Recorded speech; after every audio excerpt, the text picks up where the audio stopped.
To a lot of teams, it might not matter that much to them if they finish first or second in the regular season, but I want to be a dominant team, not just a team that ends up scraping it out and barely winning playoffs. I'm just hard pushing mid. Time is with my wave. I'm hard pushing mid. There's pretty much no less than first place. Second place might as well be last. Get it in right now. Shopping for greatness, destruction cannot be weakness right now. The way that they reach to take the shot from me, that they playing defense right now. Question, ain't nothing accepted but perfection. Imperfection, that's evident, but legacy's an exception. What's your preference? Goes together and be growing better till you make it forever. That's the whole endeavor. Coming from a place where survive 25 is the only pleasure. The expectation for TSM is pretty simple. This is winning and being the best team. People expect it because of our history. We've always been top 3 in North America, been to every finals. It'd be strange for us not to be that strong. Falling for whatever that they told us. Lost forever, giving back everything that they owe us. So no love, somehow you became you so you conquered and the best done turned you to a bigger monster now. Get ready for the road. The FlyQuest series is really important for us because at this point, any win matters to get first place. That's just all you know. Even if we do lose like one game, we have to reset our mentality and make sure we win the next 2 games. That's basically just what it means to be the best. We are in first place right now, and people are going to be afraid of us, and I want them to be afraid of us. TSM, fully connected. TSM makes it look easy. TSM take control of first place.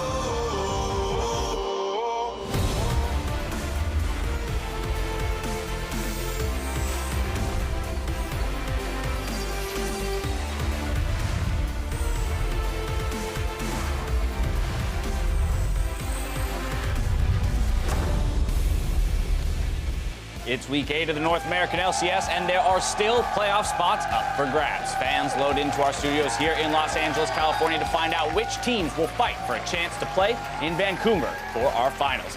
Here you can see as we push towards the big screens, Cloud9, Smoothie and Sneaky entering the building, Envy as well, making their way to the arena. Immortals soon to follow, Pobelter Dodo here. I like that, seeing a nice little throwback to a few splits ago. Keen on stage, getting ready for his matchup today. Hello everyone, I'm James Dash Patterson, and supporting me on the analyst desk today are Mark Zimmerman and William Scarali as we take a look at some of the leaderboards here across the league. KDA, assists per game, kills per game. Lots of stuff that can still change coming into the last couple of weeks of the season. How you guys doing? Recovering well from your St. Patty's Day? Yeah, as much as I joked about it, I didn't do much. I just sat around with friends. Yeah, go figure. What about you? I just streamed. I live a boring life, man. Streaming, man, connecting with people. I like it. Did you win I your love games my or did you lose your games? I won most of my games. Yeah? Yeah. Playing Talon? I was playing like AP Nasus and Cho'Gath. Lame. How are you winning those games? Stop talking. Don't solo queue people. Stop listening to I them. feel like every time I tune into your stream, Scar, you're playing Talon. So I consider you to be my resident Talon expert, which could come in handy as we saw him picked up yesterday. I'm sure we'll talk about pick bans coming up in just a bit. Before we begin the day, let's pull up the standings. TSM are in striking distance of taking the #1 seed going into playoffs. Cloud9 hope to secure their own bye from second place, while FlyQuest look to stop the bleeding and keep their rank at 5th. But nothing is guaranteed, as even 10th place Team Envy can technically make the miracle run for a playoff spot. We'll see who can keep that dream alive with our matches today.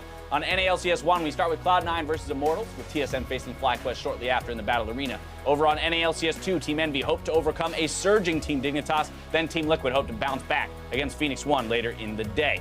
Now, as we go into the day, TSM have yet another opportunity to take a #1 seed in the playoffs, with Cloud9 likely to claim the second bye. But that leaves 4 more postseason slots up for grabs. Yesterday, we saw the Team Liquid have the hardest path to playoffs of any team in the final 2 weeks of the regular split. And in their first test against Team Dignitas, well, they fell short. Yeah, and I think that is the kind of big thing. Is it was kind of disappointing the way it happened. They got crushed early game, 2 games in a row. Second game, it was a little bit closer as the game took a little bit longer for Dignitas to finish it out. But I think it's time for Team Liquid to stop thinking about playoffs and some miracle run to that and just trying to avoid relegation at this point, because that's still a possibility. Right, refocusing for them, but they lost to Team Dignitas. Let's talk about this squad on a surge. Yeah, actually, Team Dignitas have been looking really, really good recently. I think a lot of that is that they come into games with good game plans. Like, they're one of the first teams to pick Rengar, Lulu, and I think especially Chaser looks a lot better when they come in with a game plan in mind. And I think that Kopp has done a great job being able to draft toward the comfort of his team and create some kind of strategy to where, like, their team doesn't look like like a team that can't make plays. Like they know what they're supposed to do every game. And the big thing kind of with that game plan was playing around Keen a lot more yesterday, which is something I think was a surprise to a lot of people. Apparently Team Liquid's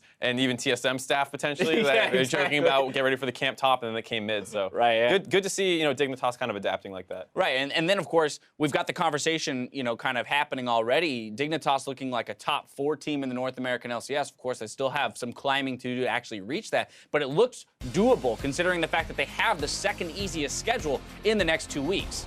Right, and I think if you're looking at who else might be taking their place potentially, FlyQuest was a team that has been slumping really hard, and even though you see that they only have about a 47 or like a 50% team strength of opponent schedule, Yep. it's still really scary because they've been way under a 4th place team, which they're tied for right now, basically. Yeah, once again, just to explain this graphic real quick, numbers on the left side are their current rank in the North American LCS, so by position. Obviously, TSM number 1 down there. You see their remaining games to be played, that is the opponent's win percentage. So the lower they are on this table, the easier the remainder of their season is. So we're looking at teams like Team Liquid and saying, okay, with the hardest schedule, probably not likely that they climb into a playoff position. But then we're looking at, hey, Immortals, right? Immortals is sitting in that 6th place slot. A slumping FlyQuest, which is going to be attempting to stick within that playoff picture. Right, I think Immortals has been looking actually pretty good recently. I know a lot of people are like, oh, Dardoch carries his team. They live or die based on him. Well, he's been playing a lot better recently, and the best thing is their bot lane has slowly transformed into being one of the better ones in the league. And actually, it's pretty impressive watching them. Yeah, and I think we were just touching on FlyQuest. Like, sure, their strength of schedule is easier technically than Immortals, but I think they've looked a lot worse in recent weeks, whereas like Immortals, like you said, hit or miss based off Dardoch's performance. FlyQuest has just been straight misses recently, and I mean, everyone knows, we've seen it in the first half of the season that they have that kind of potential to be one of the top teams in the league, but we haven't seen it in a while, and that's really scary. All right, with still all the shuffling left to happen, these teams are also coming in on a new patch, which we didn't have as many changes in pick bans as maybe we expected yesterday, but that was only 2 series. Right, I mean, coming into it, we heard a lot of people talking about how great 7.5 is going to be. Everyone was really excited about it, and then when it came time to play, it was like, oh, there's Jin Varus in the bot lane again. There's Caitlyn, Ezreal. Like, mostly what you were expecting at the positions, though it changed a little bit, but it is still the first 2 series that we saw in North America. I actually think 7.5 is great, competitive-wise. If you look at a lot of the other older patches, why they were bad is because they had oppressive champions that are super good at their positions that ended up crowding out all the other good champions. But when you look at right now, you see Ezreal as like probably the best AD, but Ezreal doesn't have great wave clear. Like, he has abusable positions in the game where, like, you can pick Caitlyn to outshove him. You can pick any other champ to scale alongside him. Yep. And I think that it's really, really good right now to be able to play because all the positions are sort of similar to that. Right, I mean, we're waiting to see things like Kalista and Lucian there in the bot lane, especially with the Blade of the Rune King buffs. Yeah, and I think whenever a new patch changes, and especially when like the kind of top tier stuff gets hit, it takes a little bit for you to get totally comfortable with what your new options are. Right. So that might be why in the first week of the new patch, as exciting as it is, you might not see as much diversity as you'd want compared to maybe the 2nd or 3rd week. I mean, also, too, we haven't seen FlyQuest, for example, play yet. There are certain teams that are more willing to do crazy things in Champ Select than, say, the teams we saw play yesterday. Right, I especially think today, FlyQuest and Envy are going to bring out those crazy things, like the stuff that you expect to see. Yesterday, you saw Dignitas. Dignitas has played like a very rote kind of style. Like, they play the Lulu Rengar every game they can possibly get it, and you know what they're going to pick. It's just about execution for them. Whereas other teams are way more willing to experiment out of the box. All right, well, as the teams race for the chance to play in Vancouver, send a picture to @LollySports and show us how you're supporting your favorite teams. Here are some of the ones you sent to us yesterday.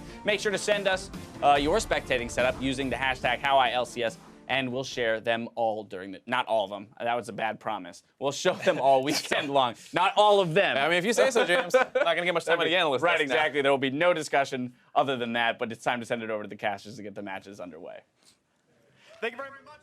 Thank you, Dash. Hello, I'm Julian Petrutamka, and serving for this cast alongside me is Aiden Zyrene Moon. We're getting ready for our first series as Team Envy takes on Team Dignitas. Dignitas hoping to extend a 3-match win streak as their playoff chances become brighter and brighter. Yeah, and this team has been looking better and better since they had that coaching staff change and brought in Cop. Dignitas have gone 5-2, only dropping matches to TSM, and Phoenix won in the second half of the split. So those are the teams that are in 1st and 3rd right now. So right now it's looking really good, and a huge point in improvement here, aside from the coaching staff, has been that mid lane, Keen. He's getting more solo kills in the last 2 weeks than the 5 weeks before that. There's a huge improvement here, but one person that I think does deserve a lot of credit for that is Chaser, who had some explosive games yesterday against Team Liquid. Him and Someday have been grouping up and going mid and getting Keen an early kill, which which leads to a lot of those solo kills later. And he will be going against Envy's own explosive jungler in Lyra, who has been a standout performer despite the team's rough season. Yeah, it's really interesting when you look at the stats because Lyra has consistently been able to get leads in the jungle. Lyra has the second highest gold difference at 15 minutes among all junglers at 291 and goes on to best his opponents today, especially Chaser I'm talking about across the Rift, in most aggressive jungling categories. You can see their kill participation, KDA, etc. Lyra seems to definitely build the snowball for Envy, but the big problem is that that early game doesn't turn into these gigantic leads for their solo laners that help them blow the game wide open. So a loss here for Envy, if that doesn't happen again, would actually bump them out of playoffs. And this game is do or die for this 10th place team. Yeah, they need to make an absolutely miracle run. But despite the disparities in the standings, Apollo feels his squad has plenty in common with Team Dignitas. I think Team Dignitas, it felt like they were almost in the same boat as us. You know, they had the 3 Koreans and they're still working through communication issues, it seemed, but they've just been performing better than us. And I think it has to do with their stage performance as well. Like, just scrimming them, it seems like they're just getting better on stage than we are. And I don't really think that's an excuse or anything. That's just what's happening. And yeah, I think we match up against them nicely. We have the same, the trio. So yeah, we'll see what happens.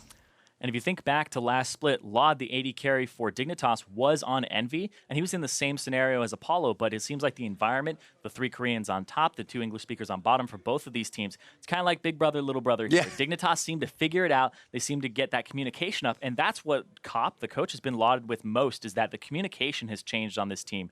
People who weren't speaking before, being a little bit more introverted like Keen, are now speaking up. The Koreans have actually taken a lot of English lessons, and they're communicating in English mid-game. So it's really cool to see that this Dignitas didn't fall prey to a lot of the same problems that are plaguing Envy. It's certainly been looking good so far. And with that, it's time to get into the starting lineups. On the blue side, it's Little Brother. It's Team Envy. In the top lane, it's Seraph. The jungler, Lyra. Mid lane, Ninja. Bot lane, Apollo. The support, Hakuo. And coach, Dylan Falco. Yep, and loading up on the red side is going to be Team Dignitas. In the top lane, it's going to be Someday. The jungle, it's going to be Chaser with those really creative routes early that we've been seeing from him. Mid lane, it's going to be Keen, who's been looking better and better. With the bot lane, consistent as ever with Laud. And Special and Coach Kopp changing the team around. Yeah, the process himself has been working for Dignitas, who are on that upward trend moving towards playoffs. An excellent time for any team to sort of pick things up. And for Dig, they'll be looking to continue their success, keep moving forward. Like you mentioned on the MV side, just win out here and see what happens. Like, they really have nothing to lose at this point. Yeah, when I look at Envy's stats, they are the second best early game team in the whole league. Number 1 is still Echo Fox, surprisingly. And these are teams that are in the bottom of the standings and not in playoff position just yet. So Envy, they have these early leads. They're averaging about 440 gold up over their opponents at 15 minutes, which means way more often than not, they have leads. They have large leads, but it's just not actually converting that lead into endgame shot calling, into communication, which is going to help them end the game. Well, we'll see what happens here in our champ select for game number 1.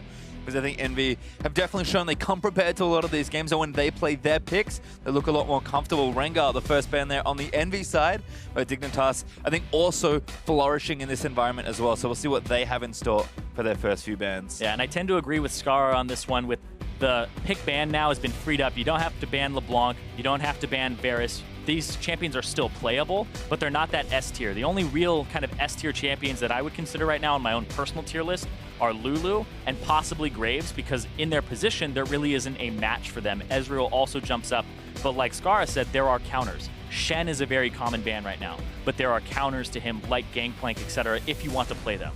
Well, there's Talent and Jace for Dignitas, so Ninja being targeted here over on Envy's side. It's junglers, though, for Envy as they take out Chase's Rengar and his Graves, so 2 strong junglers taken out as well. 2 early game junglers that he has had unique paths with, where he can gank at about 2 minutes and 40 seconds, and also the Graves is interesting because this is one that he can do one camp and just show up after doing a red buff or something, so the ganks can get pretty cheesy. He's done it already with Lee Sin as well, so I assume that's the next jungler down the tier list alongside Elise for Chaser. Well, interestingly, Renekton and Rumble are actually going to get banned here, so 2 of the premier top laners leaves Camille open for Seraph. Yeah, I was about to say, as soon as you see the Renekton and Seraph bandit, you have to say he's going for Camille. That should have been the next ban, but I think that they're saying we don't want to play against your Rumble as much as we want to play against your Camille. Well, there's maybe a Lulu now for Dignitas, so certainly Envy setting up a trade that is tricky to navigate in the early stages of this draft. Kind of wonder what Dig's second pick will be as well, kind of mentioned that maybe Lee Sin comes out here because there is a big champion for both of these junglers, but looks like Dig are going to start it off simply here and just take away Lulu for pick number 1. Yeah, I like the Lulu. I think it's something that is pretty uncounterable right now. Malzahar is the other support that is banned away quite frequently, but Lulu is a counter to him during the lane phase. So now they could grab their AD carry and go with a really oppressive lane. They could grab a Caitlyn. They could grab an Ezreal. There's a lot on the table. But like I said earlier, with jungle pinched, Lee Sin, I think, is what he goes for. Yeah, they can wait. I mean, Lod's probably happy to play whatever AD carry falls through. Actually, a Caitlyn pickup here for Apollo. Going to pair it with the Karma. So a good duo lane there for Envy. But Dignitas starting off well with Lulu, Lee Sin. We'll see if they want to take something like the Ezreal here, or maybe a different AD carry, or if they match somewhere else. And even steal away a pick. There's Echo locked in for Dignitas. That's a fast pickup there as well. And now if they start banning away mid laners, then you think it's definitely that. If they start banning away the jungle more and pinching that, then you might assume it's a flex here for someday. It could go top lane. And it's going to be really interesting as this unfolds. I'll talk a little bit about the Karma. The Karma is kind of the neutral matchup up against the Lulu. You still get bullied, you still get pushed in, but doesn't feel as good as actually playing the Lulu herself. She brings so much defensive utility. She helps you shove the wave, and her picks that got buffed with the auto attacks and like scaling up much smoother per level just adds so much damage throughout all stages of the game for her. Yep, and there's the Ezreal ban for Envy, so I do like that in their second phase, but Dignitas are just hammering Lyra's champion pool here. They already took Lee Sin. Envy decided not to take a jungler in first phase, with already 2 being banned away by themselves. Now Elise gets banned as well. Like, Lyra is looking at champion number 5, probably 6, given that they might ban away another one, although they take Ahri instead, so... The Ahri ban away here. A little interesting, because, yeah, they could have gone for another pinch in that pool. Varus being banned away, so Jhin on the table, Kog'Maw on the table, which I actually think could come through. Kalista, Lucian, also both great picks. But against the Caitlyn, you don't really want to bust out the Kalista. No, I'm not massively into Jhin with a Lulu, but I mean, it is playable, certainly. Yeah. There's not as much synergy, but we'll see what happens. Looks like Lot is just going to take it. Yeah, it's mostly what do we have to engage, and is it reliable? So Ashe, I think, is also a really good pick here as well. I actually think maybe the Ashe is a preferred pick. Well, always tough because Caitlyn is such a good laner and Karma is a super solid laning support. So it was going to be Jhin instead for Dignitas, certainly keeping it more to what they know here. See what Envy have prepared for their final 2 picks of the draft, though. Lyra, like we mentioned, is going far down on his champion pool, so we'll see if he digs out something spicy or if he just goes back to Rek'Sai. The Rek'Sai, we're seeing this pop up more and more. Rek'Sai, Gragas, 2 tank junglers that are relatively back in the meta once the top has been shaved off of the cream, and you have these lower tier type champions. So I think that this is really cool that we're seeing it, because Kha'Zix also was something that was on the table, but he's saying our tank is not the top laner right now. Seraph cannot really start these fights off. He's a diver. I need to be a more primary engage alongside the Karma. And I like that as well. That means that Karma's... Actually, no, we don't know. Yeah, we don't know. We don't know.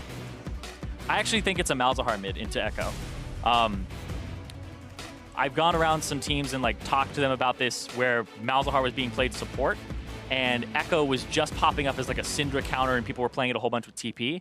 Some teams were flexing the Malzahar to mid so that you could ulti him, prevent the snapback of his ultimate, and kill him during that time with a silence as well. Might be a double flex, so I think you're on the money with the Echo for someday, because there's the Azir locked in for Dignitas. So now some guessing games going to have to be played, at least for Dignitas versus the MV side. But, I mean, Keen's going to get probably a fine matchup for him either way, with whatever pick it ends up being. Yep. Someday he's going to get Echo here. This is actually super clever. The double flex here. Dignitas coming in, Coach Cop, man, with the flexes. Keen can pretty much play anything. But yeah, I hinted at, could be an Echo top for someday. He's played it before. But Envy said, all right, we're assuming it's an Echo mid. Flex the Malzahar to there. And the Azir is now the matchup. We'll see. They get until 20 seconds to swap it around, and then we'll know where the Karma's going and where it is going. Yeah, all right. Well, I think that makes sense. Even if you originally wanted to play Malzahar mid, I don't think you can afford to do it against Azir. So looks like Ninja will be taking Karma. Hakuo back on Malzahar. I mean, Envy did everything they could there to try and set up those lanes, and unfortunately for them, they didn't get last pick. So there was only so much they could account for. Really interesting game 1 draft here between the two sides. And I think, again, just a good representation of how open patch 7.5 is. I mean, super clever drafting there from Cop, really using the flexibility of his players, particularly his mid laner. This will be fun. Kind of curious to see what happens here, because a lot of these picks we haven't seen in quite a while. Yep, and seeing the Karma mid, something we haven't seen, I believe, this split, And Ninja was somebody who would flex it even last split, and it wasn't very effective for him. He would play the Karma mid, he's not dealing a lot of damage, and then it relies on Seraph and now Apollo to actually bring a ton of that damage to the table. Let me tell you, Ninja has a very, very unique champion pool, so we'll have to see exactly how it does, but we are going to get ourselves onto Summoner's Rift relatively shortly for Envy versus Dignitas game number 1. A spicy 7.5 draft to start things off. So I know you love those drafts. This is one that I really do. You can go back and forth on because the flex is here. We don't see him as much, especially with these picks like Malzahar, Karma, and even the Echo. But it was really cool because now Keen gets a good matchup for himself in the mid lane or dissuades a matchup that would have been unfavorable for the Echo. So he kind of keeps himself safe. Well, little things are cool here as well. I mean, hyper carry for Apollo should be nice, and we can kind of use the support of the Karma to help Apollo in the mid to late game. But, you know, Lord playing more of a spellcaster AD, we got Keen instead can kind of get the damage involved. So lots of cool stuff going on, but it's going to be important how these teams play. Dignitas have been on a tear recently as far as their players gone. Envy, explosive early games, not always converting their leads, but we'll see if they can A, get a lead, and then if they get one, if they can ride it all the way home for game 1.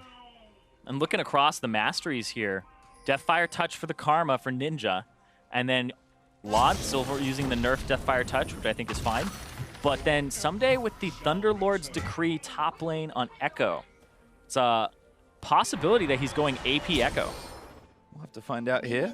See just what Someday wants to build. Of course, Echo has been very flexible as a champion. Top lane, jungle, mid lane are all places he's been, and the builds are pretty flexible there as well. So I imagine someday, if there's some new hotness going on in the Echo top lane builds, he's got that on, got that ready. Yeah, and there's always that kind of worry in your head as somebody like Seraph who's playing the Camille, where how much have you played this matchup in particular? Because Camille, rather matchup dependent in terms of if there's something really aggressive that shuts her down, like a Renekton, and that gets in her face, like a Darius, then she has a really bad time. Even Trindamir's up there in terms of the tier list of what really smashes her. Look at this leash there from Hakuo. He almost took the red buff out by himself with the Voidlings, and Lyra started Raptors. Super greedy jungle start here for Lyra, but he's supremely far ahead now. Yeah, basically they're saying that we're going to make sure that we take some time away from Hakuho, but give it to Lyra, and now Lyra doesn't get to invade blue or anything like that. He's going to think that they think he's going to their blue. And you can see here, Lod, Especial will check the blue. He's not there. Now Chaser's going to run over to that side, and now Lyra's going to go up. Because he knew he was spotted by that ward. Yep, everyone's got word from requisite information now. Some good early warding in general for both these sides as Chaser will make sure he gets his blue. Lyra will be delayed, so we're going to even out that early leash from MV. But really creative stuff there again. Teams mixing it up in the early levels. Super interesting. But that also means that the bottom lane gets to hit level 2 first. So Hakuho, even though he leashed, then he just gets control of the wave because Especial and Lod had to go check the blue or else they get triple buffed. Really like it there, but again, going to keep the 2v2 in their favor for a little while longer. Especial still level 1 here. You can see the Voidling doing damage to that Lulu. Lulu, again, just fine in so many of these spots, but does need to get the wave pushing in. Right now, Dignitas forced to play back a little as Hakuo. Every chance he gets, he's walking up and getting aggressive. Yeah, I actually think Hakuo has been a pretty overlooked player for Envy. I think in terms of consistency and performances, I think Apollo is very solid. But I think like Hakuo has actually won them a few games on Zyra by himself. Someday and Seraph doing battle. Good trade there from Someday, but Seraph kind of got off to an early lead. Important to note that Apollo has also gone Warlord's Bloodlust, so we'll see that new and improved mastery, or new and changed mastery, I suppose. Still waiting to see if it's an improvement. Scales really hard. It starts at 1%, 2%, 3%. Chaser, though, behind, they've spotted him now.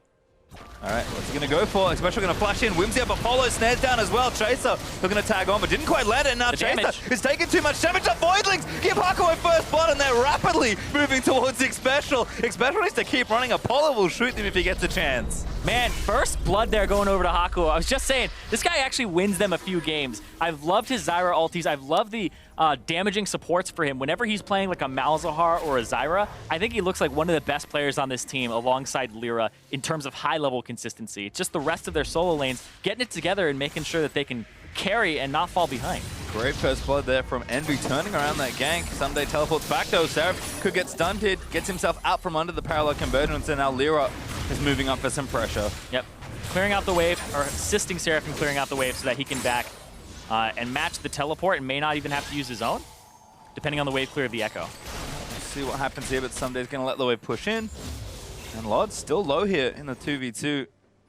No one's gone back yet. We already did have that kill go over onto Chaser, who's actually back in the bottom lane, hoping things go a little different, perhaps. Yeah, he got the flash and the heal out of Apollo, so I assume he goes for almost a repeat route here, and he may come through the same way, because if you can land a slow or anything onto this guy, gets rooted there, now is forced to flash away, and then Chaser, oh, they're so fast when that E is on somebody. It gives them extra movement speed, but Chaser spotted out. Ninja may be caught, actually going to snare up Chaser, gets himself over to the wall, but Hakuo roaming in as well. Flash forward from Ninja, flash and heal burn for Chaser and Keen.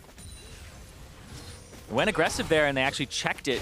Ninja looks like he put a ward over the wall to check the Raptors. Yeah. And now Lyra's on kind of like assistant duty to try and just help people clear their waves and get back timers that aren't awful. Yeah, it hasn't been amazing for the solo laners so far. I mean, Ninja down a little in CS, but not quite 10 just yet. Seraph is even, but he had to walk his way back in and get Lyra to that lane to try and assist from Someday's early TP. So again, Lyra just making sure his solo lane stay afloat. And I mean, bottom lane's clearly doing very well. So yeah, confidence there that they can continue as well. Yeah, have themselves a good matchup in the AD carry role with the Caitlyn. But Hakuo definitely came out above and made sure that that kill went over. Good job from him. But Seraph, yeah, he didn't have to blow the TP, and that was kind of what he got from Lyra's time, is that now they have a teleport advantage on the top side. Seraph, he has teleport locations, but the question is, how much is he going to be able to do with that? I feel like it's kind of an odd build. Went for the crystal components there of Trinity Force. No extra damage. Oh, Someday does get the stun, actually. Seraph can't quite hookshot to the wall in time. But again, just going to swipe back, get some health back as Chaser looking towards this top half. Well, that's a great ward there over the wall there to spot Chaser. So Lyra knows Chaser's coming in. And now they're all diving, but it's a level 6 Echo. Yeah, Chaser's going to be still. Someday actually going to dive his way back in, but going to try and fight for it. Seraph wants Chaser, but there's Someday, gets the ulti down. The burst lands on the Seraph and Lyra, but now going to run out under the turret. Ninja here to protect Seraph as Someday might be a little too far forward. Here comes Keen.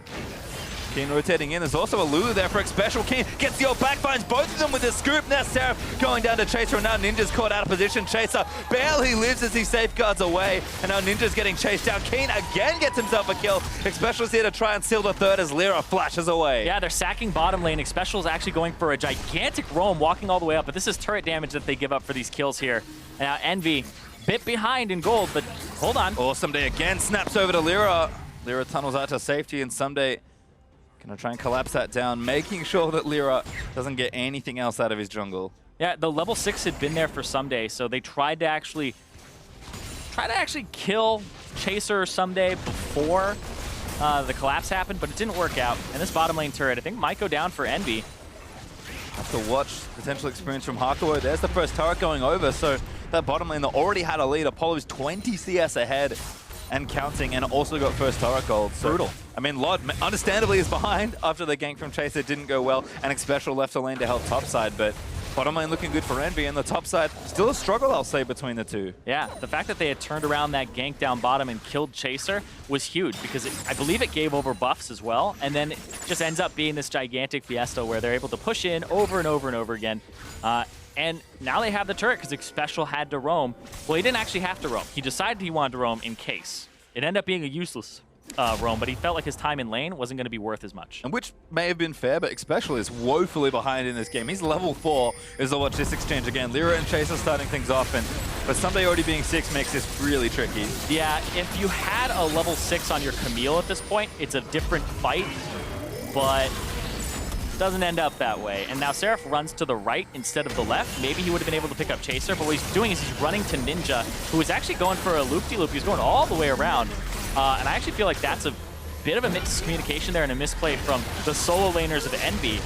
Chaser was on the left side, and you had routes to get there and try to actually cut him off. Yeah, super solid run from Kino. Secures himself the double pushback with the ultimate and gets him the kills. As a result, he's now gifted the blue buff over.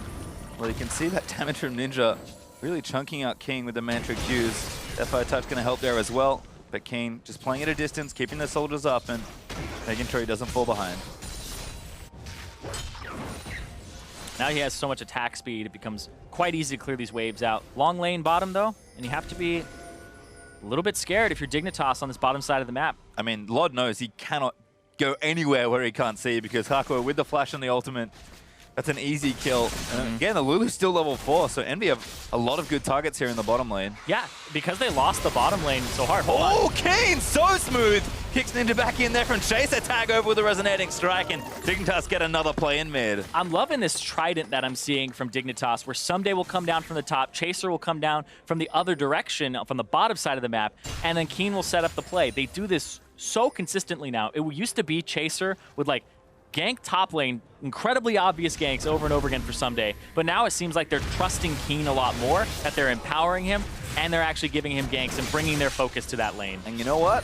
Back in the early summer of 2016, where Dignitas were had a different name but very similar looking players, that was also the best looking moments for Apex, when the top half was able to play together and use the three of them to pull off miraculous looking plays. So good to see Dignitas bringing that over, and Keen's been playing amazingly, and it's plays like this that help. Yeah, he's half HP, so Ninja feels like he's okay, but the Shurima shuffle into Chaser is perfect. And you could also see that if he had flashed up, or if there was an escape route for Ninja, it's covered by Someday, who's already roaming. Really good converge there on the mid lane. As Lyra kind of trying to put out fires across the map. I mean, bottom lane's still looking good, so they do want to press that advantage if they can. 30 CS ahead for Apollo is a disgusting lead at 11 minutes. Yeah, it'll be a challenge here as well, because Apollo isn't really that hyper carry for the team. It's mostly, when I think about Envy, I think about the solo laners and the inconsistency. Lyra getting them off the ground. I think about how Hakuho is a good player in this team. And doesn't really get to shine as much as he should. But Apollo is like that rock. He's that consistent force.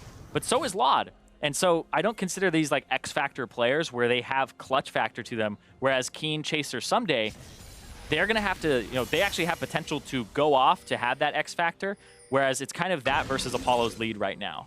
Well, Hakuho just clearing out vision, did get spotted, so the potential gank on mid is not going to happen. Seraph roamed down. He had his ultimate ready, waiting in the Raptor pit to try and tower dive Keen. Instead, Envy will pull off from the play. Lod will join the wave that's finally been pushed back towards him and try and catch up on CS. This is a long lane for Dignitas to try and deal with here in the bottom lane. Yeah, so they put so much vision in their jungle, make sure it's there still. And that's how you kind of circumvent the issue of not having a bottom lane turret, is you just put so much in terms of vision down in this area that a sweeper pre-level 9 isn't going to do you any good here. Lyra is going to spot the ward that just got put down. Not quite able to take it out, unfortunately for him.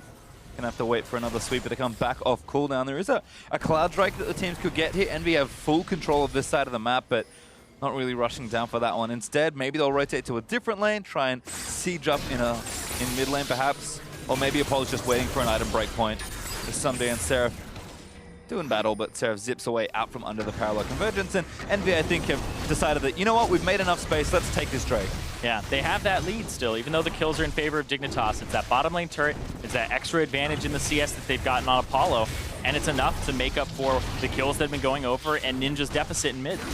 You know what, it's about 1,000 gold up as Envy take that Drake. That's almost all of Apollo's lead over Lod, so a lot's going to get put into this AD carry early. We'll have to see if Apollo can translate his consistency into mid-late game team fight success. Yeah, that's what I'm looking for, is if Apollo can actually carry a game and hard carry a game.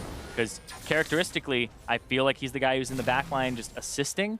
And, the kind of the taboo term of cleanup AD carry, which is usually used negatively, or people assume it's negative, but it just means he has really good positioning. He's not the aggressive positioning carry, though. He's not the one that flashes forward to finish the kills when he has a lead and carry a game. So if Apollo can start stepping up, and this will be a great game for him to do so, Envy, they're looking to not be completely out of playoffs, and this is the game to do it and stop Dig. Certainly have to continue making this run, and this early game has gone quite well for them. You can see Keen is acutely aware of the attention he's been getting, though. First item, QSS. Didn't finish a stinger, didn't go for the Nashes, just has Berserker Greaves, double Dorans, and that QSS to make sure Hakuho can't lock him down. But he's still got a CS lead. He knows he has to play safe here, and I think Envy might be roaming towards the mid lane and trying to siege down with this Caitlyn. Yeah, Envy have always struggled to close games out to make sure that they get turret after turret. They've gotten the first turret. You can see Apollo went for more wave clear with maxing Q, the built over Peacemaker, so he doesn't actually have enough traps at level 9 to continually trap down a lane and get in a siege position. He'll have to wait until about level 12 or 13 before he's really in a situation to group up mid or even lane swap to top and siege a turret down that way. He's also got shopping to do as well. He's been farming a lot in this bottom lane. You can see almost 2,600 gold down. So I think he's finally going to go back. I imagine Hurricane is his next purchase here. So that's a big point of power for him as well. Yep, Hurricane for him, Athene's Unholy Grail for Ninja. And so we're seeing a little utility here. I think Ninja might also be going for an Ardent Sensor in his future.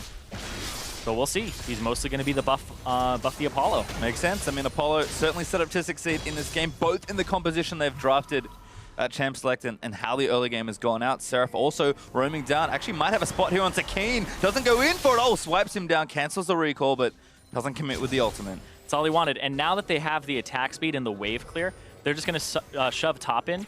And Hakuo? Yeah, locks down Someday. Apollo is just going to try and shoot him. Oh, that stun landed. Actually canceled the ultimate early, but Someday knows he can't fight 2v2, and even Lyra's on the way top as well. Yeah, but Someday is AP, so when he throws out the Q, he will deal a lot of damage to this wave, and the threat of the dive of having the Malzahar ultimate is gone, so now he's just going to call some people up the top lane. Special's going to rush up there. It'll be a 3-on-3, pending what happens. Decent looking siege here started for Envy, but they're going to have to play it a little bit slowly. Special also roaming up as Chaser behind his top lane and making sure this tower stays up for as long as possible. This is going to give Seraph room to farm as the wave's pushing all the way down to him, so his Trendy Force should come up in the next few minutes. And I do like how Envy have kind of cascaded farm from the advantage they've gotten to bottom lane, and they're kind of getting everywhere where they want to be in that mid game. It's not an explosive Envy early game lead, but they're setting themselves up well to have a really strong mid game. Yeah, and I like what Envy are doing here. Like you're saying, they've actually taken that far advantage. It's now mounted in an item. They put their AD carry up top in a matchup that was winning for them already, and now Dignitas have to put Lod back up there, and now it's back to this where they will slowly get this turret, and you'll have the bottom laners now at the bottom of the map now be your top laners. Good ult there from Apollo, just poking Lod down, knowing that Jin really can't heal much of that back up. Lyra again posturing aggressively into Dignitas' jungle, but just making sure he has vision around. This is one of the things Rek'Sai is excellent at, is covering for your team when you're moving between large patches of Fog of War. Speaking of large patches of Fog of War, Someday is now just coasting through the bottom side. He's going to go mid now and just wait for a moment. Ninja's getting the blue buff handed off to him, so Keen will show up. Someday will be off on the side. There's a long lane bottom, so Someday doesn't have to go bottom for a while because there's no threat on any turret until that tier 2. And this may be a gank in the mid. Chaser's off on the top side of it. This might be the Trident. Certainly a good attempt, but again, Envy continue to hammer down this top outer turret. Lodnik Special doing a good job clearing that out as soon as they can. So this siege might take a while for Envy, and there's the collapse. Keen into the stun. Back. Ninja into the stun. Beautifully played, and Ninja just dies to Someday. And this is just so scary because I'm calling it the Trident over and over again because they saw Chaser clearing a pink ward on the top side. So Ninja naturally, right play a little bit towards the bottom side. Someday stayed in that bush for so long, and all that happened bottom was Seraph gets some farm. He doesn't lose much in terms of CS, and now Someday picks up that wave after setting up mid more. Like you said, it's a big wave being bounced back and forth, so Someday had more than enough time to make that play. Excellent awareness from a top-level player. These are the sorts of things that we expect from a player of Someday's caliber, but are much more invisible than just, hey, he's really good mechanically. Yeah, I was watching yesterday when they got the double kill mid. Someday had the chance to be a god and like Gragas R into a Q that was already placed. He did it, but he didn't pop his Q. He let Keen get the kill. They're really trying to set up people to carry. It seems like a team effort, and that's what you really like to see from superstar players like Someday, is that they come over, maybe they don't respect their laners as much or think they're a better player and their ego gets to them, but that doesn't seem to be what's going on with him. Ninja's playing to the bottom side and wanting to ward it because he saw Chaser on top, but he's getting ganked from the bottom side. I mean, Ninja just couldn't do anything there. Yep. They're absolutely great play there from both Keen and Someday. And I think Chaser with the setup, just the mental game there, he doesn't get an assist or anything, but it definitely is something that put Ninja in that position. Well, good stuff there from Dig again, continuing to find kills in this game. Still down by about 500 gold, but looks like the siege has been called off there for Envy. Infinity Edge almost done for Apollo, but needs a little more work before it's done. And looks like they're actually collapsing back for an Infernal Drake. So now that we've had a buff respawn, and we're going to make sure they're the one first in position. And this could be our first major team fight. Yeah, Trinity Force for Seraph, but QSS now for Someday in the top lane. So locking people down, your options are getting more and more limited here, especially since it's kind of easy to point and click and shut down this Malzahar as a Lulu. So right now they're targets are kind of Chaser jumping in and Laud. I don't know how much you actually want to go for the Lulu. You could, but I think it's a little risky to do so. You'll get just bopped by everybody else. And Laud, of course, can play back fairly safely. If he gets caught, he's dead instantly. And the target gets wild growth, so Lulu may just be your best option. It's still not a very good one. Well, it's smart from Team Dignitas, itemizing to kind of shut down the early advantages that Hakuo and Apollo were able to build. And because they got early advantages, they get to build that QSS and kind of be like, okay, I'm 1-0-3. My lane opponent is 0-3-0. This QSS is actually just taking a slot in my inventory. It's not actually burdening my build in terms of tempo versus my opponent. Yeah, Dignitas, I think, very aware of how fast or slow they could play this game and adjusted accordingly. As Apollo just clearing out Raptors. He's close to Infinity Edge, but it will not be in time for this fight unless Envy can reset the map. I mean, Ninja has finished his Ardent Sensor as well, so a lot of strength here for Envy, and they're just going to force onto this Drake and force Dignitas to come to them. Yep. Seraph hasn't started his TP yet. They're going to give up the Infernal for top lane push. Here comes Seraph.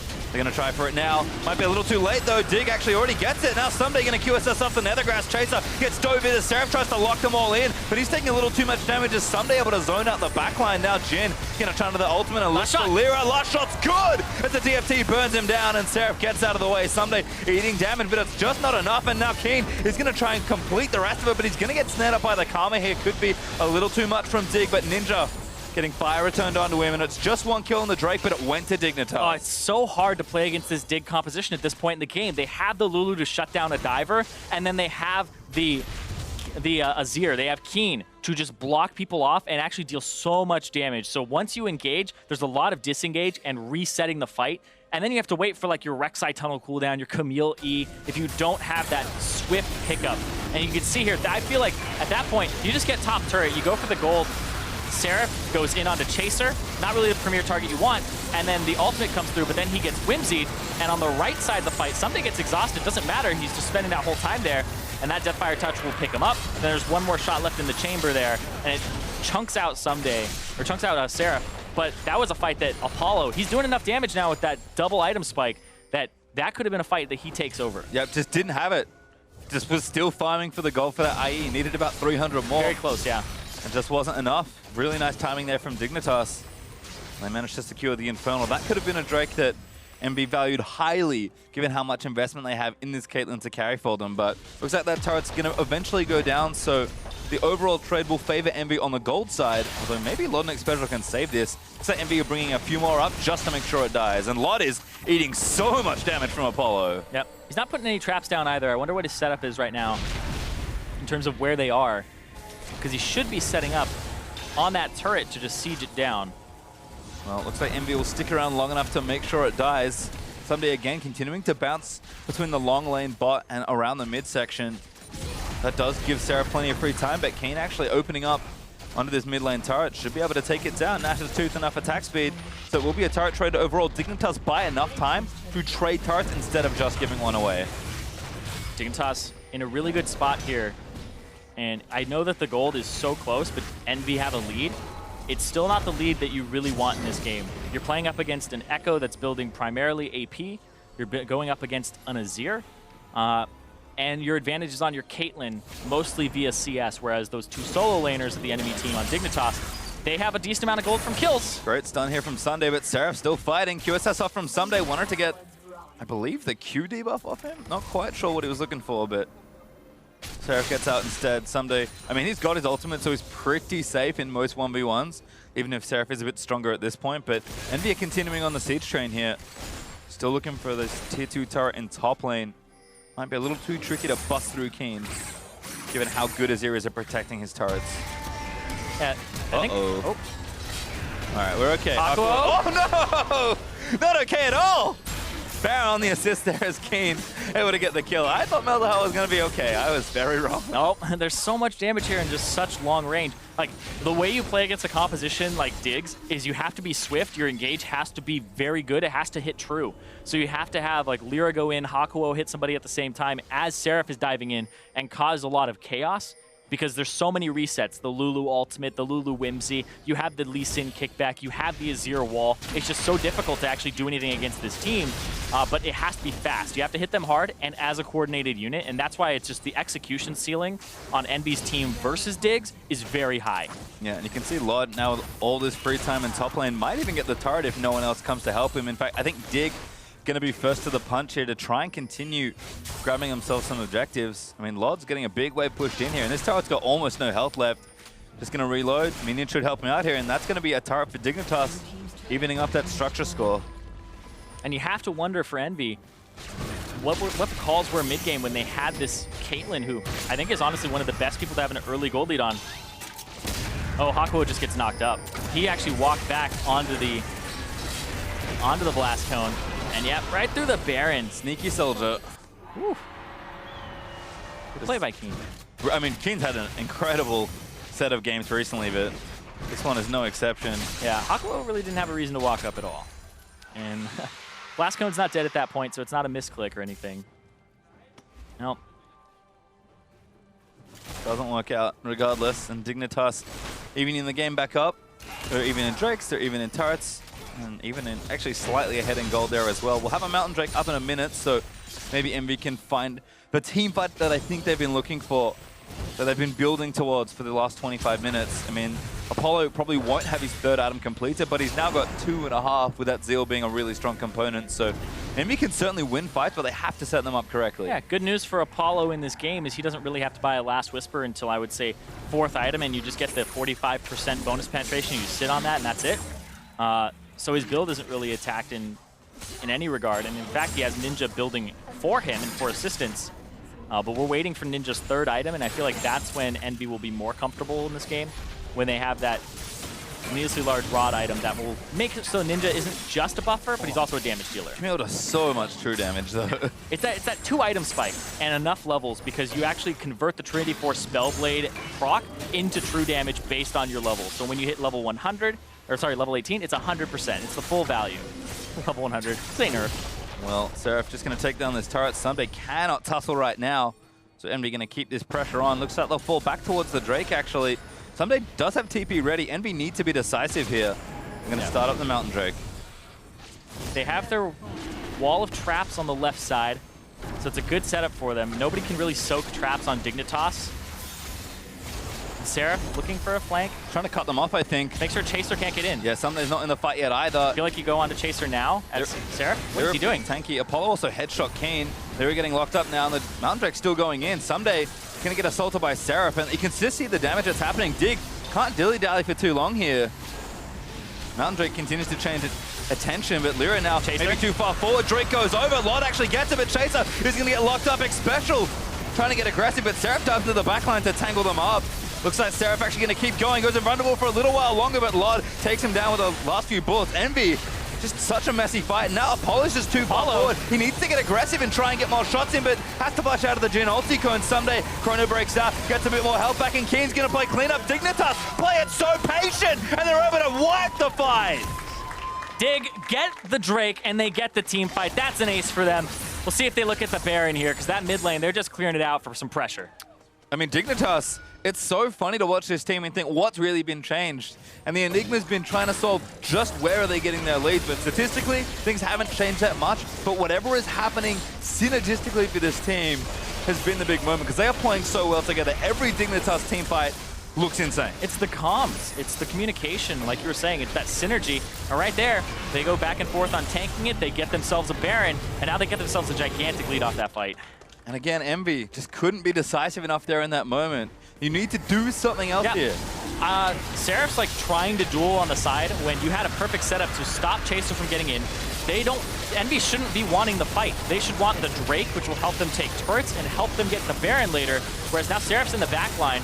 Chaser's looking at Apollo. Someday is off on the right. And watch Apollo here. He can't figure out where he wants to go. He goes back and forth between two spots, takes a lot of damage from Keen, has to flash to the side. This gets ultied by Someday and actually just completely moot. And now Apollo's on a full HP Lod that has been in the backline the whole time. Still has heal. And that's just a big misplay there of the whole team, but also their primary carry. Apollo got a lot of damage there, but I also feel like there was more he could have done. The team is building around him. But I don't want to be like, just all on Apollo. He has the gold, so of course there's more responsibility there. But it's also on the whole team of, why wasn't this happening? Why wasn't Seraph stopping Chaser before that whole thing started? Because he had a prime position to do so. And then Chaser gets to get on the left side of the fight, and they get to pick up some traps, and then they get the Drake. That's actually pretty unacceptable for a team that was in the position that Envy was in. Yeah, I mean, Envy just kind of flawed the execution. They could have tried to kill Someday and force a 5v4. Could have just started the 4v4 team fight that Seraph zoned out for them, but Dignitas play it patient.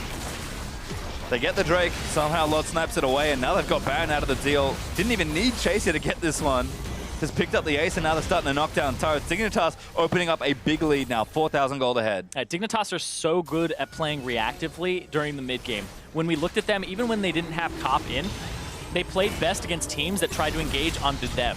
And that Drake was just another prime example. They'll play these disengaged compositions. They were way ahead of the times with the Lulu pick very early on. And they love this style. They love playing things like the Azir and having Lot on this backliner that is just a disengaged champion, but also a little bit of an engage for himself. I think that's one of the things for the top half of the map here for Dignitas. We don't get to talk about it that often because it's really hard to define and definitely even harder to quantify, but the league IQ and game awareness of Dignitas' Koreans is actually insane. Like, someday, top lane is one of those lanes that is dependent on so many little things going correctly for you time and time again. And again, Someday might not be the flashiest player at all times, even though he can be very flashy, but the amount of things that Sunday's able to account for and then still execute on cleanly is one of the real reasons to me why he's such a good player. And Hakuo just forced a flash there. Yep, now let's take some bullets. This siege is very easy looking for Dig. They even reset with the redemption. Oh. Sunday dives in. Kill there for Kin onto the Kaelin as Apollo goes down. Azir going to pick up the double as Sunday going to reach forward out onto Seraph. Seraph just trying to get his way up, but he gets tangled up by a lot on the W, and that should be a kill. Seraph going to just buy a little more time. But now this turret's under siege and Envy's base is starting to crumble. Yep, as soon as Dignitas get that lead, that solid lead for themselves, nothing you can really do. Look at this. King just commits the ultimate Someday. QSS is off the Nether Grasp. Inhibitor going to go down, and Dignitas aren't done. They're just going to go for the throat. They're going to try to end the game here. Keen, 100% KP, 7-0-7 on this Azir. He set up a ton of those plays in the mid game and in that mid lane. Second Nexus turret looking to go down. Ninja trying to buy more time. Keen is low. They're looking to protect him. Oh, I thought he still got a turret. They still got a turret. Oh, he gets shut down. Gets tagged by the other turret. Log going to go down as well. Shut down by Hakuo. Dig. Bit messy on the attempt there to try and finish the game. Envy will have a few more minutes to play with. Someday going to phase dive out. Already burnt his flash. No blast going to get to. Timeline is away, but sniped by Ninja. Envy get 3 needed kills there. What's that saying? Everybody following a bad call makes it a good call. It's not true. Everybody on Dignitas was staying around trying to kill the base, trying to end the game. It looked like the call was end the game, but it's still 31 minutes in, and they weren't expecting those death timers to be that short. They kill Lyra and Apollo right off the bat here, and then they continue to chase Seraph. Turret goes down, and I feel like the rest of this is just overreaching. They get the inhib, and I think that's great. But then people are coming back up. Ninja's throwing Qs at them. They're all getting very low. And I feel like they forgot they had a mid lane turret still up from Envy's side. I mean, we cut the replay off at the right point, and they're Dignitas looking good up until the point where they dove in and got themselves all killed. Envy did get the mid lane outer turret as a result, so Dignitas will still go up heavily on the Baron power play, almost 5,500 gold. But game gets delayed for a little while longer. Apollo does have 3 items building in towards his next one. We have the Ludens finish for Ninja and the Death Cap on the way. Like, Envy can maybe win some of these team fights if Dignitas are caught slipping one more time. So Dig would have liked to finish the game there. Instead, play a little sloppy. I'm going to have to win one more fight. Yeah, and we'll see right here what happens because it's a Mountain Drake coming up. Posture for Dignitas, but the bottom lane's already shoved out by Envy. So there's a possibility they could contest it, but it looks like they don't want to. It looks like they are finally saying, you know what, you're stronger than us right now, we'll wait. Which has not been what they've been saying all game. Well, I think probably the right move because Keen in particular is incredibly strong on Azir. 4 items already done. I mean, he's actually pretty much full build. Probably going to eventually get a Mercurial because might as well get some bonus stats there, but as far as damage output goes, Keen's ready to go, and he's got that QSS. Unless he wants to sell his boots, he's done. And Apollo just checking in on that gold lead that he had. About 60 CS up. And there's his Lord Dominic's regards, so he's at 4 items as well. No double attack speed here, went for the full combination on the Lord Dominic's regards. Happens for his final item though. Again, like, Envy have the tools to win a late game team fight, but the way Dignitas have been playing the fights, if you just disregard compositions, which I think Envy are at least even with, Dig have shown so much strength in a 5v5, and Envy flounder when they have 10,000 gold leads. Yeah. Right? And they weren't that far ahead in this mid game. Yeah, it's only a 3,000 gold lead right now. It's been brought back a little bit. Seraph's picked up a lot of farm on the bottom side. He's up 50 himself. And a lot of this gold, though, for Dignitas is on Keen in the mid lane. So if they find a way to actually obliterate Keen and he misplays or something along those lines, I know I hate being like, oh, if he doesn't play it perfectly, then you know what could happen. Like, basically anything could happen here. I still think it's up in the air. Dignitas heavy advantage right now. But I would say Envy still have a way to win. Yeah, and Keen's got a big fortress to hide behind, though.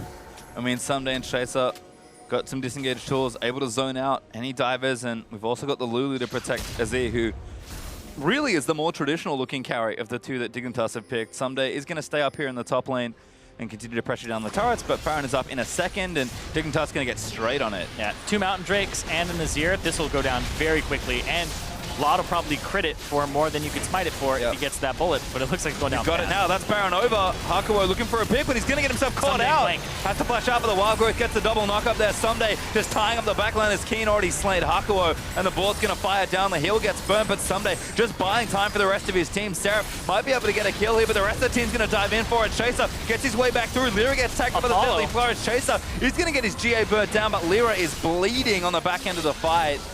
Dignitas only got 1 kill, but they still have Baron. Yep. 1 kill goes over to Dignitas. They do get the Baron. Someday has teleport, so he'll TP back into this, continue the siege, use this time. Oh, this turret's absolutely dead. Someday going to make his way back down as Dignitas will keep sieging. Remember, that bot inhib is still there, so super minion pressure will also push forward. Yep, they don't have setup time. Going in the back. Someday diving in again. Pops a Zhonya's just to buy a bit more time for the siege. Apollo just trying to kite them out, but Someday ulti's on the spot for a good amount of health. Damage, though, is just massive as Lod crits Ninja to death. And Apollo just firing back, but he just can't find the right targets here. But he does so much damage when he is able to fire. He just doesn't have that gigantic front line. I mean, Lyra even tried to go as tanky as a Rek'Sai as I've seen pretty much all year. You go straight for no Tiamat item. You go Cinder Hulk. He is also Courage with the Colossus, but it's still not tanky enough here. And that's what Someday is doing, is making sure Apollo can't do anything in this fight. Jumps in, and he's just zoning Apollo as an assassin, as a carry threat.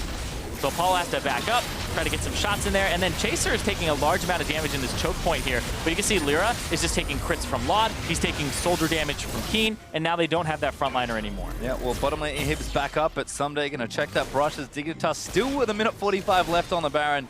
Going to tear down mid lane. Envy need to pull the trigger sooner rather than later. Yeah. Unfortunately, you see that, and it's like Apollo, he could do more, but the rest of his guys are not threats. They're just not doing enough damage, and Haku is getting caught off on the side. You're seeing Lyra out of position, and Ninja and Seraph both aren't really finding the best ways to get their characters and their champions to actually synergize with the team. We're not seeing the true backline dive from Seraph at the same time that Ninja is empowering Apollo. Yeah, and credit to Dick. They're finding really creative ways into the backline to split up these fights so Envy can't play up front to back. So great point, yeah. So, Someday, definitely that flank, huge part of that. He didn't have to use teleport to get in. He just found his way in. And that's what Seraph should be looking for. And he'll eat a lot of spells. He'll actually have to soak up a bunch of things like the Whimsy, etc. But if Keen is walling one way and not the other, or there's a Whimsy being used there, it's not being used on these other guys. So you have to kind of take that for what it's worth as a diver. Baron Cannon just working a little bit harder. Try and get this turret. Only one more shot should do it. Oh, the minion's going to tie it up at Lod. Just hits it with a rapid fire cannon bullet. Now Dignitas have got 10 turrets killed. Only one left actually protecting that Nexus. Envy are going to make one final stand. Might be waiting for Baron buff, but that's 25 seconds I don't think they have left. Hakuo shredded down by Keen, and that's Someday straight onto the inhib. Keen still 100% kill participation. Game has been revolving around that mid lane and him making plays. Very brave Azir plays that I've been seeing from him. He's been diving in when he needs to, and he's been staying really far back during these fights. Yeah, one blemish on the record is Someday and Seraph fighting. Seraph should be able to win this 1v1, but Someday just buying time. He's still got Chrono Break, makes his way back in, but Seraph just wants to finish him off. Unfortunately, Lod is going to now chase down Seraph. That bullet's going to follow him all the way home, but Dignitas busy winning the game instead. They took out the inhib. Chase is going to dive in. The Wild Goat's going to keep him alive, and they'll just slam down the Nexus. The NV trying to fight out, but Dignitas take game number 1. 39 minutes on the dot for them. Set up in that mid lane, set up with Keen, and then it just spreads all around. That first kill bottom from Chaser set them behind, but they found themselves in this game, even for a large portion of it, but they took those team fights. And again, we looked at Apollo saying he's set up to try and carry this game, and sure, there wasn't a huge overall advantage for the team. It's not like they were, 5, 6, 7,000 gold ahead, but things were set up well. Envy, I think, wanted to play it slow and try and siege down turrets and build up a lead that way.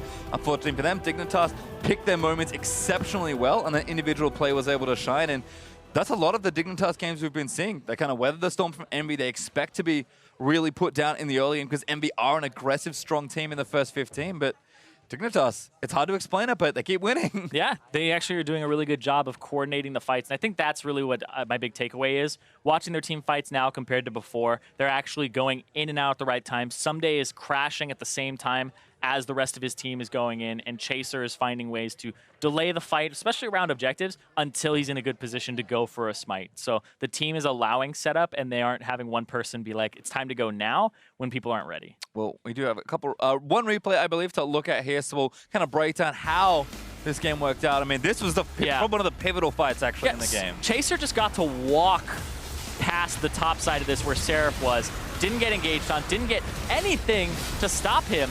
And that's unacceptable as Seraph tries to dive the back line. That's right, he should be doing that. But I feel like they should have stopped Chaser, and they should have gone for a hard dragon commit there, because there was moments right before this fight where you could have gone for it. Apollo doesn't get as much out of this fight as he would like. And then the rest of it is just Law gets to walk up, and now he gets to duel Apollo, and he gets to kill him one-on-one, because he already took so much damage from being indecisive in that middle part of the game. And I like looking at this because the Karma did about as much damage as you would kind of expect of a mid lane supporting Karma up against Nazir, who did about 1,000 damage per minute. Keen was destroying this game. This game was even in terms of the gold for a very large portion, as you can see, until about 25 minutes. And then it was those team fights, that Drake, that Baron that got picked up. And I feel as though Keen is definitely the highlight star of this one. And you can see the hiccup where Dignitas overreached and got themselves caught out in the base, but that really just delayed the game. I mean, Envy might have had some opportunities, but Dignitas did the right thing, never giving them back over, and it's hard to say. I mean, credit to Dignitas for playing well. Those were very difficult fights to play, but the amount of disruption that Someday put out, the positioning of Keen to deal maximum damage, and just Chaser making sure he always had the right targets down lockdown, and then the bottom one was playing very safe to kind of clean up or start the fight depending on what they needed. Like, really cool comp from Dig, and they played it exceptionally well, but part of it also does feel like Envy could have made slightly better decisions. Yeah, in that damage, you saw that even though Apollo got like an early lead, Lod still out-damaged him by about 1,000. It's not much, but it's still something that you have to consider when you look at somebody who had a really good early lead. They could have gone to other lanes. The team could have rotated him around. The team could have used him better. And the teams are going to stylistically play fights the same. Your top laner is going to dive. Your junglers are both of your tanks. Your mid laners, that's where the difference is, where the Keen on the Azir is going to do more damage, but the 80 carry assist from the Karma should be how you actually get your edge in that fight. Because you had a Caitlyn that had a lead. Both your supports are also lockup too for those backline divers. So Hakuo should be looking at Someday, and Xpecial should be looking at Seraph to lock him down. So these fights, I say like it's much harder for one to execute than the other, but like if all things are considered even, they are both equally hard to do, but it's just the execution has to be on. Certainly not even in execution. Well, we're going to step away for a quick break, but when we come back, it's game 2 between Team Dignitas and Envy. Stay with us. You're watching the North American LCS. Before I would have said Envy's just like a free win, but I think their jungler is really good, and their bot lane is underrated. Hako is a good support. From playing with him before, I know that he's a really good laner, and he mostly knows what he's doing. And I feel like so their bot lane and their jungler is the biggest strength. It seems like their top lane is pretty bad. I think Seraph is trash.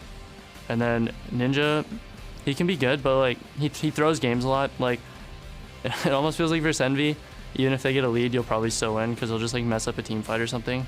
That's how I felt last split as well. So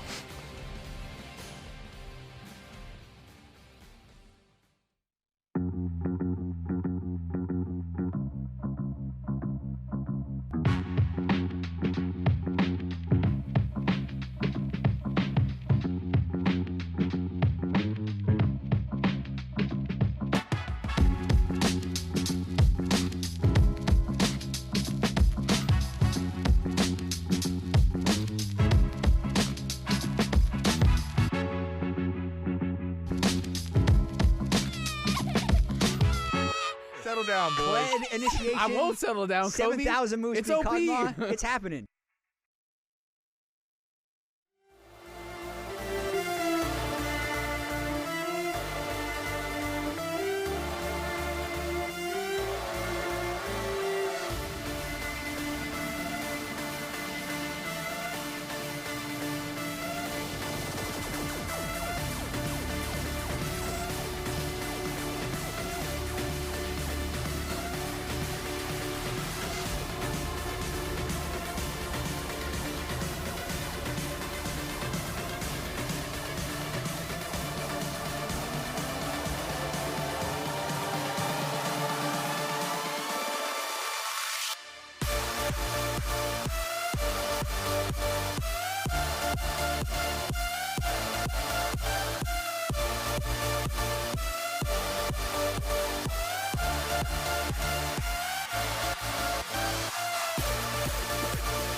Welcome back to the North American LCS Freak here with Azael. It's our time to shine together. And of course, we've got to look at some of the most exciting plays from the North American LCS so far. Both the good, the awesome, as well as the bad. I know I said three things. I'm saying both, but that's okay.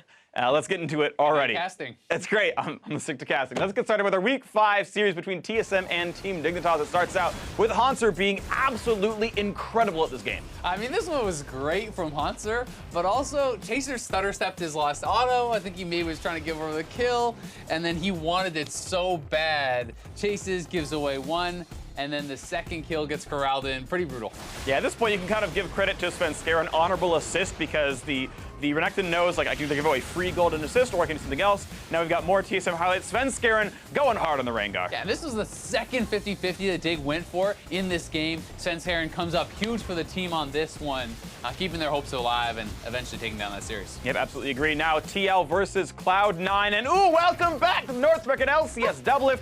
I want to point out that Broken Shard was in the building that day. I saw him. He told us he was bringing NA solo queue to the LCS Freak.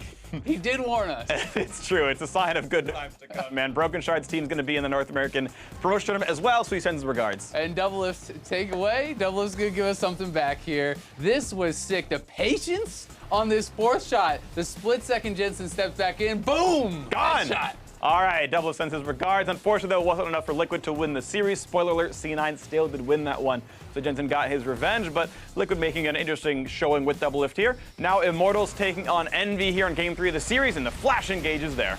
Yeah, and then that kick. Ooh, that was a questionable kick. Kicks him to safety, and then he's not done. He says, okay, my ult's down. Time to 1v1 the Talon. Let's see how it goes for him. Well, I'm 2 levels down. I got this. Ooh, just kidding. I'm bleeding and unlucky. Yeah. That one was rough. A little rough. That one was rough. Go watch Cloud9 be awesome some more. Of course, C9 #1 team in the North American LCS right now, and its Impact going super ham under the turret, ignoring basically everything.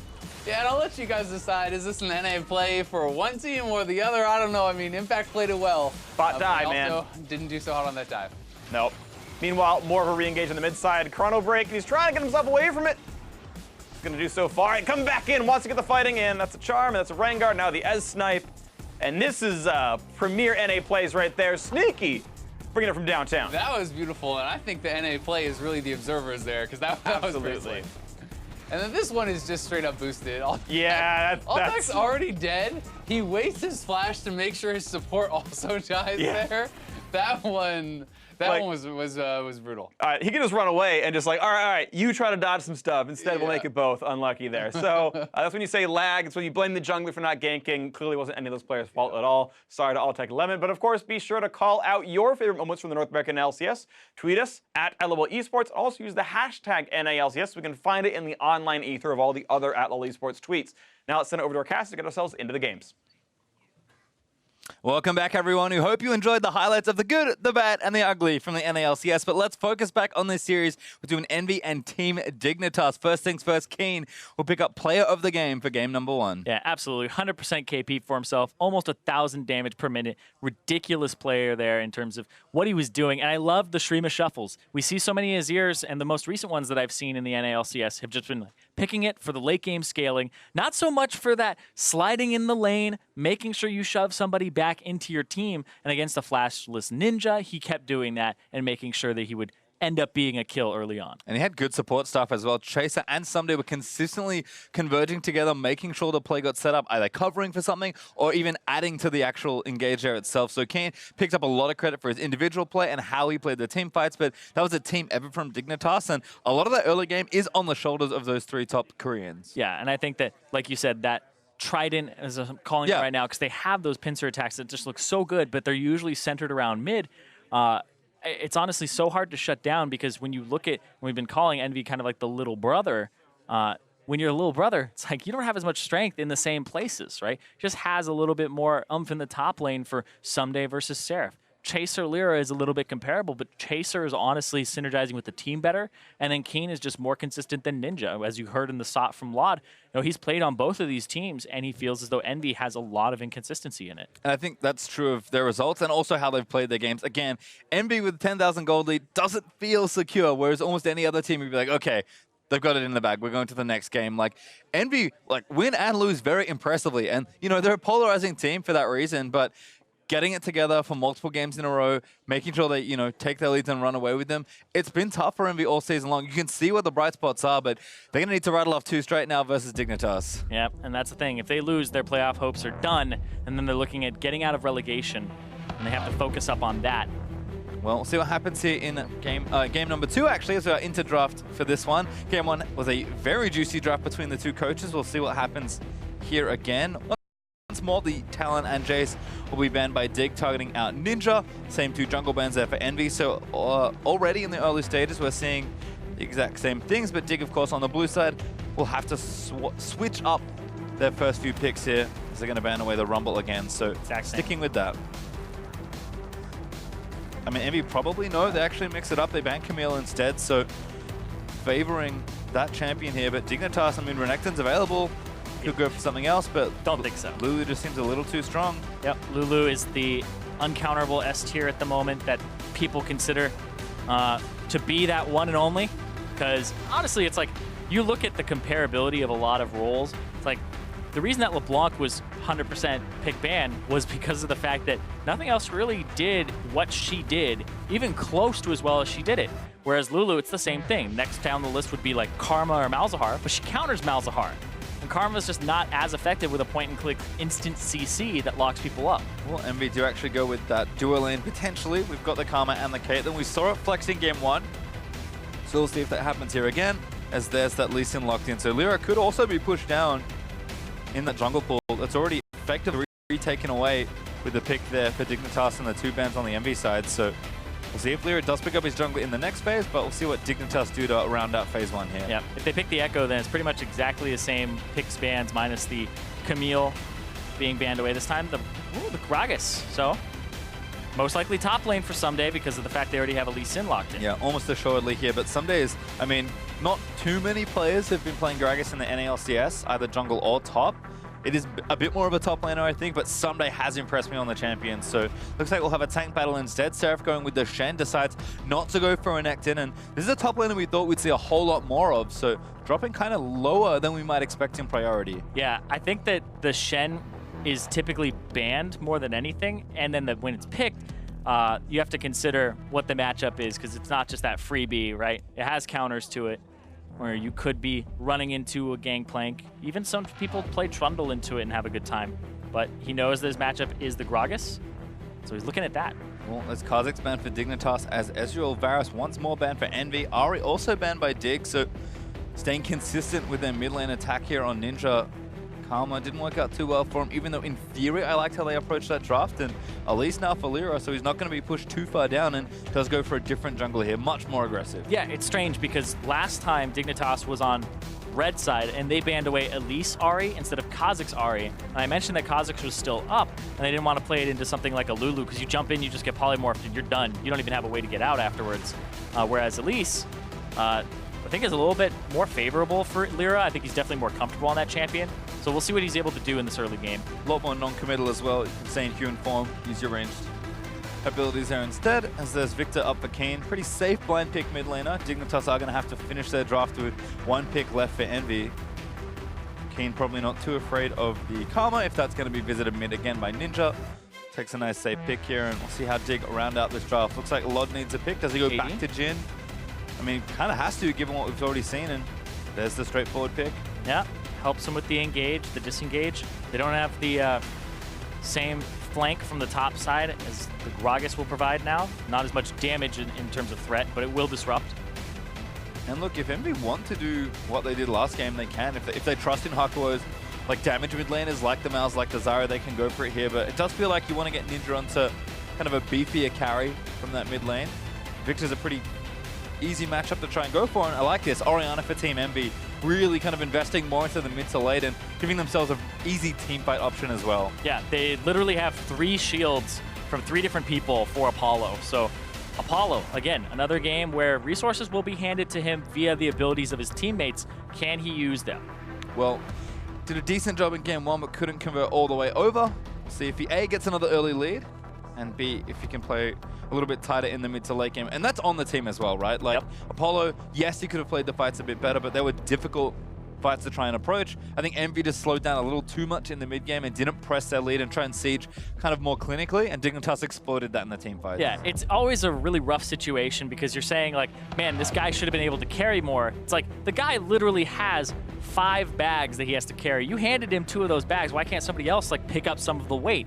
Criticizing somebody for not being strong enough when they have to carry an unreasonable amount. And I think, yeah, again, Ninja can definitely add much more damage and teamfight pressure here, as well as that protection. So I like the comp from Envy. I think Dig have put together a pretty similar look for themselves. Again, I see Someday on kind of these big disruptive champions. Echo, not the tankiest, but he did have some tank items in there and was just weaving in and out of fights. Gragas, much tankier and even more disruptive as a tank. Yeah, we know that he also likes to roam mid and use the body slam flash early on to help Keen in that mid lane. And against Ninja, as Lod had even said, and playing alongside a very inconsistent mid laner who will sometimes just lose you the game, and their team fighting doesn't seem to be coordinated as much either on Envy's side. It's pretty insane to watch Ninja's games where he wins versus when he loses, because his losses, he's just floundering, it doesn't feel like he can do too much, and when he wins, he looks like the star player of his team. So certainly tricky there between the two, but we are going to have a round 2 between Dignitas and Envy. Can Dig continue their streak? and take out another team, or are Envy going to keep a thin but possible miracle player front alive by at least forcing a final game? It's kind of ridiculous to think about where Dignitas was even just a few weeks ago, because they were a team that was tied with Envy in the standings for last place. They only had 1 win, and they had 6 losses. In the last few weeks, we talked about since they brought Cop on, they've gone 5-2. But if you go back even just a little bit further than that, they are 6-2 in their last 8 matches. This would make it 7-2, and that would bring their record to 8-8. They would actually have the reverse of how their first half of the split went, and that's incredible to think about. That's an actual just complete turnaround.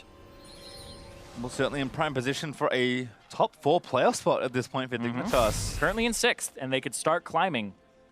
And they have one of those medium difficulty to easy difficulty schedules that are remaining. Well, this should be an easier match. We'll see if they can close it out here, or if Envy have more games to play for themselves. Again, Envy really not that much to lose for themselves. The more form they play themselves into, the better. If they can snag a win here, they can still run the gauntlet and try and make it through. But at this point, they're also just playing spoiler to a lot of teams. Like, Dignitas are looking, saying, we can now get that top 4 spot. If you cannot convincingly beat Envy, the top 2 teams are going to look at you and think, okay, they're not a threat. Well, Lyra and Seraph going to start things off. Once again, Lyra getting quite a bit of help in the jungle.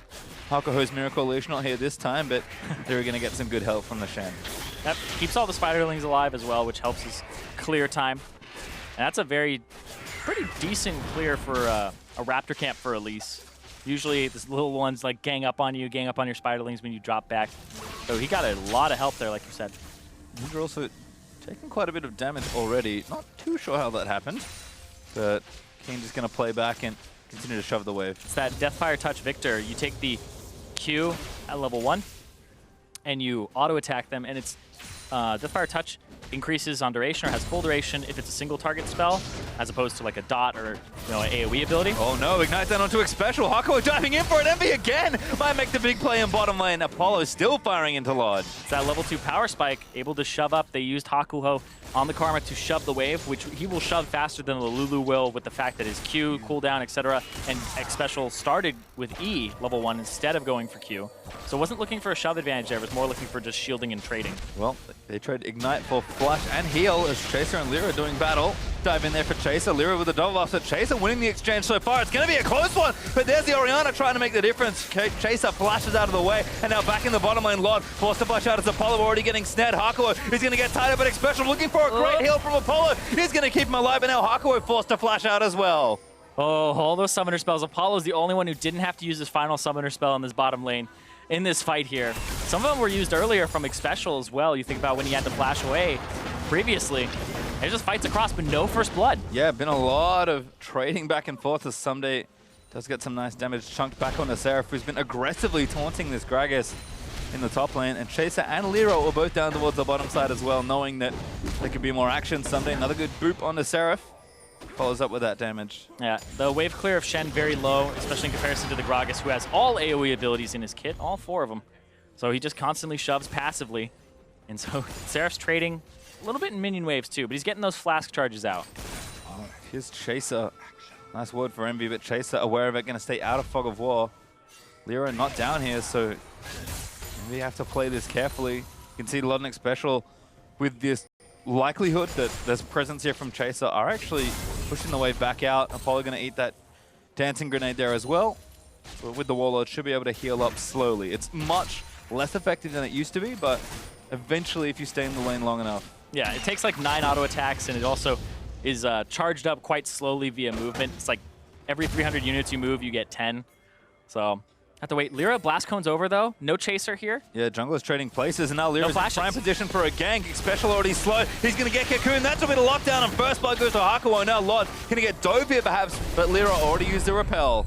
Yep, looked like they decided to go for a split there. Hakuho may have been able to get the root, and so Lyra just threw out the Cocoon just in case. Maybe they could have gotten 2, but I'm not going to blame them too much for that, because they get another kill in the bottom lane to Hakuho. Yep. Once again, I think that's his second first blood in many games. So now the tower's going to take some damage as a result. Chaser had to leave because he was falling behind, but really good presence there from Lyra. And now going to zone a lot off this turret. Is Envy going to push this wave in and try and deny maybe a few more creeps? Gotta get Chaser down here to make sure that they push it out. Teleports top lane, and Seraph, he'll be 6 relatively soon, about halfway there. Yeah, both used already. Someday gets that card to the Colossus Shield after body slamming Seraph. Both TPs have been used, so it's double Doran's Corrupting Potion versus Doran Shield, Null Magic Mantle, Ruby Crystal with a potion there for Seraph, but don't expect too much to change here in the tank battle, although Someday, to his credit, is about 15 CS ahead, so... Yeah, able to pick up most of that from just farming and pushing him in, whereas Seraph, it's so hard as a Shen in the very early parts of the game to go against a ton of AoE. Just kind of just have auto attacks. That's why a lot of people will rush Tiamat, or they'll try to go for the Bomby Cinder as soon as possible for at least some wave clear. Whereas this Shen, he's looking for magic resistance. He's looking for Spectre's Cowl. Yep, just wants to make sure he doesn't get too pressured by Someday in the 1v1. And big thing on pressure here is Lyra backs Moby Boots first, Dark Seal. So you know he's roaming and looking for kills. Looking for conflict then. Lyra and Chase stepping their way in. Scry's Bloom popped. No ward spotted as the Blast Cone's going to get Lyra quickly up to this top lane. Hakuo is here as well, so Envy are trying something here. Dig is too. Dig actually has their bottom lane here Someday too. gets taunted. Fluxing going to come into Seraph, but Lyra leaps in. Someday flashes out to safety. And Xpecial there with the extra shield just in case. Oh, so close as well. He gets multiple shields. The heal there as well to keep him alive. And that was just the surprise attack. And again, Dignitas, I think, getting out of this lane faster this time around. Hakuo got first blood, like, nope, we're getting out. But good roam from Hakuo to go to the top side of the map. Xpecial and Laud both actually roamed to the top side. That was a 4-man that was kind of converging there. And now they're going to send Someday to the bottom side of the map. Whereas Apollo's kind of working on this turret. He won't get it down close enough, though. Probably safe for Apollo to be here 1v1, though. Does have a pickaxe already and a healthy CS lead on Laud. Good Q there from Hakuo, but responded nicely by Xpecial Shield. Keen and Ninja pretty even in CS here. Keen should catch up as he takes this wave, and blue for the victor means that this shouldn't be too difficult, although is still looking for that first augment. Has not got a shop in just yet. And sitting on a lot of gold, whereas Ninja will pick up a lot for himself there in the inventory. 2,000 gold, though, for Keen. So he'll pick up an augment, probably boots and some more. There you go. There's augment number 1, and there's those boots that you talked about. Good math there, Zyrene. Null Magic Mantle as well, I guess. Keen making sure he gets everything he needs. Someday pops the Scry's Bloom. Chaser onto the red buff now. Get himself that one nice and simply, and we'll see what the action does continue. Envy have pulled their duo lane fully up to the top side now, so Apollo just took the free damage and the farm that he could get and is now pressuring a different turret. Lod's going to rejoin him here with a serrated Dirk and a longsword. Apollo doesn't have the BF sword he had early on in game number 1, but should still have an advantage here. Yeah, he's pushing for that pickaxe just for turret damage as soon as possible. He backed with about, I think, 1,000-ish gold, so might as well. And then he picked up boots and a dagger. And Lod again, you can just see the damage that Caitlin's able to dish out early. They're actually here for a dive, so this is dangerous for Dignitas. Cocoon's going to miss, but he forces a flash. Chaser up here, though. They have no minions, though. Here comes the turn onto Apollo, going to try and make it happen. Lyra repels back down, but it got cancelled, I think, by Seraph. Just a bit of a shield there. Blast going out after the flash, but Keen's here first. Able to collapse down. Ninja able to run Apollo out to the top. Yeah, it looks like a ultimate was thrown from Someday to interrupt the ultimate of Seraph and make sure that doesn't go through. Could have been a turnaround there, but good from the, I guess, the top laners who were in the bottom to actually stop that from going. Yeah, Someday continuing to assert some dominance here, although CS is back up to even. In fact, Seraph should be ahead as he takes this wave. Someday again playing up, keeping Seraph out for as long as he can, but that Spectre's Cowl is going to make Sunday's harass pretty moot here, as we should see that lane equalize. Lyra looking for another repeat top. Lyra's early pressure is just relentless here. They have a control ward in this top side bush. They'll hang out in it for now. Chaser's actually going to try to simultaneously go around. Now they're going for Lod. Yeah, they've got no flash, so they're going to go in for it. Damage is there as Lyra able to take him down. Hakuo low, but the TP in from Someday has to be cancelled there. There's just nothing left. Big advantage there for Envy. They get the kill. That one ends up going over to Lyra. So now he has the 2 stacks. He has a decent amount of gold to get him out of that trough of having no extra AP. And I think that this is also big because the teleport. Seraph will have 2 globals by the time that Someday still is sitting on 0 and doesn't have his TP back up. And Apollo again can just safely push this in. Xpecial clearing it out as fast as he can, but Apollo's just going to shoot him. Xpecial's only level 5. Good trap attempt there from Apollo, but doesn't latch onto Xpecial. Headshot there. Going to continue annoying the Lulu. Special out of mana, going to have to go back. And Lod walks back to a lane that he knows just isn't very much fun right now. I just think the control warding from Envy is better than Dignitas' in this early part of the game. They got control of the top bush, they got control of the jungle on the top side, whereas you can see Dig really focused on mid lane. They're really focused on keeping Keen safe, and that's what they did last game, is they actually shut down Ninja. He started the game 0-3, and like right now, not enough control. Lyra spots Someday. Ninja's here, doesn't commit the shockwave yet. Someday body slams out of the way, but there's the shockwave back in. Lyra able to lock him down a little while longer, and Someday just doesn't have a flash to go. Yep, didn't have it for about 2 more seconds there. He dies and it immediately ticks back up. Nice timing there from Envy. Actually thought he had it, just didn't have a chance to use it, but managed to get it down. And that'll be a nice little kill over to Envy. Lyra picking up yet another one here, so at least get some early damage and can start to snowball these lanes. We'll watch it again. Not quite sure if he had it, but Someday certainly caught here. No, he doesn't have it. I'm looking at it on my live right here. You can see just barely doesn't have it. But yeah, comes up as soon as that happens. Bad timing there for Someday. Yep. Envy though, take advantage, managed to get the kill for themselves. And again, I think I like this plan for Envy. You know, split the mid lane a little more, play it safe, hammer the strong side of your map, because you know Apollo's likely going to lead an advantage in this 2v2. And as long as the rest of the map stays safe, you should be fine. Lyra's at it again. Here's Seraph. Chaser going to kick it back in. Execute with the Dragon's Rage. That play went wrong very fast. Yeah, that also got the ultimate out of Seraph, and now Chaser's going to look for more. Chaser early flash. He really wants to try and get this kill. Flashes. Headshot down, gonna slow down Chaser, but Apollo's gotta be careful. Good dodge there out of the Q, and now Hakuo gonna lock down Chaser. Jukes again out of the deadly flash from Apollo. They stay too long. Ninja is about to come up. We'll see. Just has his ultimate ready. Dignitas back away to their turret, so poor Lyra gets himself assassinated.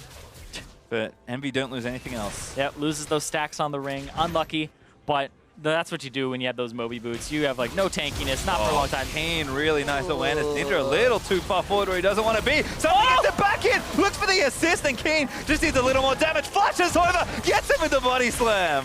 Ninja had flash as well, and then some days like, all right, we're going in. That's again, man. Now that's not even like a trident. That's just a pitchfork. That's just 2. Someday. Got him with the, what is that called? It's like the ones that farmers cost? the hay. Oh, the hay. Yeah. Like the bale? Yeah. Oh, you mean the pitch? The 2-pronged one. I have no idea. Unlucky. It's just a fork. We'll call it Yeah, that. that's what I thought. He got forked. Well, again, creative play there from Someday, continuing to roam up and try and support Keen. I mean, Ninja took a pretty greedy path back to his lane. Keen able to capitalize here. Yep. Really, really greedy. He has flash too. Could have used it there. Didn't think he was going to take as much. And Lyra was in the vicinity, so that may have given him some confidence. But ooh, locked up on the blast code. Hakuo takes down Chaser. This is where you start building AP, Akuo. You got to do it. I don't want to see any of those support items come through. Be the carry your team needs. Apollo also stacking up, so looks like first turret is once again going to go over to Apollo. He might even get solo gold, although Hakuo going to join him for a bit of bonus.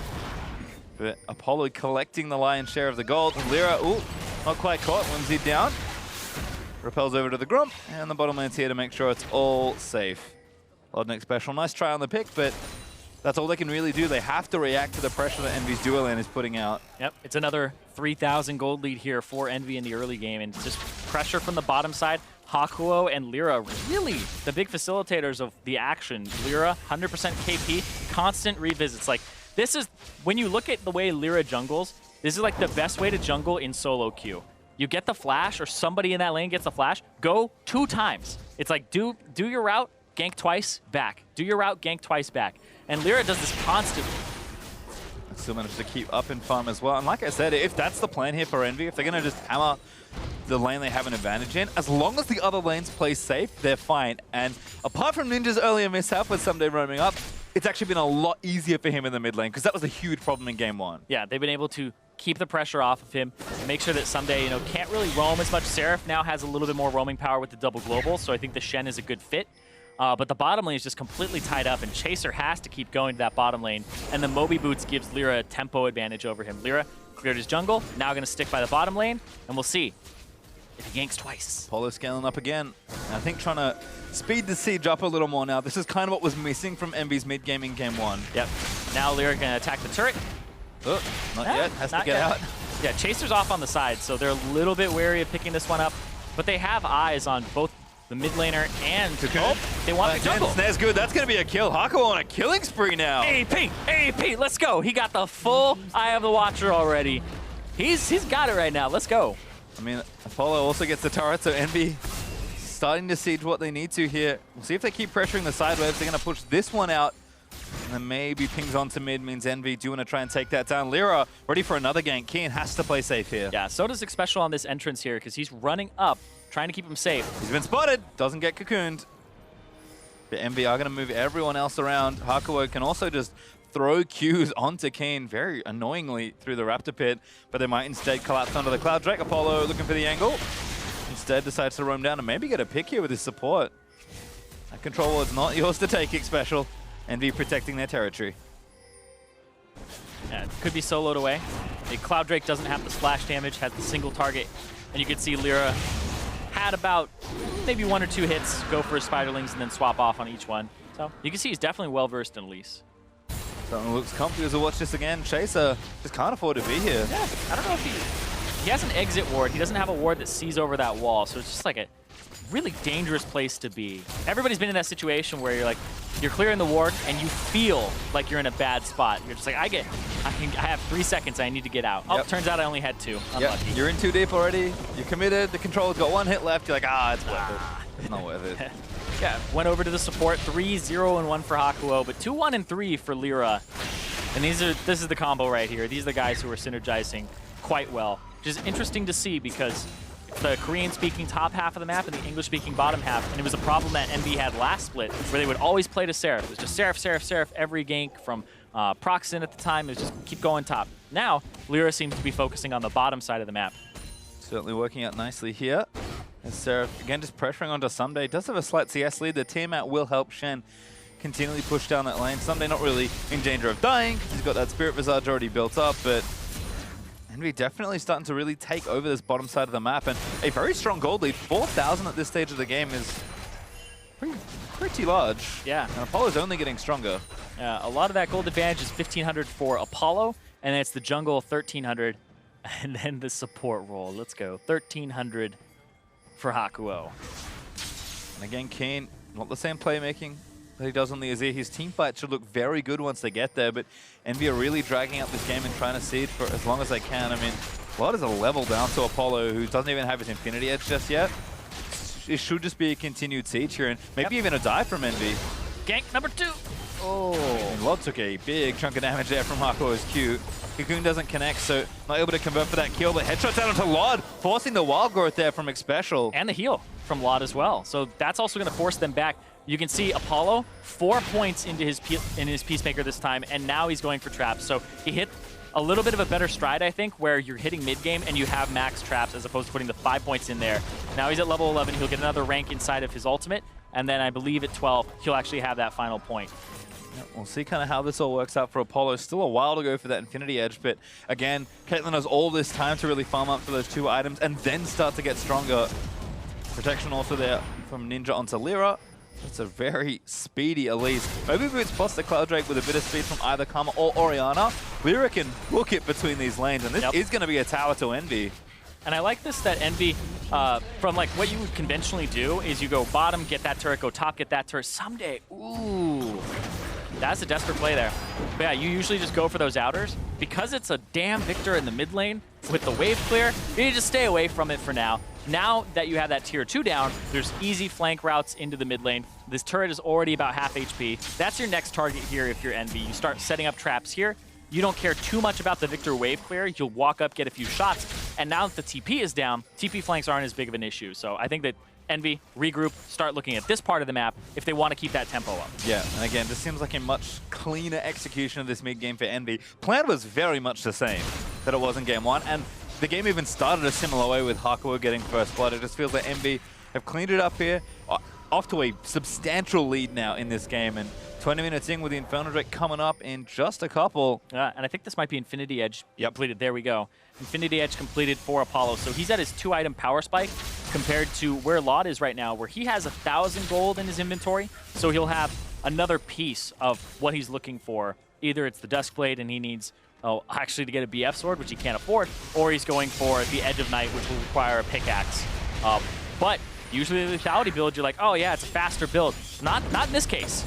Caitlyn's crushing it. Yeah, and again, just the lead that Apollo has individually is insane. Almost 2,000 gold over Laud as they are looking for that mid lane turret. If they can get a dive onto Kane, that'll be an easy way to take the turret, but they can start the siege here. Infernal Drake up in a minute 35. MB, the timing is just so much better because they've played a cleaner mid game and got themselves an even bigger gold advantage. And I think they're playing around Apollo better too. You even think about how they gave him first turret gold, the 650 just solo. That's a large part of this lead on top of the 50 CS that he's up.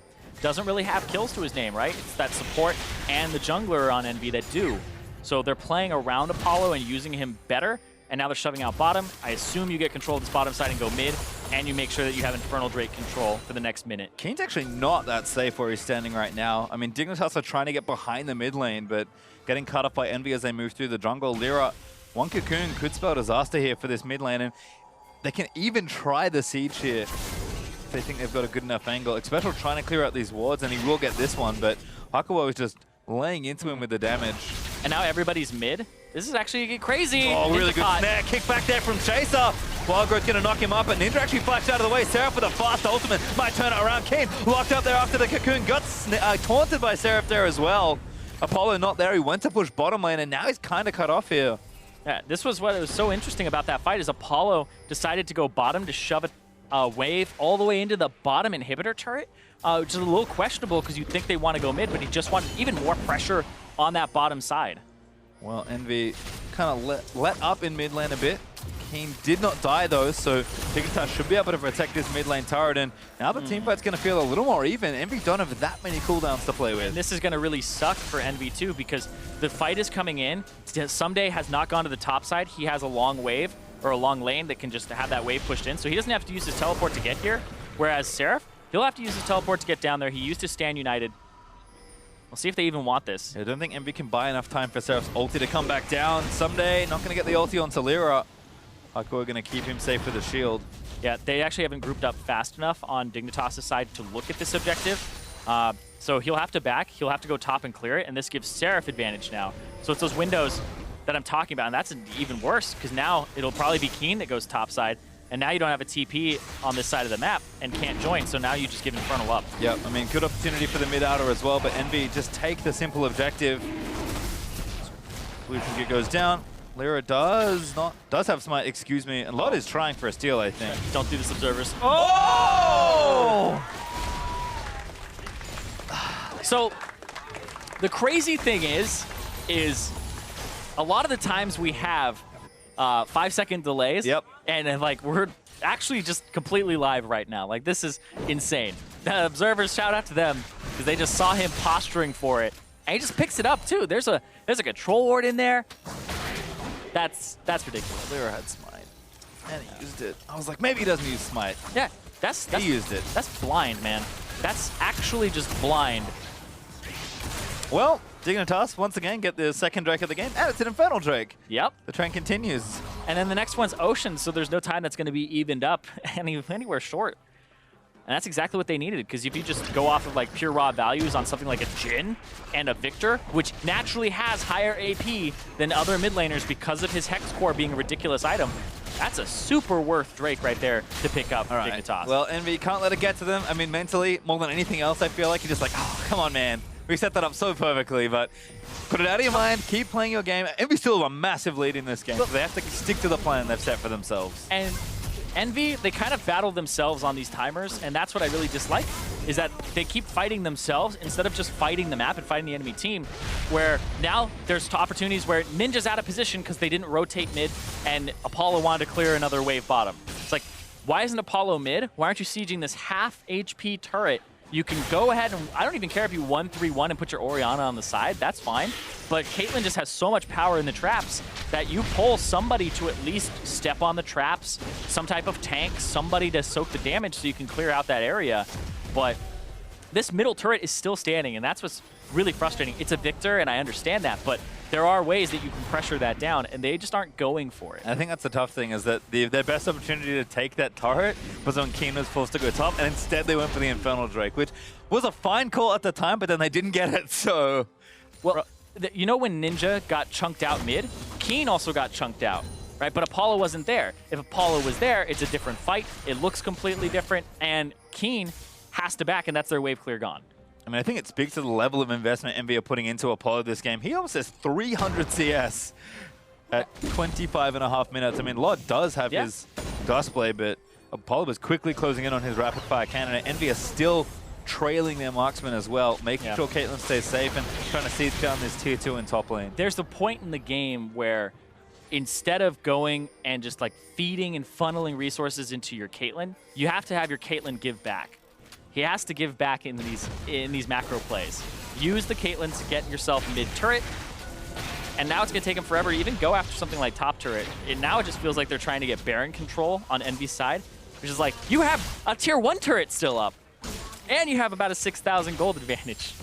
Well, Apollo is going to go back, and I think he's got his rapid-fire finish as he does get the item, so that should make sieging a whole lot easier. Seraph still tying up Sunday here on the bottom side, almost level 16 for both these top laners, so... Yeah, and I'm not seeing a lot of proactive plays from Envy with Seraph stand united. It's defensive plays. And that's what's so frustrating about this team, is I'm seeing them get that early lead, and then they're like, okay, we did it. That's not how you win the game. The game, League of Legends is over with a 6,000 gold lead, then great, they'd be a wonderful team, but you have to kill that Nexus. You have to start closing out. And it just seems like a struggle for them, even when they have these leads that other teams will operate with. And that's why we're seeing them at the bottom of the standing. Well, we'll see. 6,500 gold up still for Envy. The one mishap on Infernal Deck does cost them a decent amount, but they've still got pressure. They still have a lead, and they're kind of resetting the map for themselves. Dig seem pretty happy with the pace of the game, but Dignitas are a team that we've said do play fairly reactively, particularly when behind, and they're good at winning team fights and kind of playing 5v5 well, but they're certainly, right now at least, not pressuring any sort of advantage or trying to find a pick. They're just happy to let the game scale out. But if they lose too much, that's not going to work against Envy this time. Yeah. And now they're clearing out all the vision. This is systematic now from Envy.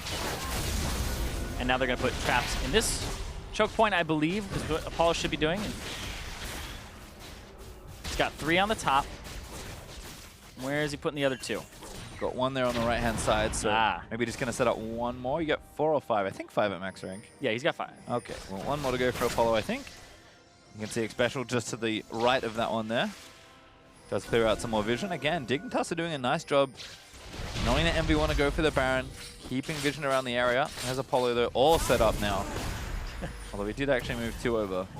Yeah. Look at the changing sides. It's, like, it's in the I want order. to go this way. It's in the order you place them down. It's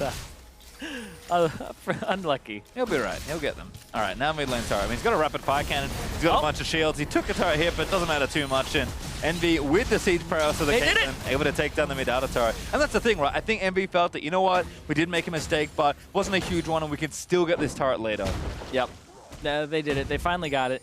And you could see there, Keen really didn't have much to say about that. Even though he's the victor, but still, wave clear is wave clear, but it's not enough to actually just destroy cannon minions too at the same time. Yeah, Dignitas are still really far behind, so struggling to kind of find their way out at least of this section of the game. And with that, I mean, where did Envy go next? They've opened up the map. Tier 2 mid looks obvious. You could take the top as well. Yeah, I think now it's Ocean into Baron contest into mid and top. Take control of mid top jungle. Bottom lane is one that's Seraph. I feel like he has just control over this lane, and he will for the foreseeable future. And he has the double global. So like, just leave Seraph on the island and go get your Ocean Drake. Go get your control of that top jungle and make sure that your mid and your top are pushing. Yep, Lyra going to take it as well. We got top side for Apollo, who has that Vamp Scepter also built in. So Caitlyn is feeling very healthy. Just chilling out in the side lane. Drake goes over to Envy. Yeah, Someday didn't even want to see that Drake go down. It's the Scryer's Bloom in the opposite direction. It's too painful. Oh, Apollo getting covered by Chaser. Nets his way out. Chaser, though, not committing too hard. Apollo doing a nice job dodging a potential kick flash, but not a whole lot of Dignitas around to try and convert that play. And again, Envy, now nice and healthy. He'll have to kill Apollo in one fell swoop because he has so much lifesteal built up now. And again, with all the protection that he's got here, Apollo's level 16. Damn, he has been on the side waves. As Chase looks for Hakuo. Jin ultimate, he's going to tag the last bullet onto Hakuo, but Blood's not doing too much damage right now. 2 levels down on Apollo. Apollo's just picking up so much. Almost Flame Horizon, almost at that 100 up. Gigantic advantage for him, but it's that slow. It's not that Playmaker, man. That's not how Apollo really thrives on that high risk. It's just the strangle strategy, where now they're at about an 8,000 gold lead, so it's been increasing. I mean, Apollo's having a great time, let me tell you. Oh, yeah. He's just free farming away. His highest gold in the game, 13,000. I mean, he's a long-time player. This is a very old-school 80 carry strat. You just give them as much farm as possible. It's the Caitlyn strat, just starve everybody out, use the traps. There they go. See if they can make it work. Baron is getting started here, but Envy not overcommitting for it. Again, forcing Dignitas to go through their traps. Scuttles up. Probably want to try and take that if they can. Gravity fielded. Does go over to Lyra. Good smite from the Elise. Now Envy going to reset. Dignitas just have to back off here. Don't want to face check. Got a safe tier 1 turret to fall back to as well here, so not a whole lot going on right now. Envy again just running Dignitas around. I mean, Sunday getting some work done on these almost perma-slows from the Gragas. Keeping him down, but Seraph just going to walk away. Still a little too tanky for that. Yeah, they'll fight each other forever. And the Grasp of the Undying for Seraph. Heal him versus that's the happy hour from Someday. That'll keep healing him up. It really gets you nowhere. Envy do need to spend that gold, however. They've got about 6,000 gold that's left unspent. Oh, a good cocoon onto Kane. Shockwave lands in, and Ninja lands the assassination. Yep, caught out there, and no help at all. And that's kind of the risk that he's taking while walking up. He has the Lich Bane, so Envy, it's like, why are you letting this guy hit your turret? Lyra with a good flank on the opposite side from where all the vision is from Envy too, so it's a strange gank route that catches them off guard, and now they're going to have to sack the Baron. They're looking for a possible kill onto Seraph and a bot lane turret. This isn't a great trade, but at least it's something, I suppose. Baron going to go over, quickly leaves Seraph there as Someday gets the kill, so assistance comes out from Jin. They might get the turret here as well, but Envy easily claimed the Baron after killing Keen. Yep, they're going to have to pick this up with pretty much just Someday. It'll take a while, though. Whereas Apollo buff these minions up, continue to push, and he's got 2 attack speed items at this point in the game. Level 17, he is just destroying LoD in CS. 100 up now. I mean, funnily enough, it's actually been a very low kill game. Yep. 6-3. Apollo has 1 assist. Hey, you can't throw at team fights if you don't have them. I see. Well, there's a full mortal reminder now finished for Apollo. So Envy go back. They spend all of their gold, and now the gold lead is much more reflective of how far ahead Envy are. 10,000 gold ahead at 33 minutes. It was just a straight up full mortal reminder. He didn't have any components or anything. I wasn't kidding when I said they had 6,000 unspent gold on the team. It was probably 7 or 8 by the time they finally went back. But Envy, they play it right. They get the pick on the Keen. They take the Baron, and now in a position to force a final game here. It's been a quiet game for Envy, for a team that usually surges ahead in the early game. But again, I just feel like they executed the game 1 plan much better. Yeah, what they did is they got themselves that early lead, Lyra, Hakuo, ganking over and over again and killing people like Chaser, making sure they catch them out. Most recent kill was that one on Keen in the mid lane off the Cocoon with the pick.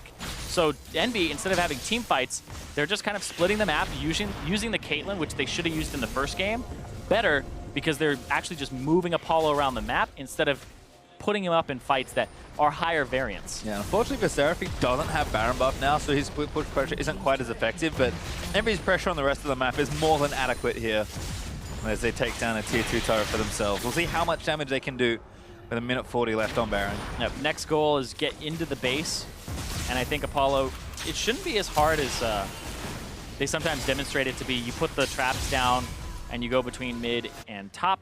Mid is now getting pushed in. Chaser looking to possibly kick Ninja back. He's got a ward over the wall. I mean, Seraph's got ulti, so I'm not really sure this play is going to work too well. Yeah, it's so hard to actually do and get away with it too. Sunday looking to collapse now. Dignitas going to try the play. Ulti finds Ninja, but Seraph gets the ulti down.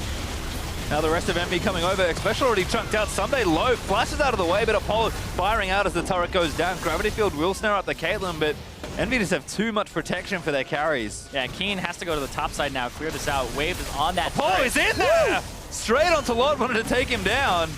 That's what I like to see, though. I like to see him go straight forward, pushes the 80 carry off. Now there's no team fight that could possibly happen. They got the turret instead. This may be a game that actually ends without a 5v5. Maybe. I mean, Dignitas at some point have to go here, but Envy have just compounded such a ridiculous lead that I don't know if Dignitas can offer much resistance. This turret's going to fall down as well. Still 30 seconds left on the Baron. Looks like they might try and take this inhibitor, and they might even get bottom lane as well. We'll see how greedy Envy are feeling. They are going to try and take this. Apollo dodging everything. Ulti out from King, ulti from Someday, and now Envy have an easy team fight to just clean up here. Seraph tanking on the front lines, getting the shield. Ninja. Good kick there from Chasers. He does get Ninja, but Apollo just firing away. He does so much damage in this fight. Gets himself whimsy. King is going to blow him up, and Apollo goes down. Dignitas hold in the mid lane. You gotta be kidding me. Again, it's a team fight. The first team fight that we really see in the game, and Dignitas come out on top just barely. They push them away. It's a 2 for 2, though, so when you look at all the kills, Elder Dragon on the table, but they keep their inhibitor alive. Heroics from Chaser, I think, saved the start of that fight. I thought 2 ultis missed, and they were done. Yeah, Apollo, yeah, honestly, like, I feel Ninja too far forward after this. Apollo gets knocked out, and then they collapse in. Watch Ninja's positioning. He walks into the gravity field. What are you doing? He gets kicked in, he gets crit, he gets destroyed. Chaser sacrificed himself for that. He does the Lee Sin thing that you're supposed to do. His last shot almost hits Hakuo, but then Apollo gets killed because Keen walks up to 1v1 the 80 carry, and he gets the help of Xpecial with the Whimsy. Just ridiculous. That should not be happening. Ninja has to watch his feet. No frontline left there. You can see how much damage Keen did in that last team fight. Envy, critical error almost at the finish line. They only get one inhib out of the deal. They should be able to take Elder Dragon relatively easily. But Dignitas are going to try and fight them for it. We'll see how slow Envy want to play around this objective. It is not time to get antsy and play the game too quickly. Envy have to keep composure here. You can see red pings on the top lane. Envy no. It's a gigantic wave. They have to go clear it. But the fight is what Dignitas want. Yeah, someday we'll have to back soon and possibly deal with that. He's the one who has teleport. Apollo's booking it. He's actually finished his Mercurial Scimitar, so full build Caitlyn with effectively a Flame Horizon now on Lod, sitting pretty much 100 CS up. Envy going to start the Elder Dragon. Dignitas, this could be their only chance to try and contest for it. Chaser's down in level, so it's a stronger smite for Lyra. All right. They're going to try now. He's going to throw away the shots. If he gets that 4th shot, it's a lot of damage that he can hit the Drake with. He tags it. Envy back away. Really smart stuff there, just making sure Chaser can't get in. Last shot goes out. Envy should be able to take this. Q again, but they take it down. Chaser just can't get in the pit. Couldn't get in there, and that's exactly what they needed on Envy's side. Help close the game out. This is what Elder Dragon was made for, man. It's made for teams that have an advantage like this that, you know, you can't keep killing elemental drakes all game. I mean, there's not much left for Dignitas to defend. Shots should do significant damage. I mean, even the little hurricane bolts from Apollo are going to apply the true damage. So this inhibitor, not long for this world, will go down. We'll see if Envy just try and do it. Yep, systematically. Straight to bottom lane. Just close the game out nice and slowly. Yeah. I think they have an understanding of what they should be doing. It's just always how they should be doing it and when they should be doing it. It seems to be a little bit off. They're playing super safe, not allowing for team fights to really happen. I think like they've lost pretty much, or gone even in, I guess, the only team fight that's happened in this game. Gone even with a gigantic gold advantage, which I would personally consider a loss. I mean, even though we're late into this game, almost 40 minutes in, Envy is still just absurdly far ahead. It's disgusting. It's 15,000 gold ahead. Lyra, the guy to set most of this up alongside Hakuo, who now has a decent amount of items to his name. He's going to be helping out with the attack speed and the extra damage for Apollo, the Ardent Sensor.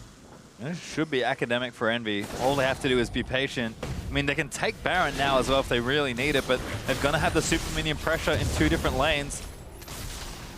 Just don't get caught. Yeah, if you can get the bottom lane, then that's definitely the nail in the coffin. Gets you Baron pretty much for free. Yeah, now Keen has to leave, so this should be Envy moving forward, doing a little bit of chip. Waves aren't syncing up. Digger doing a good job, again, buying time, pushing the waves out, but At some point, this pressure mounts up, and Dignitas have to make one of two what should be bad choices for them.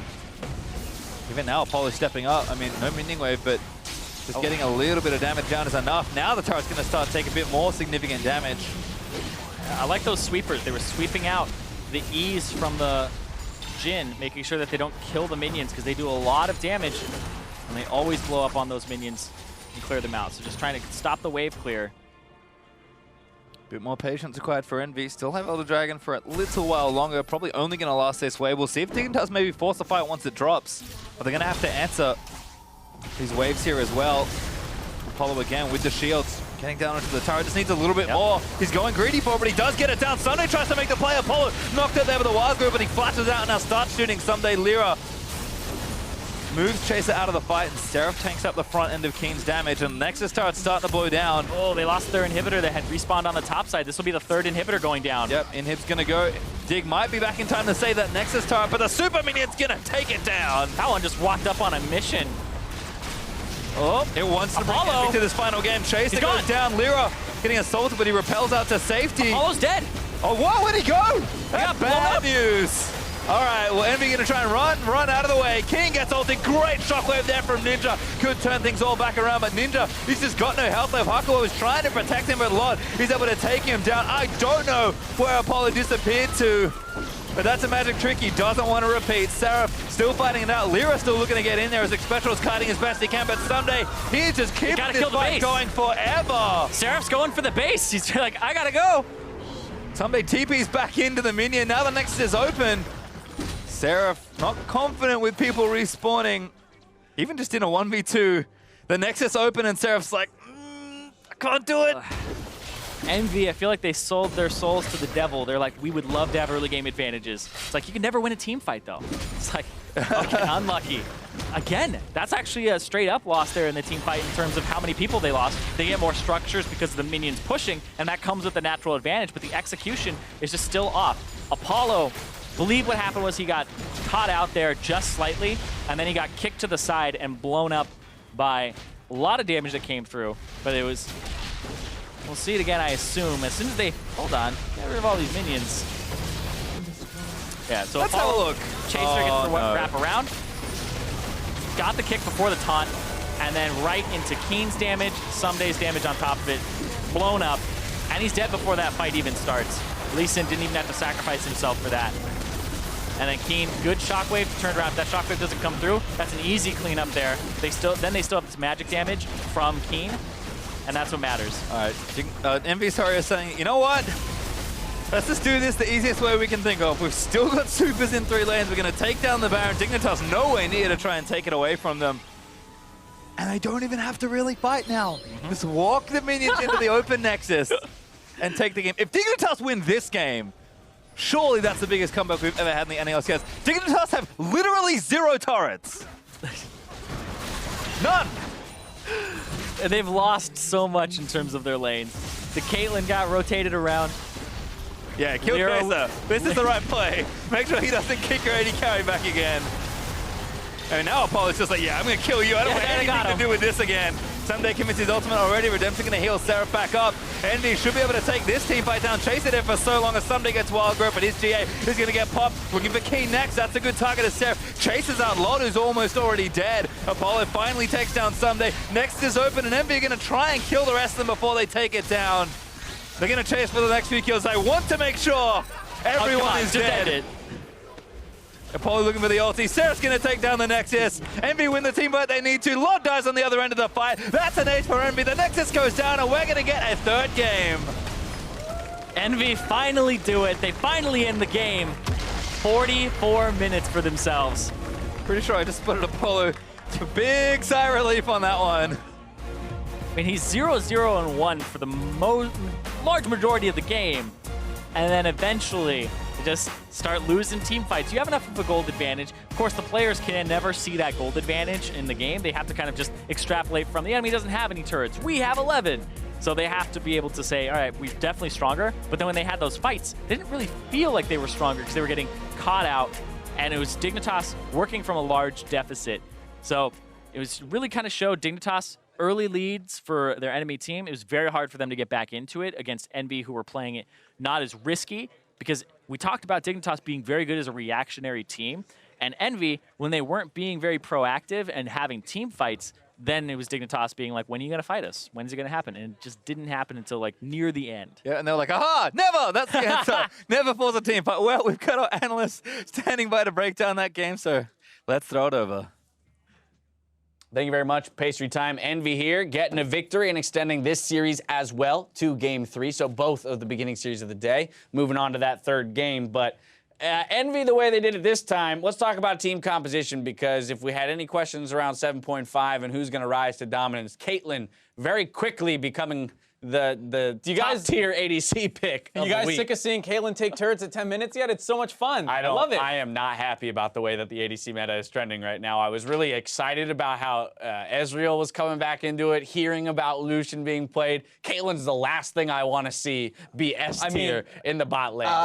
To be fair, I think a lot of times people are giving up the combo too easily. The Caitlyn Karma combo is like a very deadly combo. It used to be that you can run it with Zyra or something else, but when you think about it, what else has the wave clear early game anymore that's left? You can run Caitlyn Lulu, but if the other team has Karma and maybe like Karma Jhin, it might not be that bad. Right. And so I think giving teams Caitlyn Karma right now should be something that you need to be very careful about. It's because it's one of the few like really lane dominant, supportive supports, whereas like Zyra, while she was lane dominant, she was damaged. So like, you get out of lane phase, she's not really going to help you out the whole lot. Whereas Karma's like, here we go, going to keep shielding you over the course of the game. I'm going to go from a lane bully to more of a supportive utility champion, and then it gets harder and harder. And then I was going to say, and then in this case, you add to it Orianna and a Shen in the top lane, and we saw the one or two times that Dig was able to win a team fight was when they could catch Apollo out, right? Get him killed before the shields come out. Any extended team fight will be won by the Caitlyn comp. And it's a very different team comp out of Envy than we usually see. Like, we're used to seeing Talons and Jaces and this weird stuff in the top and bot lane, and they're flexing things everywhere. Like last game, they flexed the Karma to mid and the Mal's the heart of ball. Yep. Yeah, so they're always doing weird stuff. And this time it was like, no, we're just going to pick like a shield comp with a Caitlyn.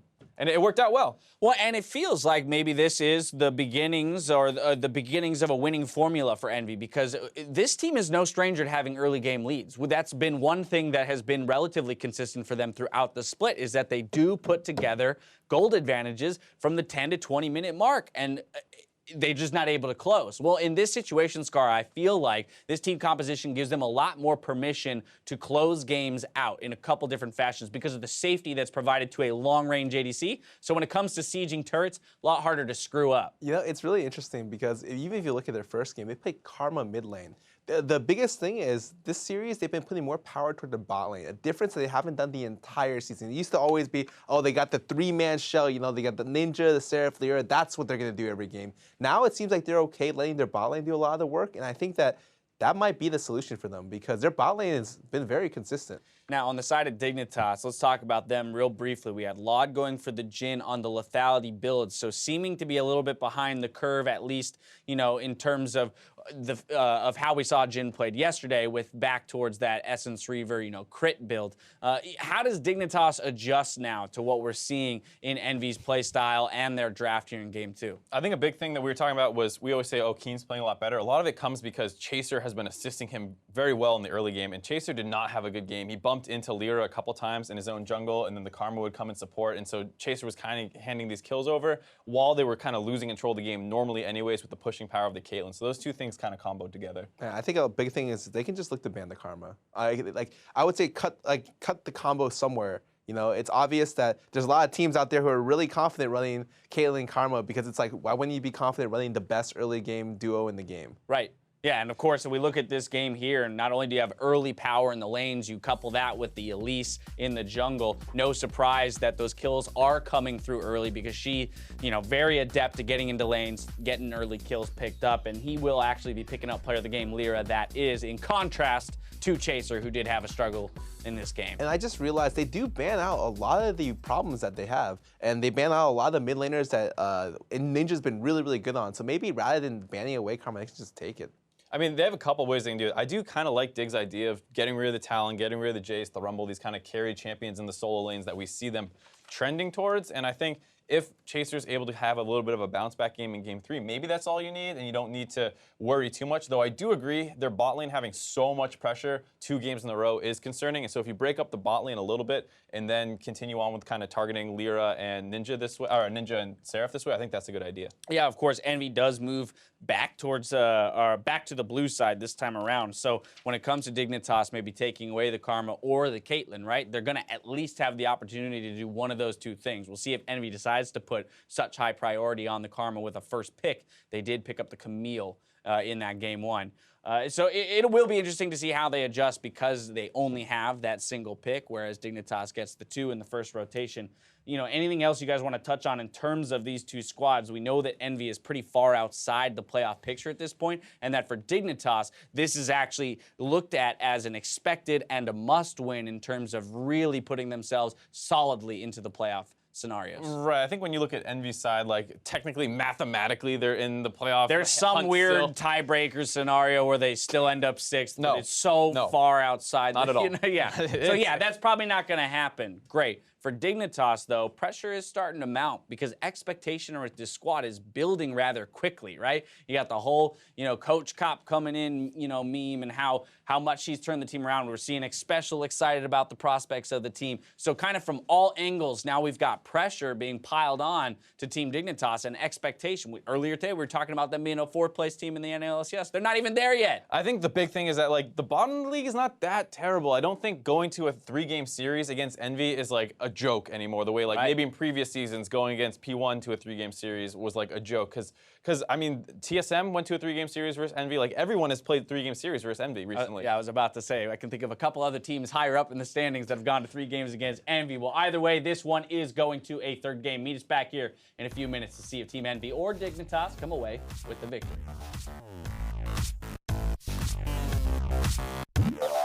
Gragas, no flash. Yep. Count 5, Gragas. 5, 4, 3, 2, 1. I count them. Watch Victor, watch Victor, watch Victor. Victor. I'm going on Gragas.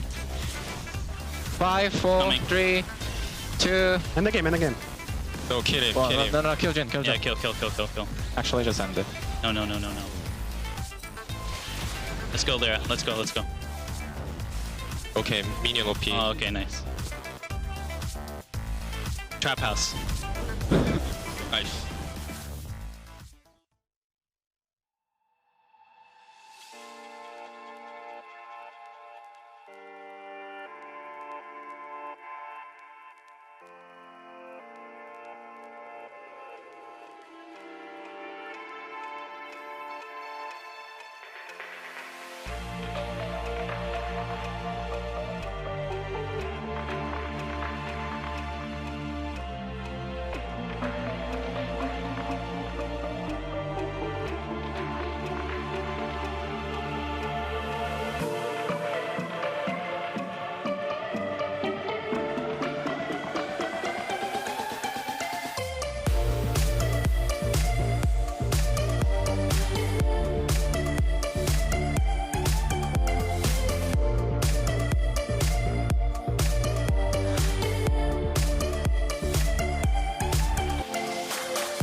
Welcome back to the deciding game in this series between Team Envy and Dignitas. It's been a fun series so far, but Envy are going to push the team to another third game. Yep, up against Dignitas. I mean, they actually ran pretty much the same strategy 2 times in a row for Envy, where it was make sure Apollo has an early game lead. Check, Lyra did it. And the second game, much better, where they were able to transition that lead slowly but surely into objectives, and then they won the game. So Dignitas, that was a long game to kind of be behind and be mentally in a bad spot. So we'll see how they bounce back from it, because the communication has definitely been better on this team. Even Xpecial has had really positive attitude here. So we'll see if they bounce back against Envy, who's trying to climb up those standings still, trying to get out of relegation. Well, it's definitely going to have a lot to say in Champ Select here. Graves once again banned by Envy, Dignitas banning Talon. I expect a lot of these bans to stay the same. There's Rengar for Envy. I'm sure Jace is coming out.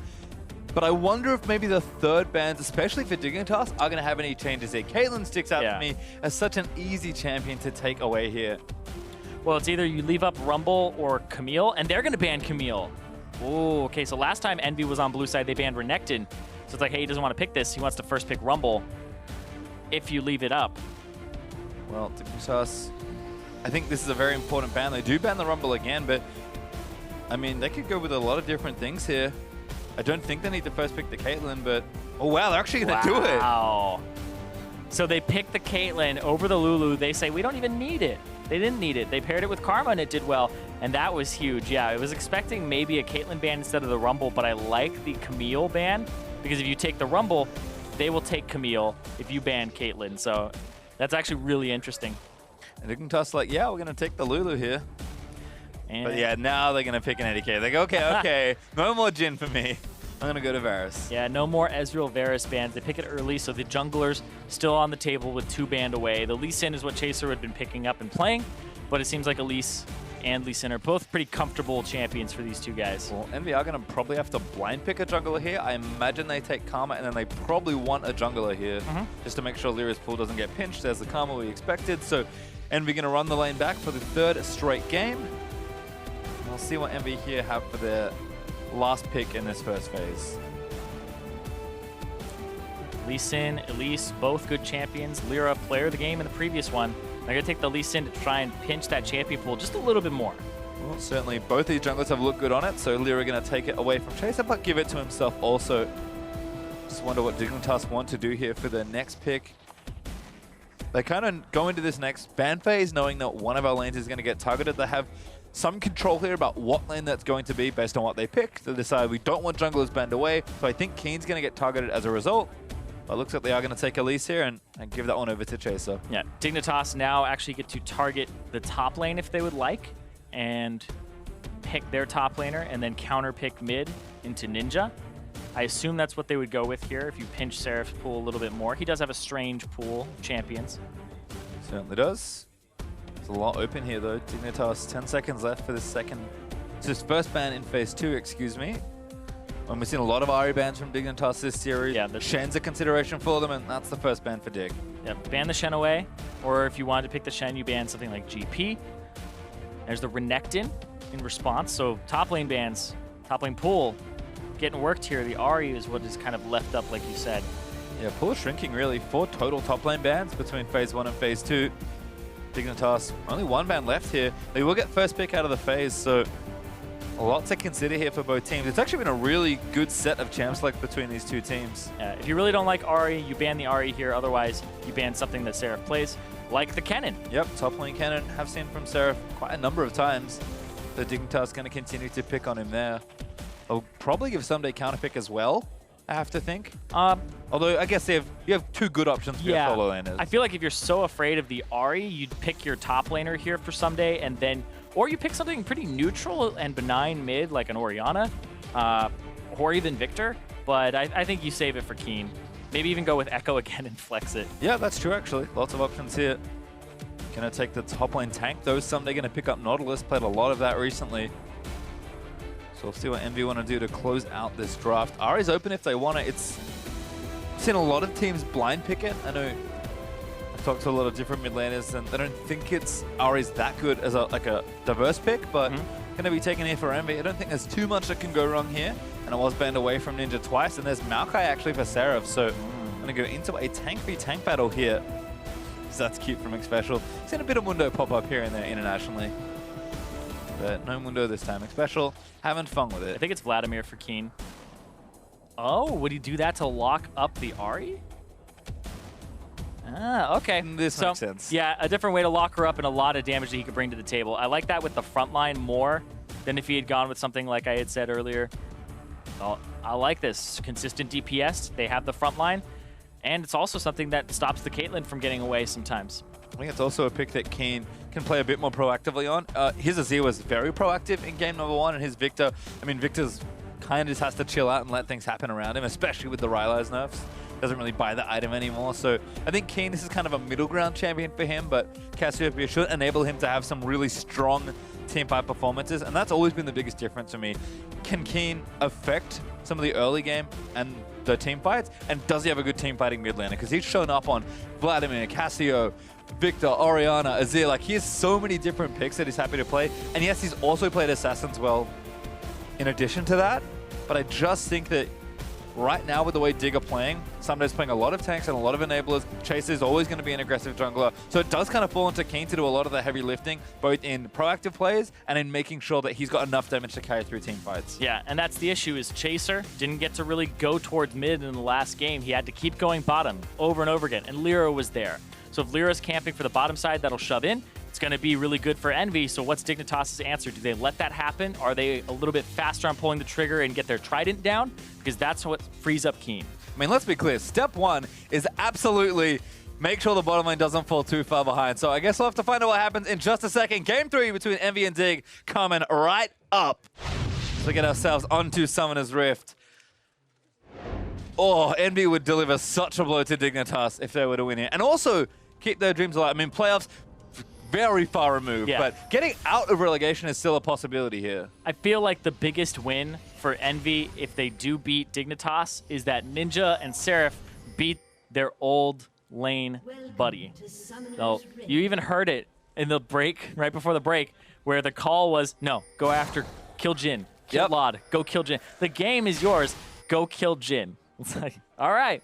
So Hakuo, Ninja, and Seraph all used to be on the same team in Envy with Lod, and I feel like there's a little bit of a grudge there. Lod even called Seraph out, so kind of wants to get him back. That would be the biggest victory. That would be the sweetest for Envy if they could keep Dignitas out of the playoffs or bring them down to a worse position. Big boost to morale of the team as well. I think Envy are a team that just seems like they need just a little bit more confidence in their gameplay, right? They've almost always got a good idea. They are good at getting early leads, but we consistently see them stumble in the late game. And I think a lot of that isn't just, you know, they don't know how to. It's like, hey, we're not confident in doing it. Yeah, this setup, just jumping back into the game, they see that those are going down, but right here, they're actually hiding in the bush. So Envy... I mean, surely Xpecial is going to check this. Yeah. Well, he wants to walk up. Oh, he checked nothing. Oh, eats the big end of the queue. Vlad does steal a couple with an arrow. That's good. That's good. That means he's actually going to hit level 2 a little bit sooner in the lane. And Lyra, I don't even think he'll hit 2 off that. Yep. Doesn't hit 2. Still level 1. Lod stole away enough experience. I mean, Hakuo is going to poke him down. Ward over the back actually is a lot of pokes going to come out. Lod's going to lose his right to the wave first. So level 2 should still be hit early, I think, by Apollo and Hakuo if they can zone them off these creeps. But Lod arrows him down. Looks like he's going to make it. Good shield from Xpecial. Protects Lod from the headshot. And we'll see how much this delays Lyra, because any early jungle advantage between these two could really impact the early portion of the game. Yeah, it means he has to use both of his potions early. He has to use his smite early. And so he'll be pretty weak, but he will end up getting about the same timing in his jungle route. So a lot of trades back and forth. Hakuo is nailing Lod with every single Q. I mean, Lod again, he's a couple more creeps, but there's the level 2 from Envy. Yeah, Lod just needs one more, I believe, but he's getting shoved off by Hakuo on this Karma, who's doing a great job of lane harassing. Again, all the early pressure. All those bloodlust proc onto Lod. He's chased it down level 3. Yep. Went over the wall. I don't think he got spot. Oh, no, he didn't go over the wall. Sorry. The plant is still there. Don't think he was spotted, but he said, all right, there's not enough time. Good bit of waste down here. Good bit of pressure here from Keen in mid lane, though, as we transfer over. CS lead starting to build for the Cassio. Ninja just wanting to play safe here. Keen trying to play off the wave, not get himself queued if Ninja is going for the minions. And a big wave building here for Casio. I mean, we've seen Keen consistently play lanes very well. See how he does here in this counter pick for himself.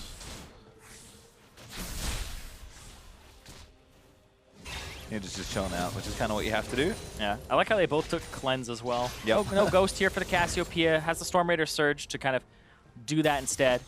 A lot of them will circumvent that by taking that movement speed mastery.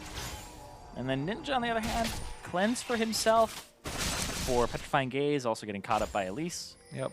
Lord ulti as well. Yeah, it's really interesting that... if only it worked on Final. Yeah. No, it's just really interesting that the Cassiopeia would opt into that. There's nothing like an Ash arrow or anything. He's just kind of worried about, guess, the Maokai and the Charm. So, it's hard to win an all-in as well if you don't have cleanse versus Cassio. So we'll see. It's funny because they don't have things to cleanse, like Ignite or Exhaust from the other person, and get rid of those summoner spells. They just both have it. Chilling out, want to play safe. Keen continuing to pressure up. Ninja is keeping the CS respectable. But again, Keen certainly got the initiative here in the matchup. Ooh, good charm. Miasma was nice from Keen, but Ninja charms him to not set up any follow-up damage. And high out of mana, so Ninja going to have to go back here. Keen staying nice and healthy thanks to Cassio's Twin Fang mechanic, and Lyra's going to steal away the Raptor camp as a result. Well, that's his own Raptor camp. I'm really bad at colors today. That's okay. He was on the other side of the map. He tricked me! This is where he started. Goes back to the scene of the crime. But Keen had shoved up far enough to get a ward in there. And so they know how healthy he is. The Elise also on this side, so Keen's going to run in. Ooh, good charm. Nope. Decides not to cleanse it. Summoners, yeah, his chaser. Tag in. Oh, he got caught! Gets himself out from under it, almost kills Keen. Lyra forced to burn the flash. That was a fancy looking play. Yeah, that was super quick. I'm surprised Keen, didn't blow the cleanse, but he was just not giving a hard enough tell and just making sure that, they walk a little too far forward. Almost got burst down there. That was a little bit scary for Keen.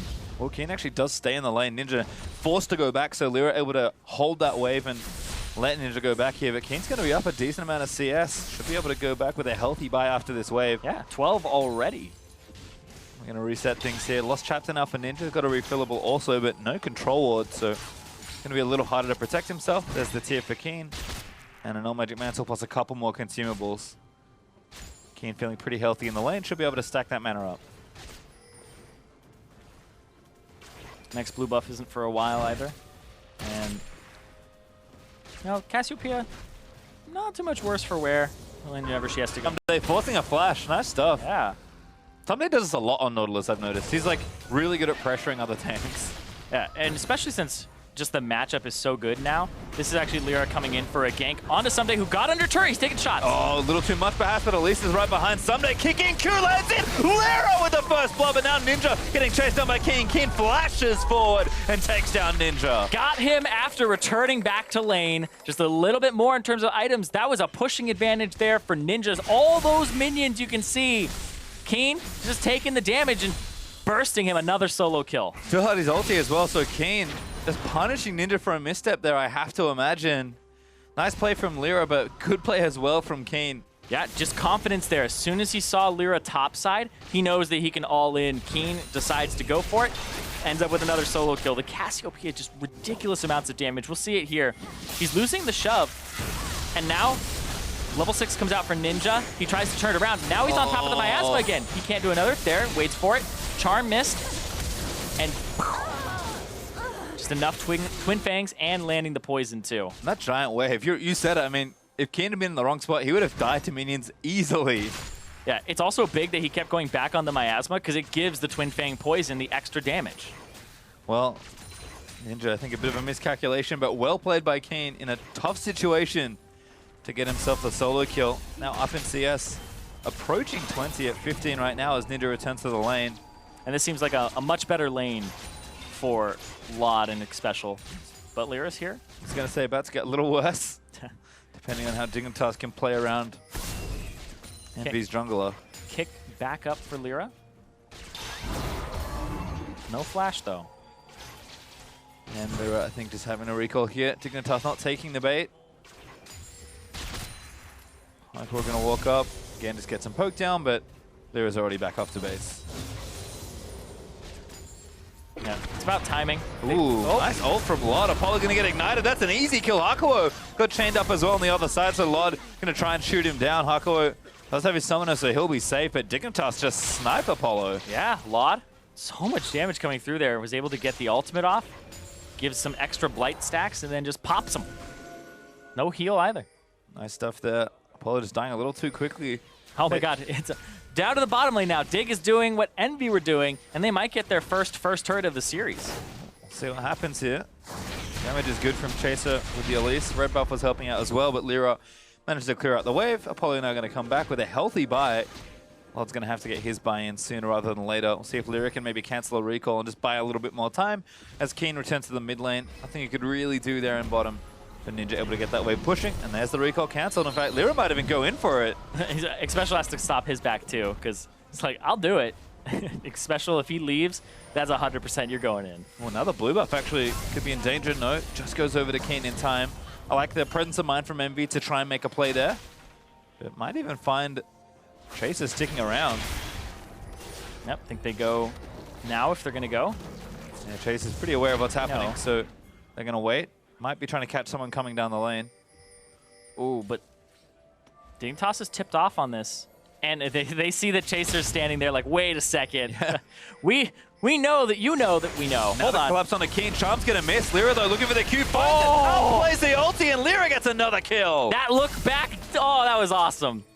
The dip back from Lyra. That was just a quick one. He's blind anyway, but that one, style points. Real nice. Lyra showing off on Lee Sin as per usual. Someday again gets the ulti down onto Seraph. Ooh, might be a uh-oh.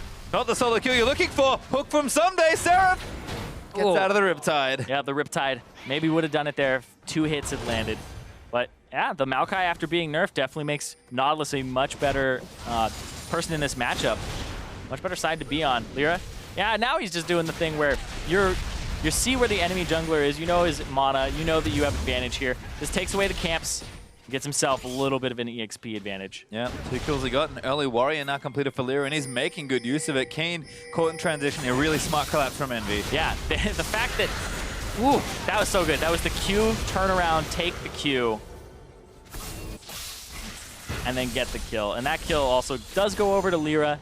Doesn't end up on Ninja, but he'll get the blue buff for it. It's weird. I've seen enough players do that now, but I'm convinced in a lot of spots, players are actually reacting to Cassiopeia's ultimate. Oh, it's kind of like... It's really tight. Yeah, it's interesting because I feel like it's covering options, where his option is to ulti right now, or else he's going to die to Ninja, so I'll look back and then I'll go in.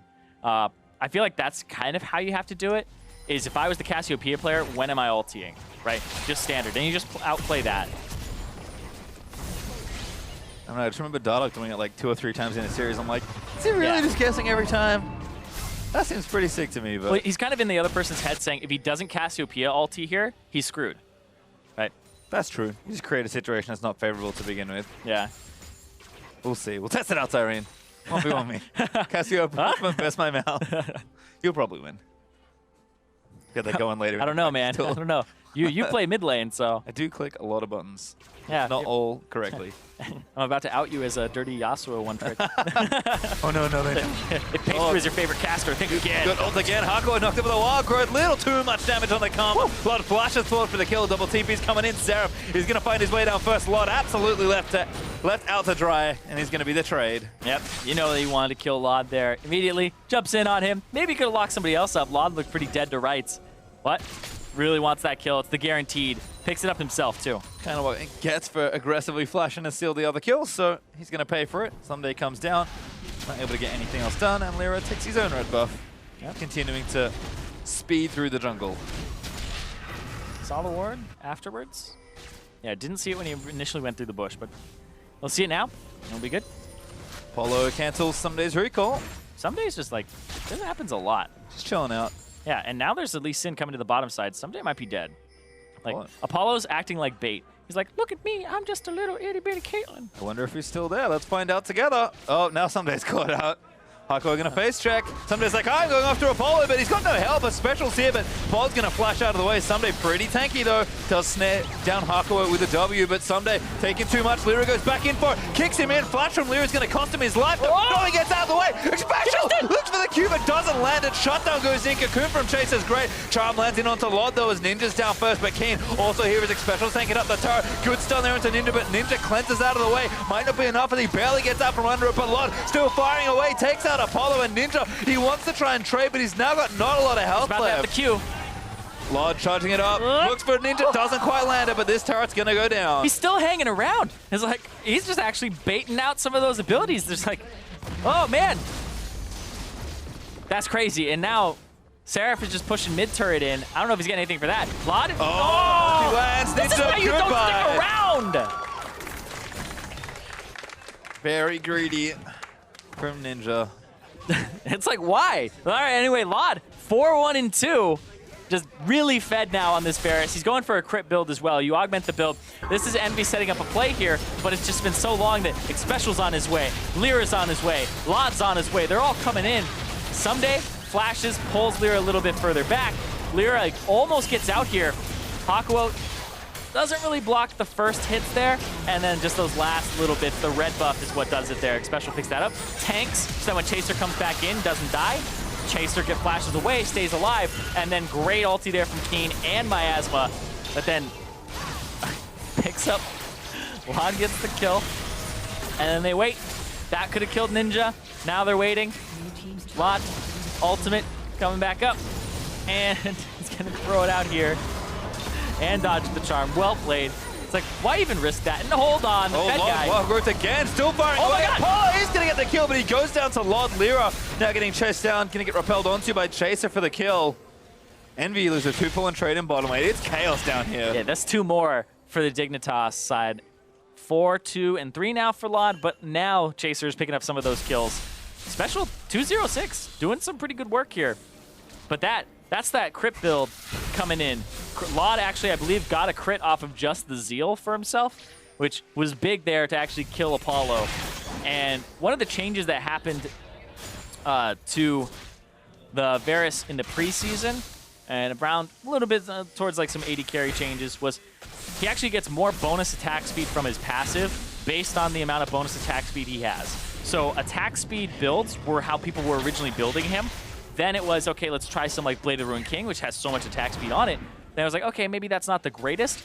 But then the lethality builds came. He became the Legolas build again. So this is still like a very legitimate build on him, having critical strike chance, having bonus attack speed, and then the Runeant's Hurricane applying blight stacks to everybody. It just ends up being a little bit ridiculous. Not the same type of, uncounterable play. He has to put himself at risk with the 575 range. Yes, he has to be a real AD carry and actually shoot you with his auto attacks, but certainly that playstyle was rewarded. Yeah, it was part of the design shift for him, making it so that he was rewarded for this, but you'll see, gets the ultimate, now he turns onto Apollo, boop, boop, there's the crit for 225, and that's what ends up helping him get that kill there.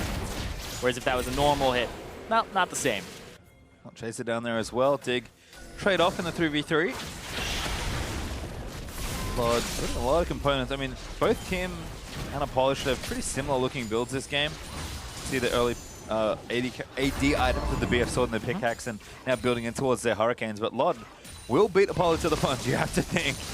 Yeah, being so fed, it's definitely going to help him out. So he's still maxing the Q, to be expected there, and then putting points into the E for some utility and movement speed slows. Just keeping 1 point in the W for that on-hit and blight stacks. And it's funny to see how much attention both teams have started to pay towards the bottom lane as the series goes on. Envy kind of always did, as Lodier spotted. Wait a second. He spotted Lyra. He's blue trinketing somewhere. He's like, hold on. All right, he's going to make it to the blast cone. He'll be safe. See ya. Lyra's out. You can see they're checking everywhere on Dignitas side. He's like, where is he? He's gone. He's gone. Gave him the runaround. Going to give a little bit of time for Envy to pressure mid, but Keen's there. Should be able to wave clear that down pretty simply. In fact, transfer of power over to top lane. Hey, when you have a fed AD carry, you just put him in the lane that you want to knock the turret down in. Seems like it's mid lane for Envy, and for Dignitas, it's that top side. Hakuo, good bit of damage there as well. Yeah, Abyssal Scepter is going to absorb a lot of that. Smart early itemization there from Keen. Helps him a lot against Ninja, of course, which is the primary reason. Ninja actually in the side lane, though. He's going to take this turret, but it will be a trade. Dig on the top lane. Should be able to take that down. I don't know if Envy can stop the push through from Dignitas, though. Yeah, it's really interesting because Envy always look better in 1-3-1s, but Dignitas, I actually think they have a little bit of a better setup here. Mid turret won't go down. This bottom turret will have 2 people on it, and there's a diveable situation here for Seraph, so he has to back up a lot. Taking the turret. Oh, wait! No, repels out. He's okay. He's keeping those minions safe, but a little bit too safe. Well, looks like another turret trade here. Yeah, Ninja should be able to get this. Interesting to see them just kind of trade turrets here, but I think Envy knowing that, hey, this is gold we can get pretty easily. Yeah, Ninja's going for the extra denial here on the minions. Going to take the turret down, so 2 turrets apiece. Long lanes on opposite sides of the map now as a result. So it's going to be tricky to play the map. I feel like Sunday's been very effective in these situations, seems to really understand the overall map and the push and pull of creep waves. So we'll kind of see how this plays out, but Dig probably happy to get a bit of extra gold. Aqua was so annoying. Very annoying. Consistently canceling recalls. To be fair, Kin probably shouldn't recall there if he wants to go back. Probably not. I mean, him and Someday have both been caught like that a few times. It's a trap. See, he's back on the way. Yep. I didn't really want it back anyway. It was the ruse. Kin just going to shove this wave down, get pressure in towards the mid lane turret. And looks like Apollo is going to walk back there with Hakuo. Rune Tarkane now finished. Lod actually finished Infinity Edge first.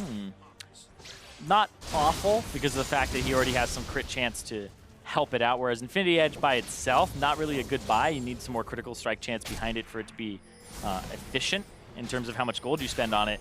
Because you don't get any extra stats from the combined cost. You just get the passive of extra critical strike damage. So you naturally need a little bit more crit for it to be worth it. And that's where the Zeal comes in. So it's not awful. The Runaans will be completed quite shortly. It's a very cheap item, 2,600 gold for Runaans. Yep, Lod not too far away. Got the recurve bow in there, so should see pretty similar item timings there for these 2 AD carries. Be curious to see kind of how they diverge for their third items, but both of them still working on their farm here. Polly does have a nice farm lead, but Lod got a ton of kills and early assists, so gold lead still advantage for Lod, but it's not a huge lead here. And again, looks like Polly's just happy to occupy mid lane, push down the waves, and continue to collect free farm. This is really the point of the game where Caitlyn does need to, you know, do some investing and really start to move towards 3-4 items, or she gets incredibly strong. Yeah.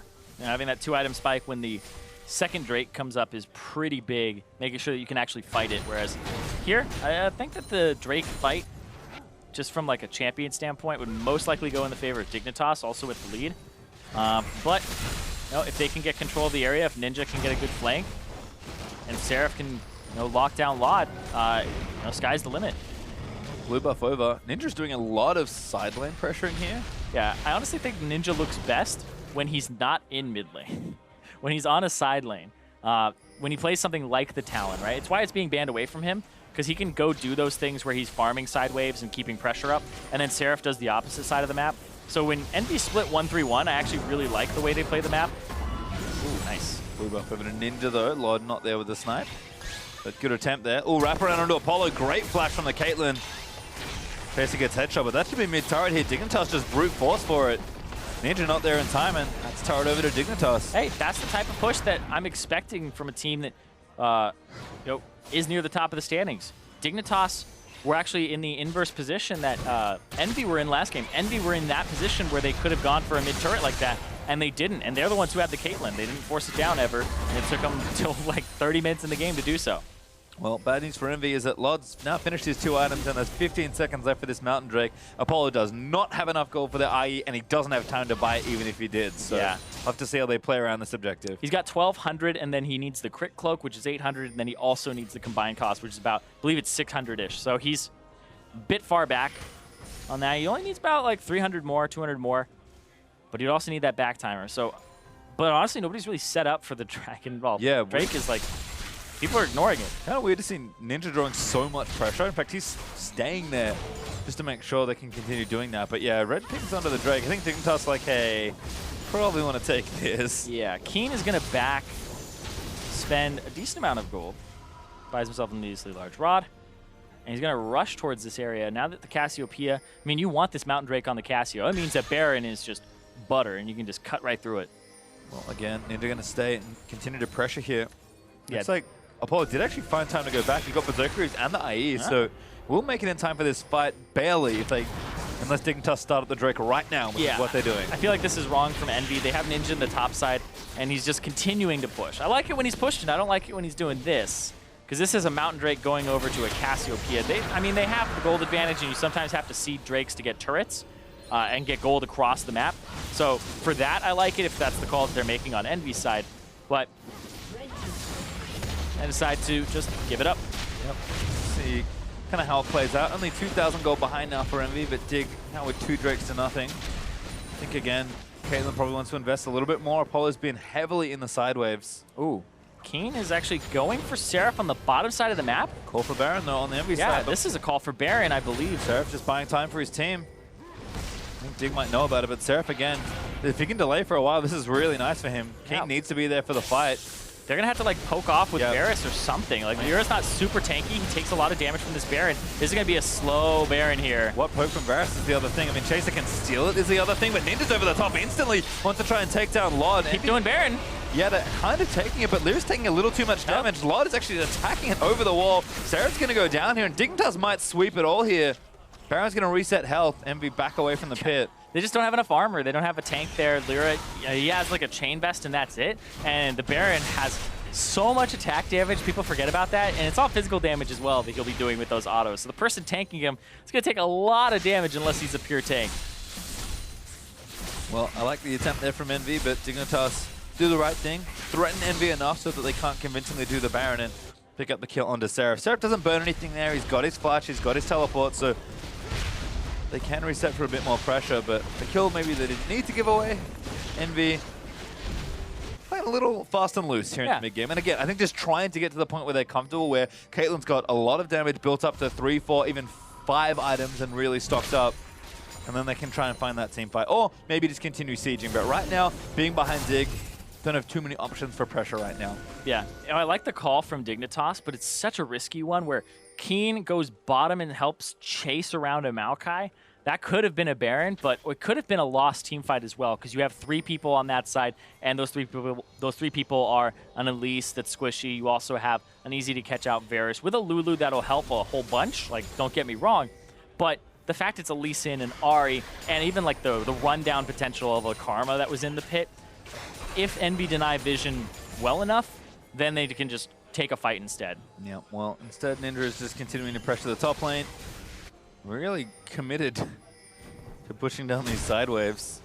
Ninja got a lot of gold for himself, but just occupying Dignitas' time for as long as he can. And that's going to be pushed through mid for Envy. So actually weaving themselves around the map nicely here. Kane not going to make it in time to protect this, I don't think. Speeds up forward, Whimsy's there, and that's actually going to be enough to save the turret. But now Seraph's got pressure bottom lane. Dignitas still behind on the play. Yep, it's a 1-3-1 with a little bit of a push and pull here. Chaser? Can't really get anything for that, but it'll be Ninja on the top side. Now has a CS advantage when he was in a deficit previously, and he's just going to keep pushing this out. And yeah, Ninja got solo killed, so that lane did not start the way they wanted it to. Seraph are going to get ulted by Someday. He's not going to rotate down. And there's my Asma locking up Seraph. Seraph's pretty tanky, but should die eventually. We'll see what Envy are doing on the other side. Again, back towards the Baron. Good flash though from Seraph. Hook there from Someday as he flashes after him, and now Keen's just going to lock him down. Twin Fang Zed needs a little bit more poison. Seraph, he's got the ulti, but it's not enough to save him. Keen gets another kill. Yeah, I don't even know if they've started looking at the Baron. They didn't have time to deny vision. Seraph is pushing too far forward. And I like that Dignitas are actually handling the 1-3-1 correctly. They're like, they can't do the Baron. There's no way they can do the Baron at this point in time. So I think it's a clever call that they're getting some kills off of on Seraph. Now the Baron threat's actually here for Dignitas. Yeah, because they have numbers advantage. Seraph with TP in.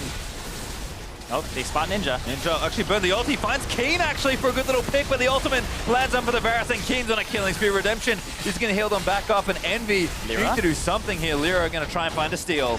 They put the ward over. He has vision now, and they'll go away. Polo just needs to keep shooting. Lyra tags him. Dignitas, they can't take too much damage. Yeah, they're taking a lot of damage in the pit. Oh, Lyra can't go. Really good. Really good. Lyra can't flash in. That was super good. He can't flash. He can't ward hop. He can't take a Q. That was exactly what you need to stop the 50-50. All right, well, Dignitas, a bit of a risky one, but they do take the Baron. They're just going to go down before the TP. Not sure about this TP. He's going to get cancelled. Someday really wanted to save that turret, but no such luck. Yeah.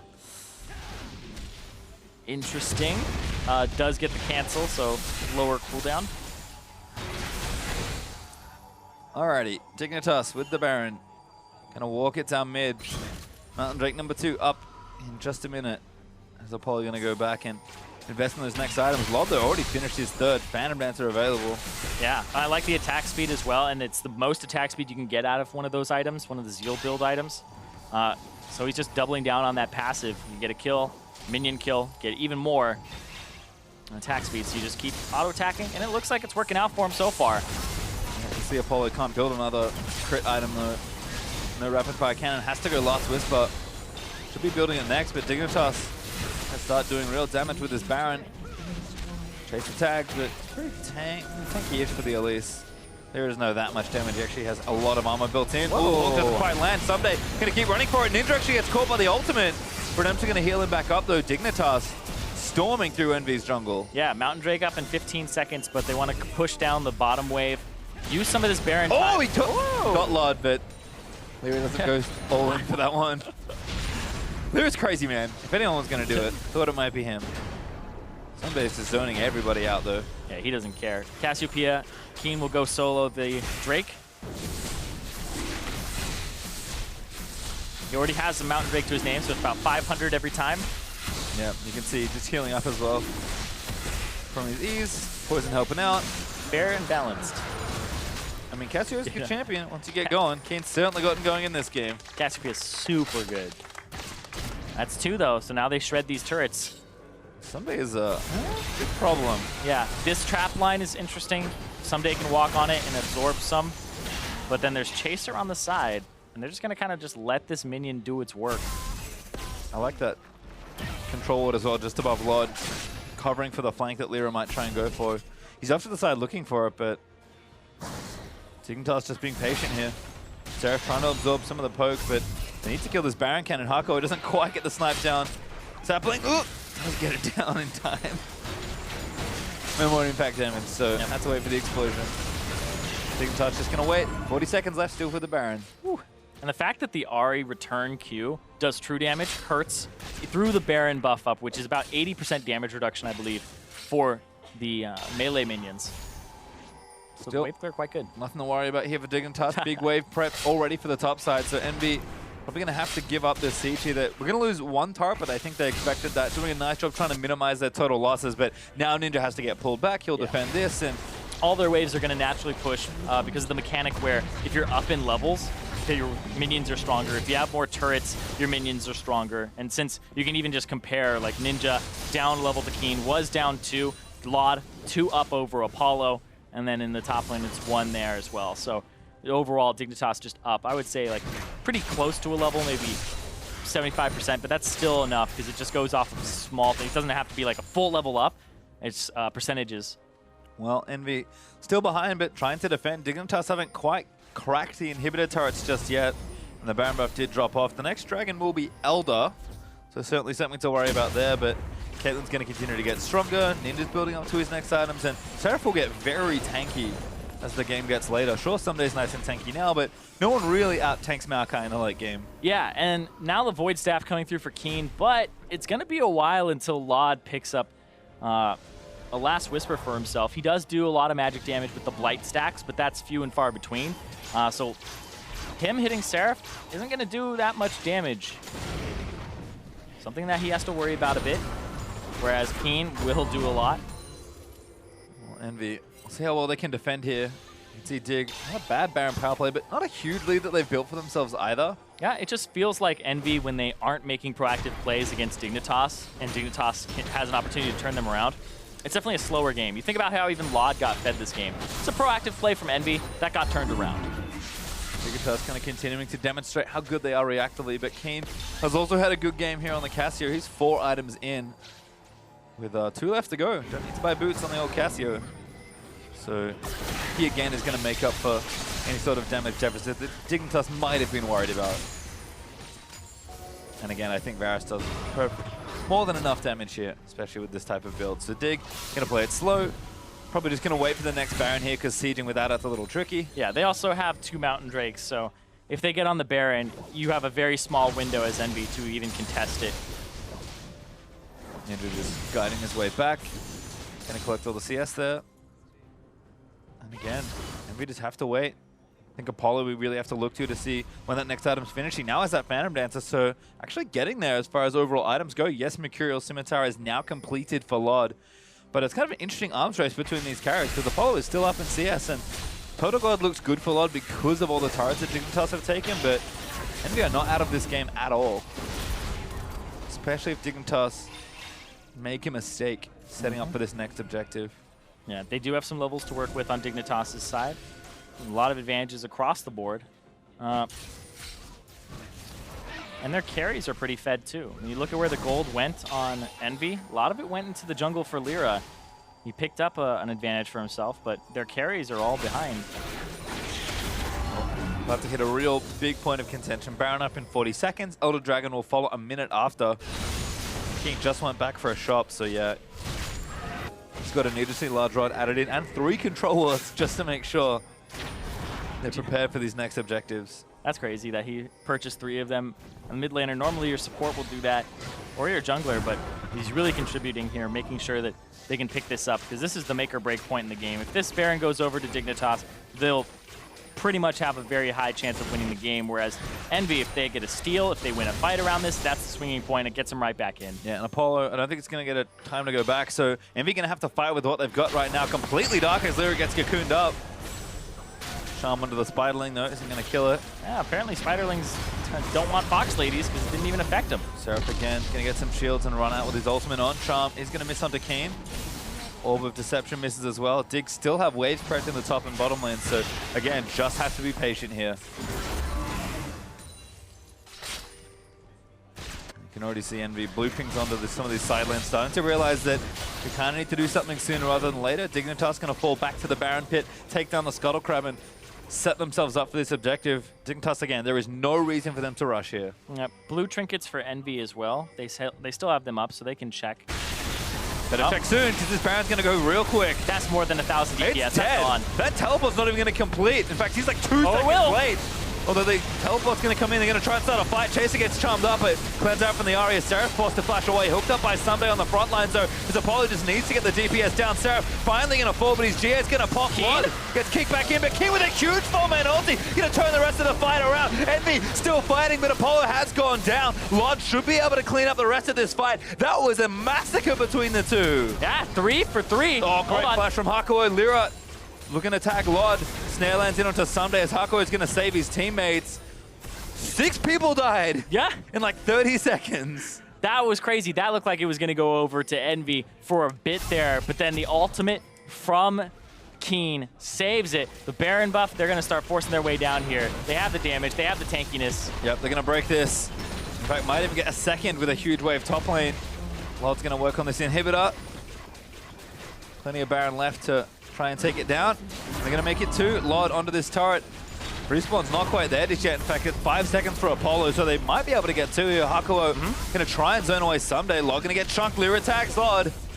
Lands in, looks for it, kicks him down, but the inhib goes down. Someday might fall here as well, but he's got a lot of Baron creeps to help him out. Yeah, but that's a Drake on the table now. The Elder Drake, or Elder Dragon, with Lod down. This may be an opportunity. Envy can grab it to take another fight and win. I've got to go so fast, though, because the minions will kill their base if they don't get it. But, I mean, this Baron just melted. It's crazy. You don't expect Seraph to finish that. Ninja hits Chaser, but then backs off. And watch Keen here, because Keen playing off to the side, that's great. He's actually getting all that damage onto Seraph. Then he goes forward and gets a 3-man. Lyra still turns there as well. Lyra just on, I guess that one's probably on reaction there because he's expecting. Cassiopeia flashes forward, ready to actually do that. Uh-oh.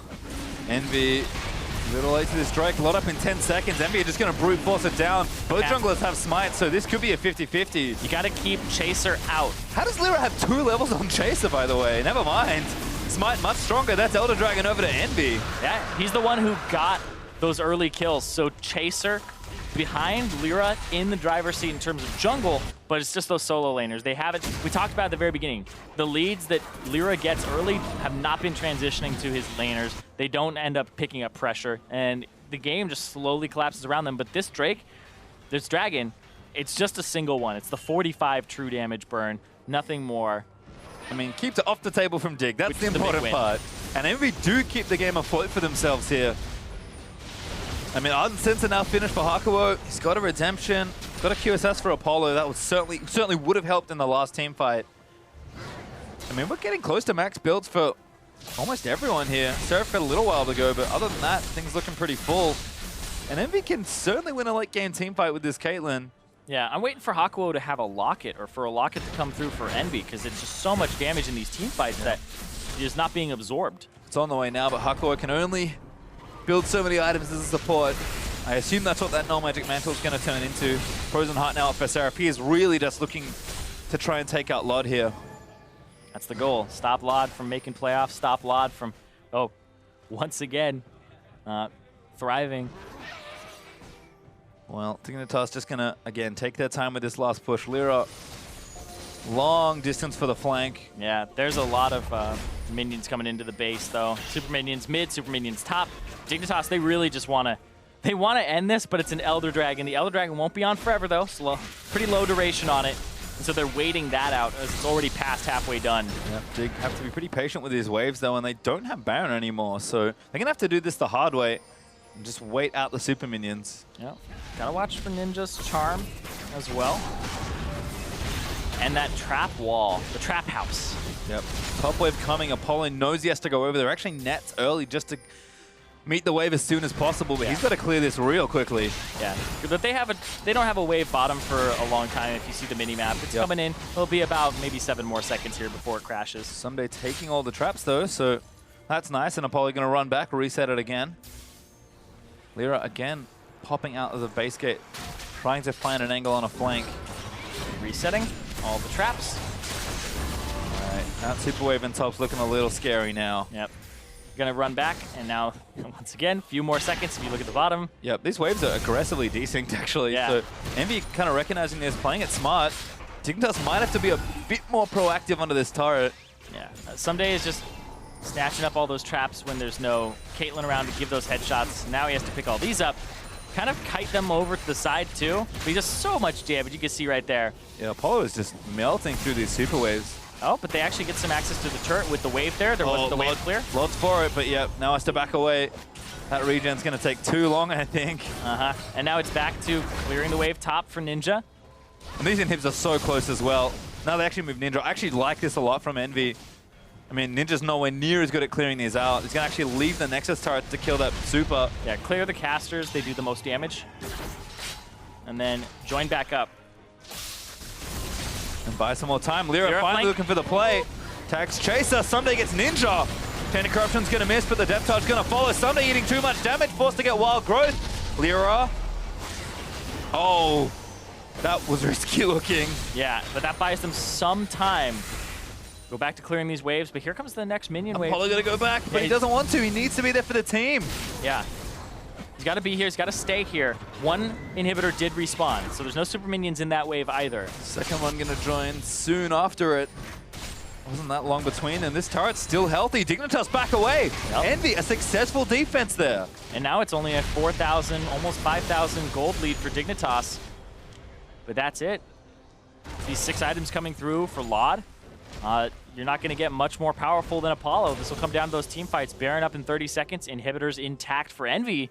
Envy, they're looking to play upset. Yeah, Apollo got 2,000 gold worth of farm in that defense as well. He's almost 100 CS up. But they hasn't spent it either.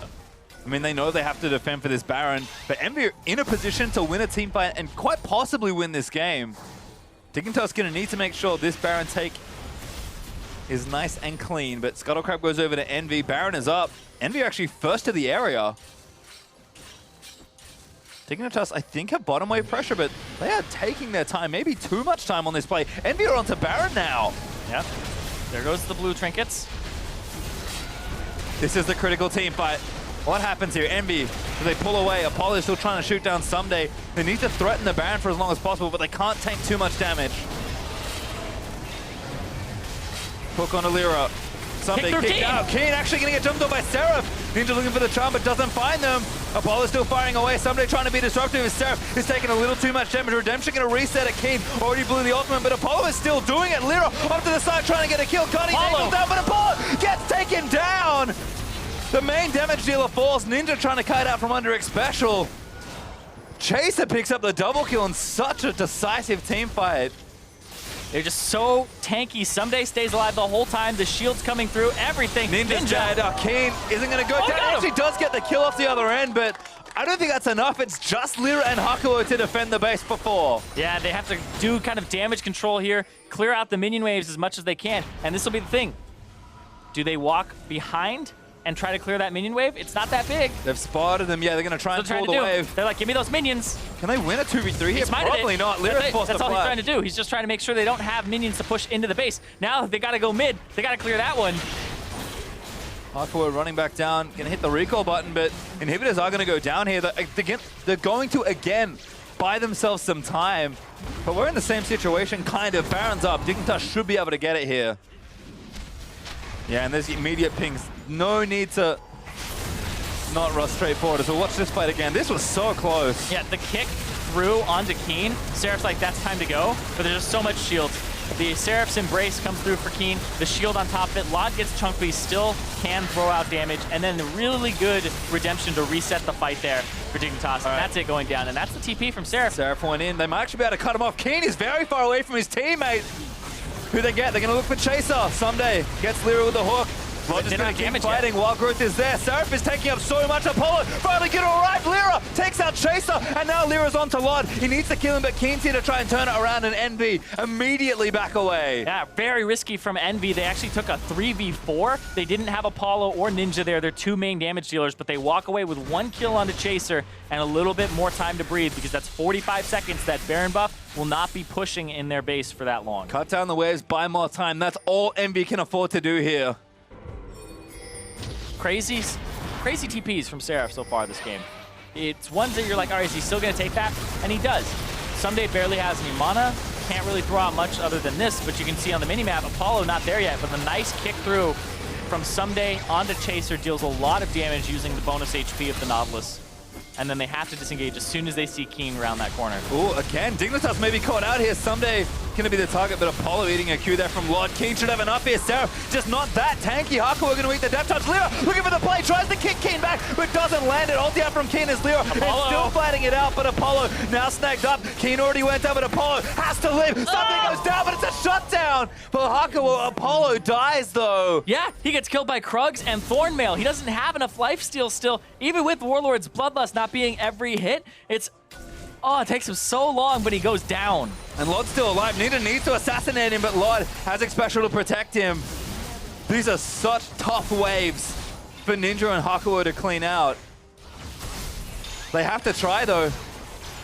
Lod and X Special are just going to stick around. Chase is coming down as well. Now put pressure on this base. Make sure that these minions will go all the way up to the turret, and they'll get some damage on it, too. What's the counter? They have to land a Charm? Yeah. That's how you stop this, but just stay out of charm range. Still think they can kill Lod. There's one Nexus turret down. They're going to work on the second. Ninja needs to make the play. Over Deception lands in, but Lod QSS is off. Cocoon's going to save it. Lod gets the last auto onto Ninja. Nexus turret's going to fall, and Dignitas going to win a grueling 3-game series over Envy. And they continue their streak. Dignitas now 7-2 in their last 9. That was not nearly as easy as I think they thought it was going to be.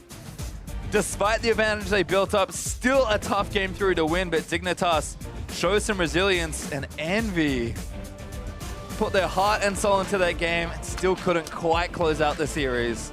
Yeah, and you can see very happy there for Dignitas that they walked away with that win. And I have to say, like, Jat's been talking about it as well when he interviewed X Special. Look, very happy. X Special's always a guy that I've known to be very hard on himself. Even when they won games, it was kind of, but I could have done better. And he was still down on himself. But this just seems like smiles as soon as that stressful game was over. He's up out of his chair, getting his teammates on their feet. And it seems like a different Dignitas. Certainly does. And again, not the prettiest 3-game series, but a win nonetheless. They continue their streak for yet another series. But Envy made them work for it. And I mean, again, if Envy are looking to play themselves out of relegation, or even if they make it, they just play themselves into form, assuming they do have to play for their spot in the promotion tournament. These are the kind of games you want to see from them. Had a coherent plan, looking surprisingly good in the mid to late game. Like, sure, still not the cleanest team, but they are the last place team in the NALCS and showed a lot there in this series. Yeah, and there's no like free wins. We've been talking about it where there's a lot of parity between these guys, and like think Jat did something on the dive where it was standard deviations, and this is the split that's the second lowest in terms of standard deviations away from each other, where there isn't really too many teams that have run away with games in terms of like the standings, and these teams were still in striking distance of playoffs. Envy, of course, now playoff hopes, they are eliminated, they cannot get it, but they can still get out of relegation position. Yep, they can get into the safety spot. And showing performances like this is good. They've taken a lot of games versus teams well high up in the standings, TSM being their most recent. 2-1, stuff like that, yeah. And again, forcing teams to a third game is nice. Just you get to play more games. And I think every time we see them, they're not quite there for that second game win, but they're getting closer. Like that series could have gone either way, even though Dig had a lead in game 3. Yeah, for Envy, it's like finding consistency for Ninja and Seraph, but also being able to put it all together because they have those early leads, right? It's kind of like how Echo Fox was at the beginning of the split. Early leads, but what do you do with those leads? And they're just trying to find that out and have more dynamic shot calling because I'll talk about how like this should be the next step during the cast, but there are ways to throw people off because everybody knows in professional play what the next step is, and then they'll counter it, and then they'll move you around the map. But it's being able to realize in those moments what they think you're going to do and do something different and try something different because predictability is very deadly for teams. And I feel like at least for Envy's sake here, they had a plan and they actually executed pretty well, like trying to do things. And even when they were stuck and the plan wasn't as obvious, yes, they made some mistakes. Game 1 kind of harken back there. You can definitely see that, not the cleanest play out of that Caitlyn advantage they had. But even in that last game, like Seraph completing some aggressive TPs is at least a proactive play from them. Yeah, and that's where it was like, oh, why aren't we seeing these when he was playing Shen? Why aren't we seeing these TPs to like pressure someday to use his teleport, and then you can ulti and like match that as well. So there's these tiny things that they aren't abusing. Like they weren't abusing their Caitlyn advantage. They weren't abusing the fact that they could push Victor out of mid lane and get themselves an advantage there and get that tier 1 turret really early on in game 2. So there's these things that they aren't being mean League of Legends players, right? Yeah. They aren't making it so that your options are just completely restricted. They're kind of like, oh, okay, we have an advantage here. Let's play it out until this point or that point.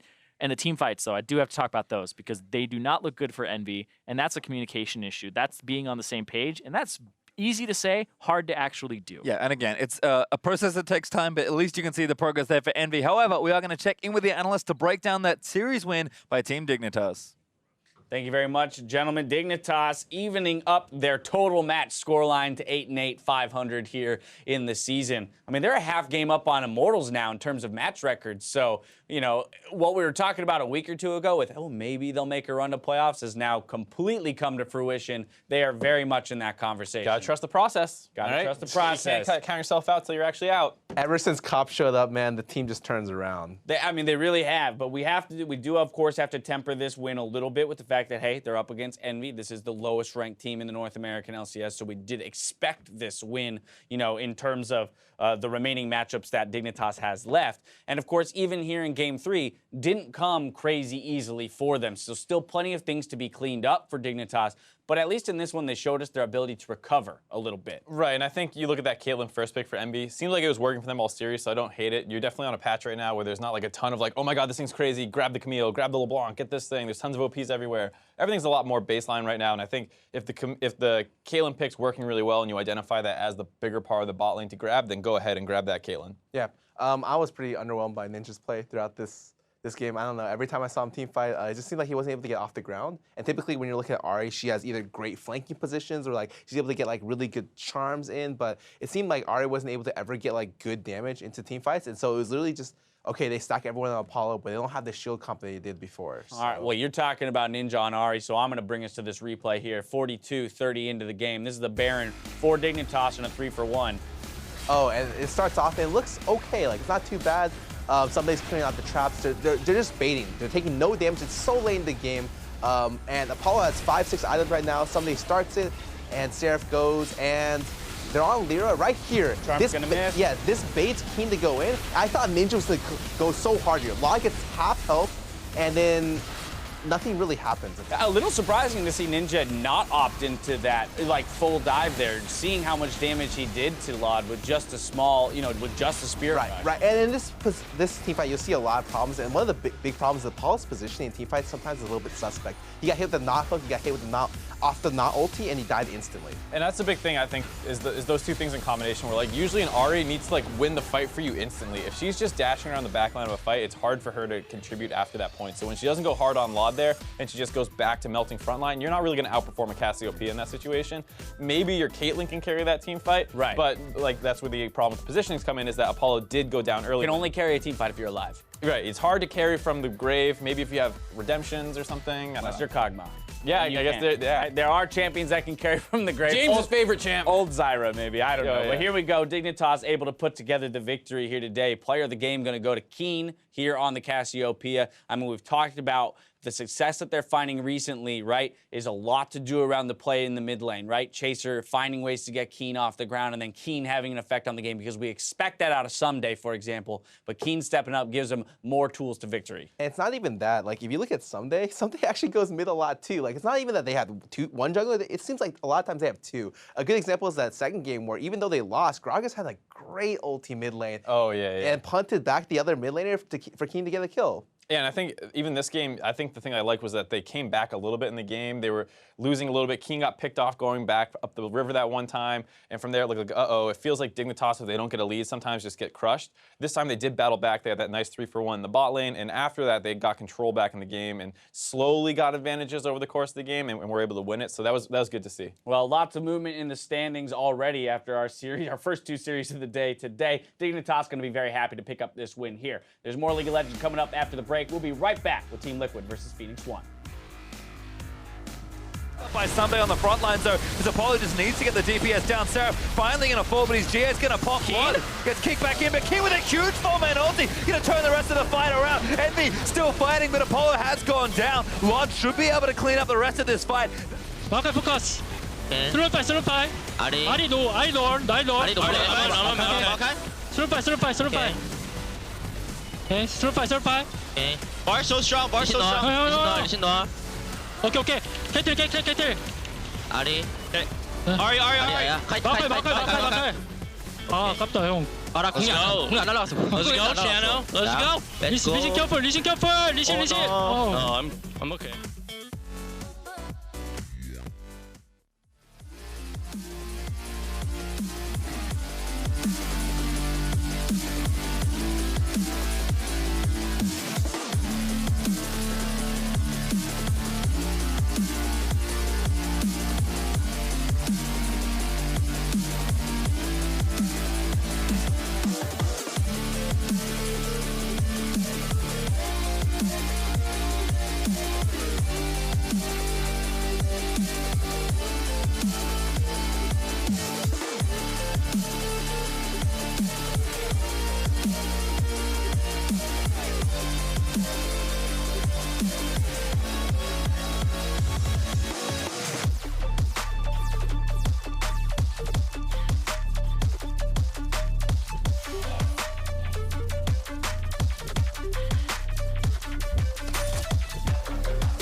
Welcome back, everybody. I am Clayton Captain Flowers Reigns, and rather than having to choose between two of my favorite color casters, I figured why not both?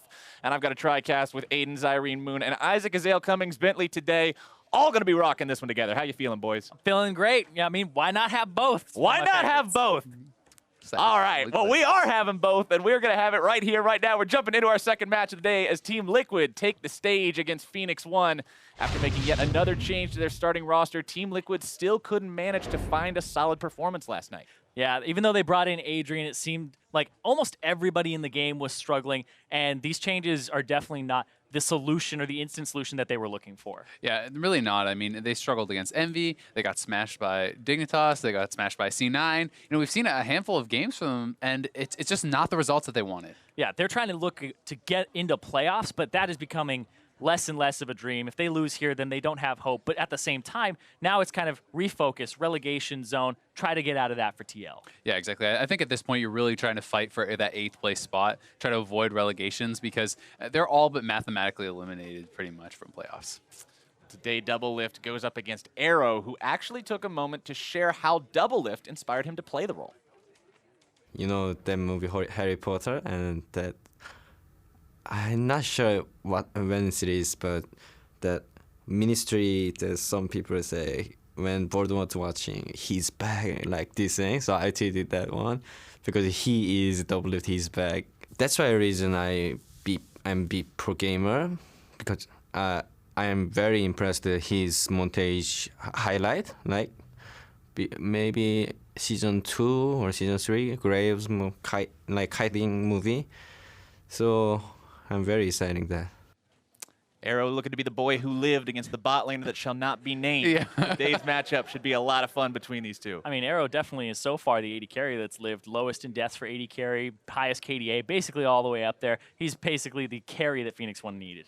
I think it's Doublelift who has something to prove against Arrow, because Arrow to me has been the best AD carry, the most consistent in the NALCS this season. But another guy who has been a big carry is Zig, and he's actually 10-2 on carry top laners, and that has been something that has just exploded for him. People used to talk about him as just only a tank player. He has proven himself as a legitimate threat, even while not getting a lot of help from his jungle. Yeah, that's the interesting thing, is he actually gets the least help in terms of jungle proximity out of all the NALCS top laners, and he's actually 3rd in enemy top lane jungle proximity, so he gets camped a lot, and it's so hard to get something from Zig. So when you watch him and you watch the minimap, he always errs on the side of caution. If the jungler could be there, he's always there. He kind of plays it like blackjack. That face down card, always a 10. Jungler is always there.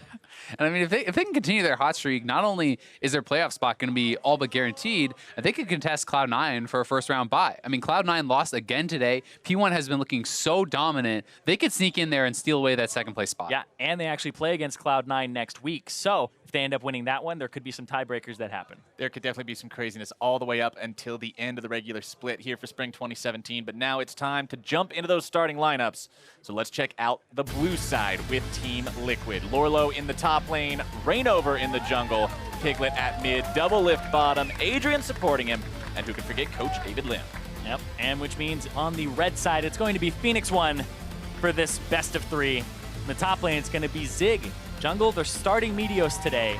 The mid lane, it's going to be Ryu. The bot lane, Arrow. And support Stunt with Coach Fly. And you know, we talked a little bit just now, boys, about how Phoenix One might be looking to potentially jump in there and grab that second place spot. But let's not forget that Liquid is working at this from a very different angle in the standings. Currently sitting in 9th place after their loss yesterday. Not feeling more comfortable about that. They're trying to avoid being in that relegation spot, trying to get themselves to a little bit safer ground by the end of this split. I mean, these wins are extremely important for both teams to pick up. The bye spot is actually massive for P1, and for Liquid, you're trying to stay in the league. You're trying to make sure that you're in the best position that you can be in going forward. Both very important for both very different reasons. As we jump into picks and bans to start things off, and with Meteos on the Phoenix One roster, the first ban out of Team Liquid is going to be the Olaf. We see a lot of jungle target bans against Meteos these days, going after that champion. Yeah, the Elise, the Olaf. Bring him down to the Zac. He has like this very unique champion pool that's kind of hard to get a little bit of scrim time against unless you're scrimming like CLG with the Olaf or some people who pick up that Elise. But the Zac is one that you really don't see anybody else playing. And honestly, it's been working pretty well for him when he has brought it out. I think that champions like Zach can very easily be overlooked in the competitive scene. And players who have shown the ability to play these, B tier or A tier, whatever you want to call them, picks at a very high level have had a lot of success on them.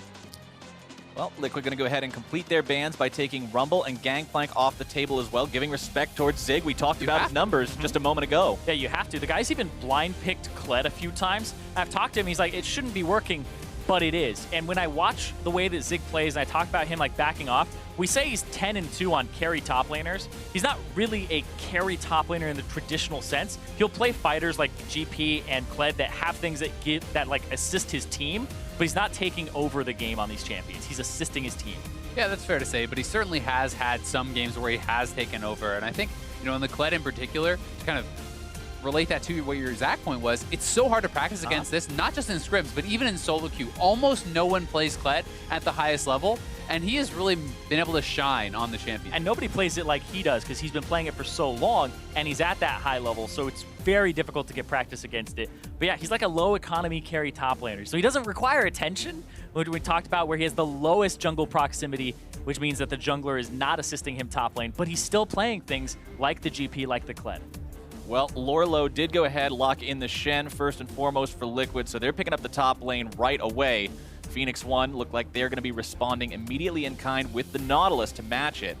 See what else they want to go for here in the first round. And I think the Shen was relatively telegraphed, so if anyone has some time to think about it, when you ban out the counter picks to a champion, you can often assume that is going to come out. They're going to play more of a kind of just standard even lane with the Nautilus. That said, anytime you take Shen, you have the ability to get very proactive and look for plays around the map, make things happen. I think it pairs especially extremely well with Rengar if they're going to be able to go for that route, and there it is. Yeah, because Meteos doesn't really want the Rengar, and that's why we saw an interesting pinch from Phoenix One, because they took away the Graves, they didn't take away Rengar, but they took away Lulu. If you see Shen coming, you probably leave Lulu up and you get it for yourself. It's kind of interesting how they didn't want that to go over with the Shen or even like take it themselves. It's odd. We have seen a lot of priority on that Lulu lately. Plenty of teams first picking that before anything else. A lot of success off of it as well, but like you said, it's already been banned away. Not really going to be a factor this game. Meteos grabbing the Elise for himself. Take away the Olaf. He's going to be on one of those other champions that he's very capable with, as Liquid decides they're going to lock in their AD carry in this first half of the picks as well, grabbing a Caitlyn for double lift. Yeah, Caitlyn for double lift, and that means he's going to be able to have a lot of harass in the lane, a lot of pushing power. Support's not picked up here for either side or mid laners, so you're going to see a pinch there on either one. I assume Phoenix One bans some mids, pick one up themselves. I don't know if they'll actually counter with Stunt. Stunt has a weird pool where he will sometimes play things like Braum if the situation calls for it.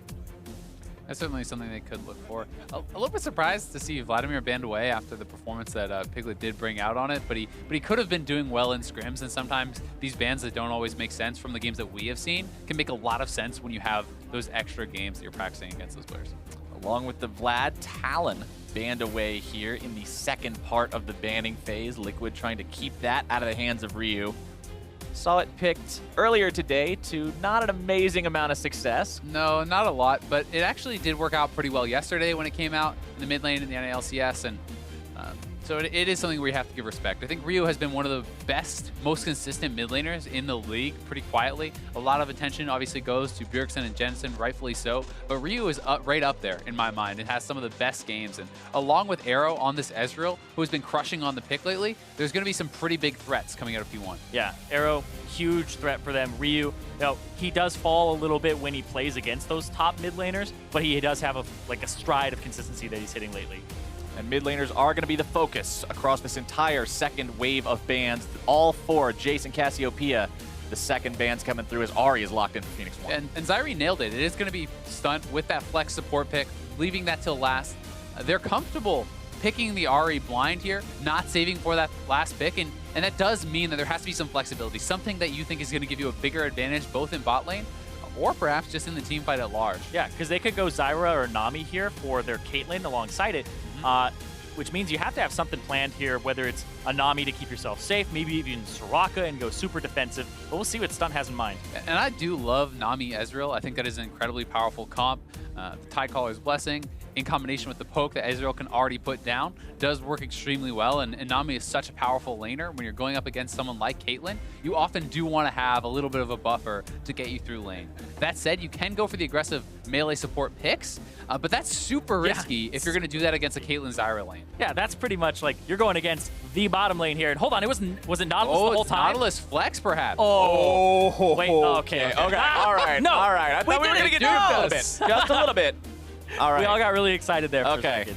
We just kind of got psyched out a little bit. They are going to be locking in that Karma to go with the Ezreal. The last two picks on the side of Team Liquid going to be the Zyra and the Syndra that we saw. Plenty of AP damage for this roster, too. Yeah, the Karma decidedly less exciting than the Kled would have been there, but still, I respect it. It's a very strong bot lane. I think both teams have pretty well-rounded compositions. I do want to see TL being extremely proactive. I think that there's extremely powerful level 6s in both the solo lanes as well as the jungle. When you hit 6, you can do 3-man dives. Mid lane, you can go bot lane. There's a lot of roam and power potential at that level 6. Yeah, they have a lot of great siege here as well. Once they get advantages, they have a winning bottom lane. Their mid lane is also a bit of a winning lane as well. And then they have the Shen, which will also make it so it's hard to actually make plays on those two lanes. Yep, and one thing going for P1 here is really going to be the early game of Elise. I think that pre-6, Elise heavily outshines Rengar as far as the ganking. I do think that Nautilus Elise can set up dives well, and this is something that they're going to have to exploit. And let's not forget the performances we've seen from Meteos just as an Elise player in the past. We've seen him hard carry these games on this champion. If there's somebody who can make it happen, it's him. He's been playing it for so many years, really known as a top-level Elise player. And I love takes the kill, carries the whole game with Elise, like 7 kills, 0 deaths. Ridiculous. We'll see if he has another performance like that today. It's definitely a day to step up, if anything. One of the last games to be played for both these teams in Spring Split 2017. After this, they're only going to be having the games remaining next week to close everything out on. It's do or die time. Team Liquid versus Phoenix 1. One vying for the top spots on the ladder, the other vying to claw their way away from the bottommost rungs as everybody's off the summoning platform and fanning out.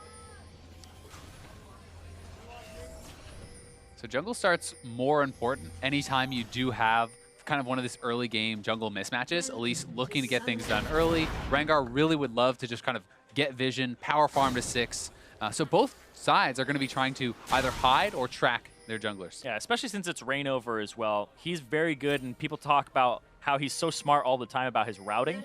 These are two junglers that have that veteran game sense of they know and they can track the other guy basically just off of where the laners showed or when they showed or how much mana they used, etc. So these guys are definitely top tier, and I'm really interested to see how they farm their jungles. And that's sometimes when these mind games come into play. I mean, earlier today we saw Impact going for a play like that, doing a fake leash to try to throw off your opponent, and you can look for those sorts of plays. Right now it is just kind of a line of scrimmage, but P1 was able to ward up their opponent's Raptors, which should give them a little bit of an edge in that jungle tracking. These days, a lot of junglers are prone to starting at that Raptor camp, so just having that extra information down will let you know that he's not starting up there. At least it doesn't look like he's going to be right now. Rainover hanging around that top side of the map. Meteos doing the same on the Phoenix 1 side of things. Rainover taking the blast plan over the wall. Yeah, and a little bit of a fake leash here for the bottom side because Ezreal Arrow is just sitting around by this buff. Auto attack it, throw some mana at it, but he's actually not doing it. It's a fake leash, but what they do is they give bottom side, they give priority to Adrian, who got to sit in the lane and put all of these eggs down, I guess. And that's why there is actually a cost to this. Normally you can get off with these sorts of plays kind of a little bit scot-free, but having the multiple plants in an already winning lane means that there's almost a guaranteed level 2 first year for TL, which can be pretty critical when you want to push in your opponent and poke them out. That new Zyra skin is so cool. I didn't realize what you were saying at first when you said she's getting down all the eggs. I was like, wait, Zyrene, what the hell are you talking about? Then I realized, I was like, wait, that's new Zyra. Yeah, Zyra's actually fallen off a decent amount in priority. People are going for the ranged healing supports and things like Lulu, Malzahar. It's interesting because Adrian's the one to go for it here. We've always known him as kind of the passive laner, but alongside Doublelift, that's not really what Doublelift needs. Doublelift needs an aggressive laner. Even when he was like grooming Biofrost, it was to be aggressive back on TSM. Yeah, he's always been someone who looks to dominate lane. He's very mechanically talented player, and he wants to be able to use that to get edges in lane. And I think even this little play is actually very smart here. So they're playing to the fact that Elise has these early gank paths, wards over, kills the blast cone. That stops one of the most common gank paths for Elise that they would want to do. Yeah, which allows them to keep shoving up and keep pressure in the bottom side and not have to worry about the Elise gank. And even just taking out the scuttle there for Reignover, this has the bot side extremely well covered. Yes, Meteos could still look for a lane gank or something like that, but it's so much harder to pull off when you don't have hard crowd control, someone like a Thresh to bring you in for a lane gank. Yeah, this is why there's that whole saying of, don't play to losing lanes. You play to your winning lanes, even the ones that are going to have a shove advantage, because they need more wards, they need more coverage, because they're going to play up, which then gets you turret damage. Team Liquid making sure they're giving the resources and the vision and the information necessary to this bottom lane to allow them to continue to shove, utilize the power of the Caitlyn and the Zyra. Meanwhile, Zig shoving Lorlo in the top side, using the lane bully potential of that Nautilus to do the same thing that's happening to his teammates on the other end of the map. See a ping up there from Liquid, seeing if maybe they want to do something about that, but Meteos is also hanging around top side. I mean, getting the shove is great, but the thing is, with Shen, you're not really punished that much. If you're pushing in a Maokai, it's a lot harder for him to CS under turret.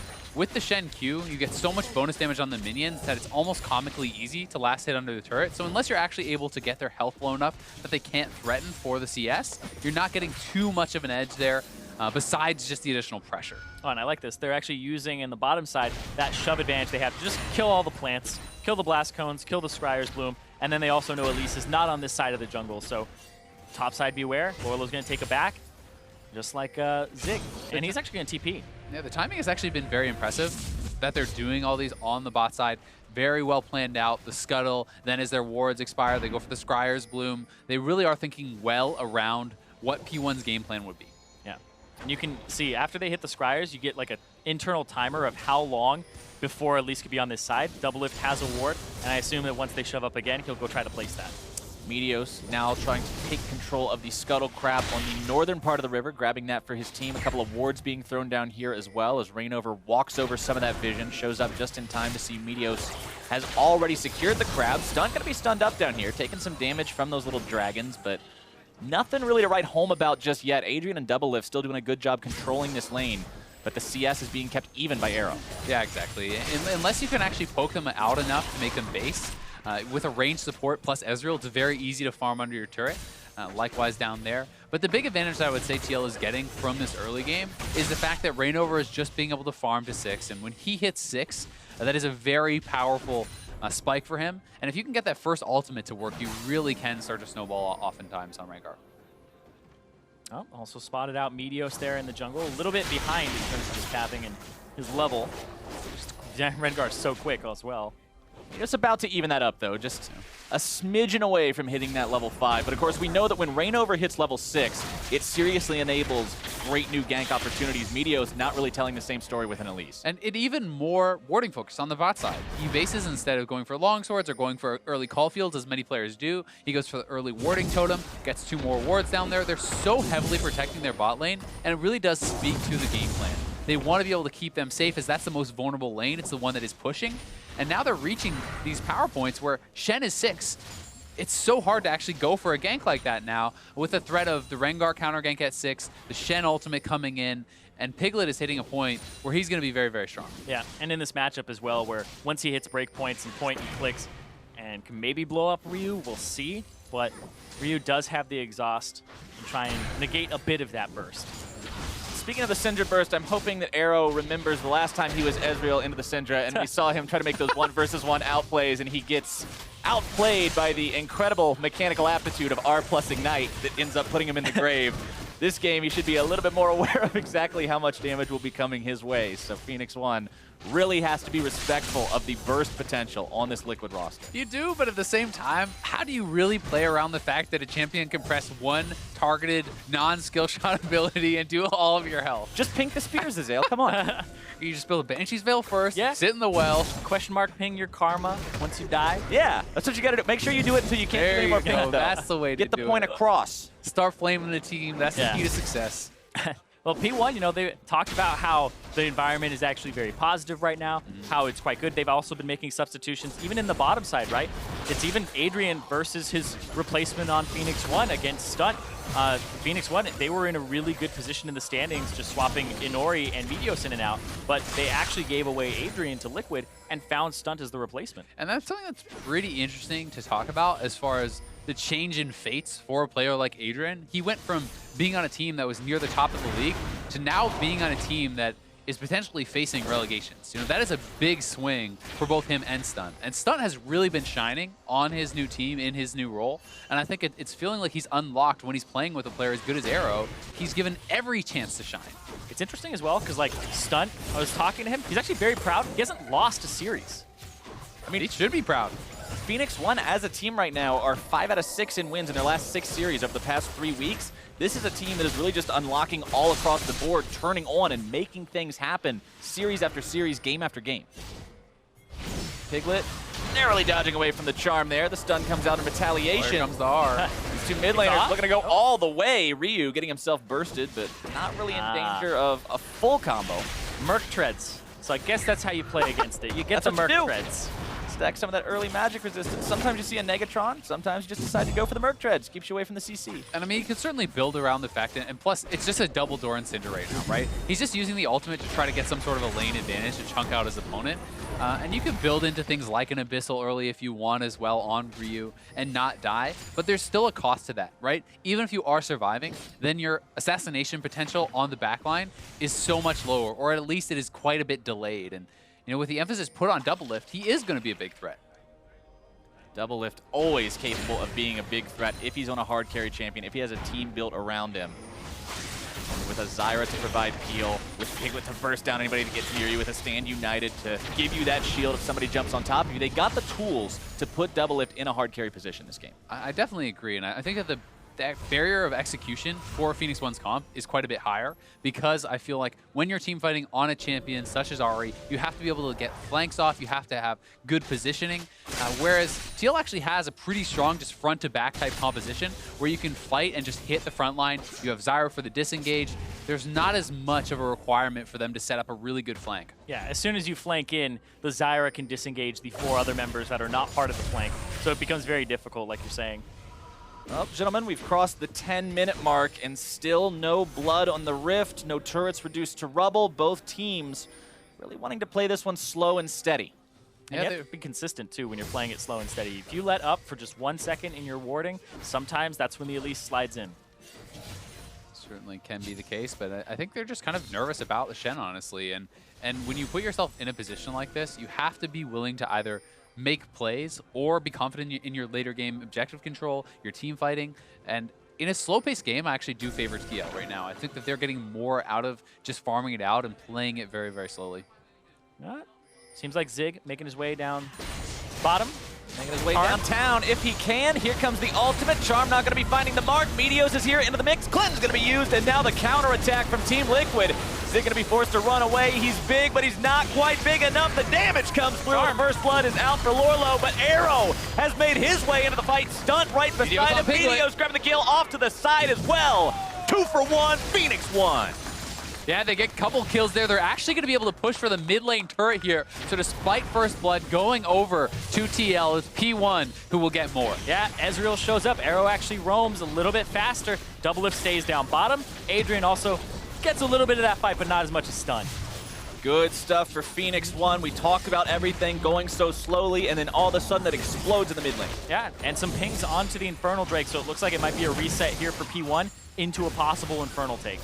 I mean, the Infernal is going to be huge, and that next team fight really could look to set this up. This is a nice move here from P1. When you already have so many members down, despite the Shen ultimate coming through, you know that at worst you're basically in an even numbers fight. Yeah. Your bot lane is roaming up first, so they have even more. Yeah, actually, Adrian gets there first, but Arrow then comes in, and now Double Lift is not a part of this. So 5 people from P1 in attendance. But also, interesting that Piglet decided to hard commit or recommit to that fight when it could have been disengaged. It was interesting that the CC layering was not quite there for P1, but look at that. Oh my goodness, that is a fan vote if I've ever seen one. 82% of people think Team Liquid has got this game in the bag. They did pick themselves up that Infernal. Some optimistic fans. Those are indeed, those are true fans, man. True blue. Yeah, there you go. But they did get the Infernal Drake, going to be giving them some extra damage, so it wasn't a complete loss in the objective game. And you think about why a lot of these changes were made, it was for the fans. Steve was constantly talking about how he wants to just get involved with the team again and get back in there because he's letting the fans down, and he's so happy that they've been sticking around and just supporting TL, even though they're in a 9th place position. So that's why there's so much stress on them to do well, because they have a gigantic fan base like that. Yeah, I agree, and I think they are a team that has a lot of individual talent. That's something that you can build upon and try to improve that synergy, improve the teamwork, and move to a location where you can actually start to win. Oh my God, Piglet. Oh no. Piglet, you missed him with Not like that, no! dude. All right, it's okay, guys. New mid laner, give him a couple more games. That's... He'll get that move off next time. There was like something where Freak was like, I've never seen somebody in pro play mess up the WQ combo with Syndra. We got to show him this afterwards. There you go, Freak. I hope you're watching this, because that orb was not where it needed to be. Azale, wasn't it you on the analyst desk the other day that said, we can't wait for this team to see results later, we need to see results now? Yep. Adrian, though, in some trouble. Maybe the Mystic Shot, not going to be finding Adrian. Arrow getting himself away. Stunt still there to protect him.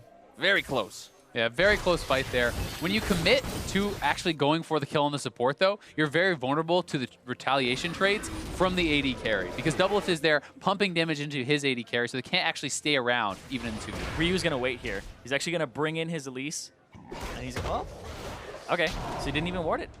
Interesting. He just missed out on it. So back at Worlds, Ryu did it a few times where he just waits in that bush until, ooh. Still went over to Rainover, I think. Yeah, Rainover still got that. Both smites went down. It did regen a little bit there. And Rainover held it. Meteos and Ryu both deciding that's not worth really fighting over. You saw the ward come over the wall to keep an eye on the red buff just a little bit too late. Had already been pulled away at that point, so missed their window to really force any sort of a fight in there. Phoenix One still sitting on a little more than a 1,000 gold advantage over their opponents, but not really a lot. 15 minutes into the game, still a very close matchup between these teams. As items are starting to come online, you can see the Morello Namacon for the Ahri. Ezreal with that Mana Moon completed, now going to be working towards the Trinity Force most likely. Oh, they've been sniffed out here. Rainover coming over the wall, Stand United ready. Meteos and Stun trying to get themselves away. A nice double taunt, going to be locking them down. The Nautilus ulti comes in. Stun's already found himself killed. Rainover likely going to be next. Arrow's got the damage. Lorlo having to get himself out, as Team Liquid has gone 1-for-1. Now Piglet gonna be locked down on the front line, popping the cleanse yet again. Ryu makes his way into the fight. Can he find anything?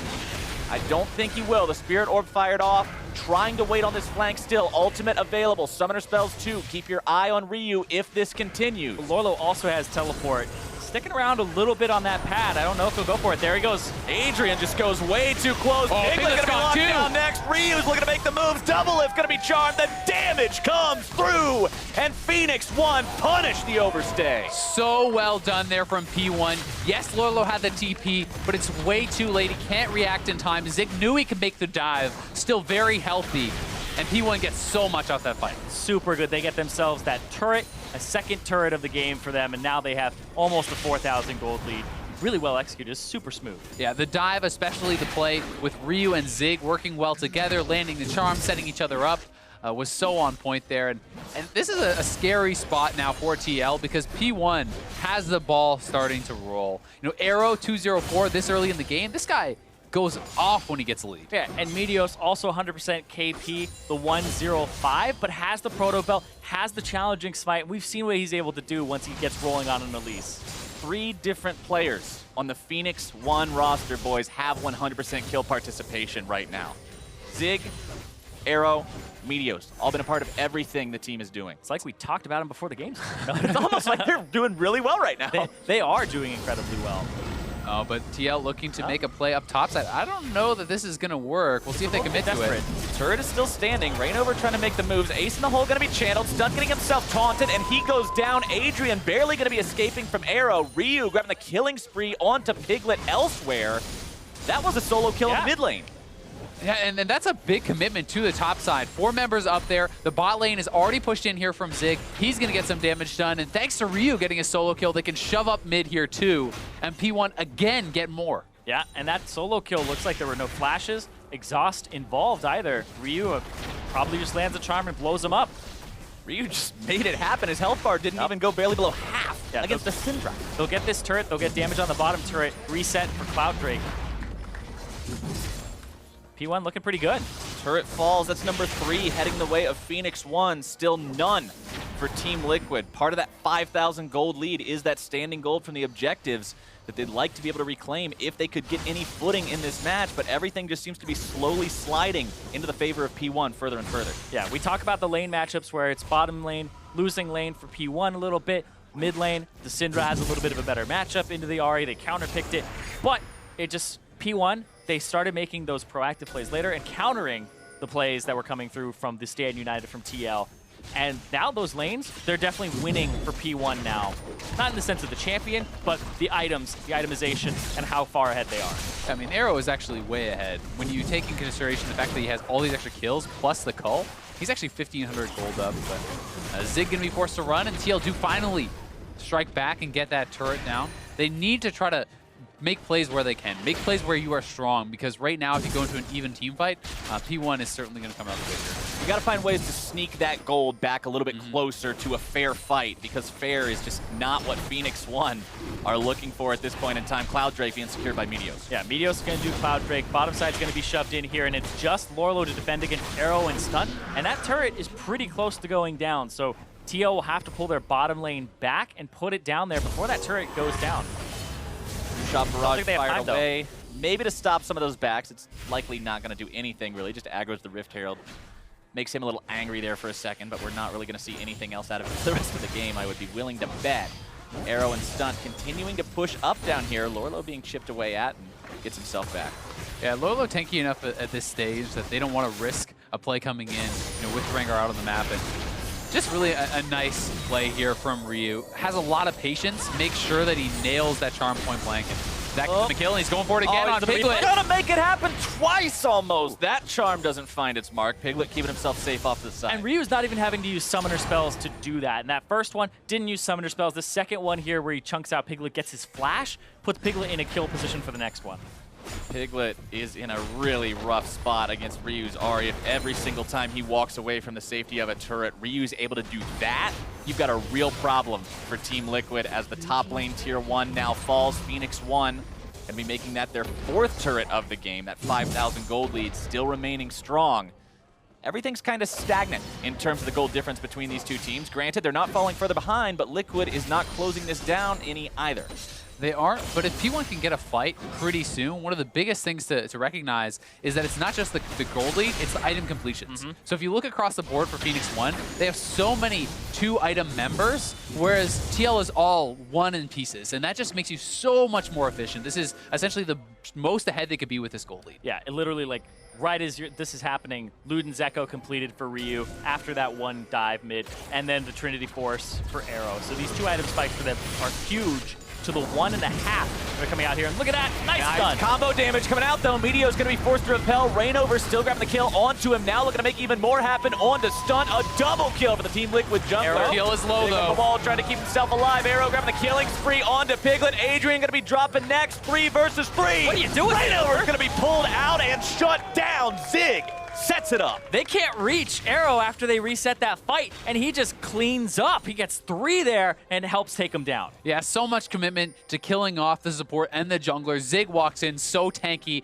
able to frontline for Arrow, who is so powerful at this point in the game. Yeah, it's the support and jungler. It's those 2 guys. Ryu oh my goodness, Ryu diving in, looking for the damage. A little bit more will find it, and double lift is down. And he's out, too. He's not going to get repaid for that. Look at this. Here comes Arrow.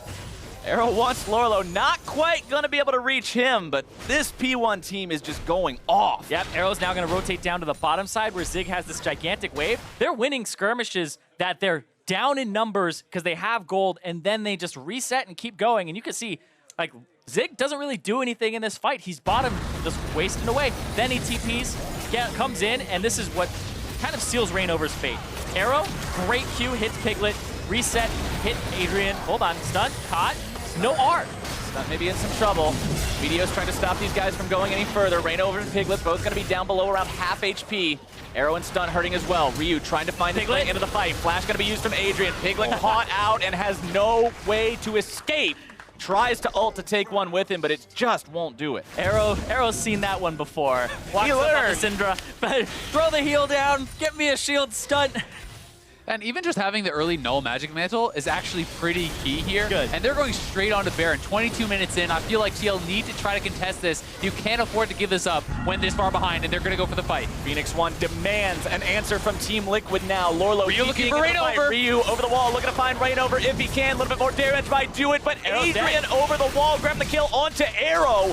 Stunt now very low as well. Ryu trying to run away. Ace in the hole going to be blocked by Zig.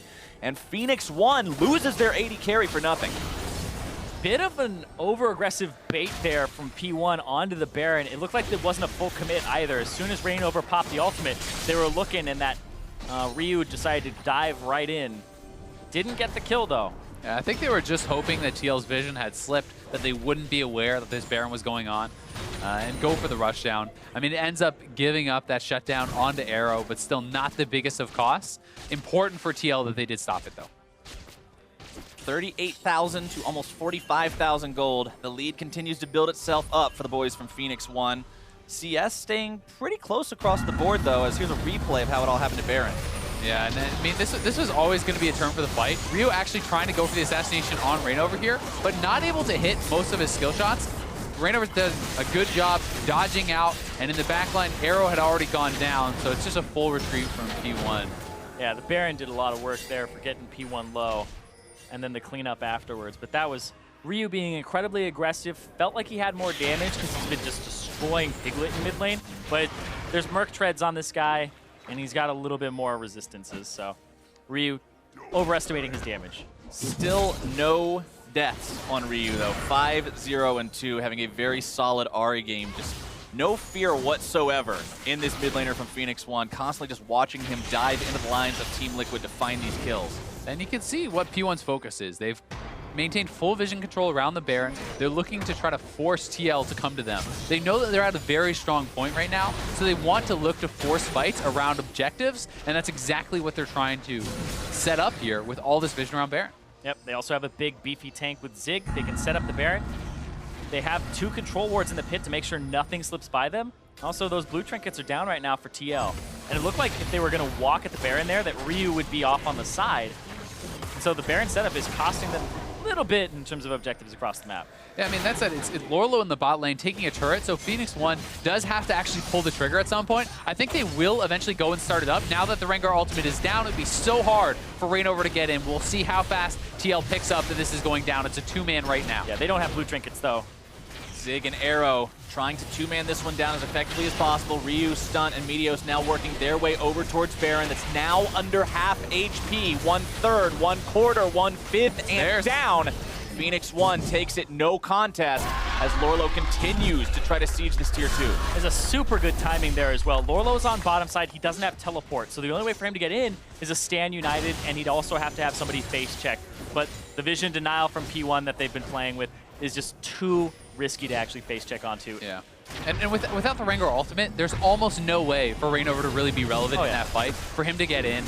They will take the lesser of the 2 prizes and grab back a dragon, but still, P1 now can look to blow this game open. They have their gold lead, they have the Baron buff. This is where they should look to try to really deal a death blow. Absolutely. Baron is huge. Gives you the buff, gives you a lot of money, gives you some experience, but what really matters is what you do with it. What does it translate into? Phoenix One wants to find one of those big, juicy 5K Baron power plays and just crush what's left of Liquid. Yeah, and you can see Ryu top side going to clear out that minion wave. It's mid-top control for them right now. Seems to be the name of the game. So he'll pick all of this juicy farm up, and then... Oh, that feels so good. Just bowling ball him down.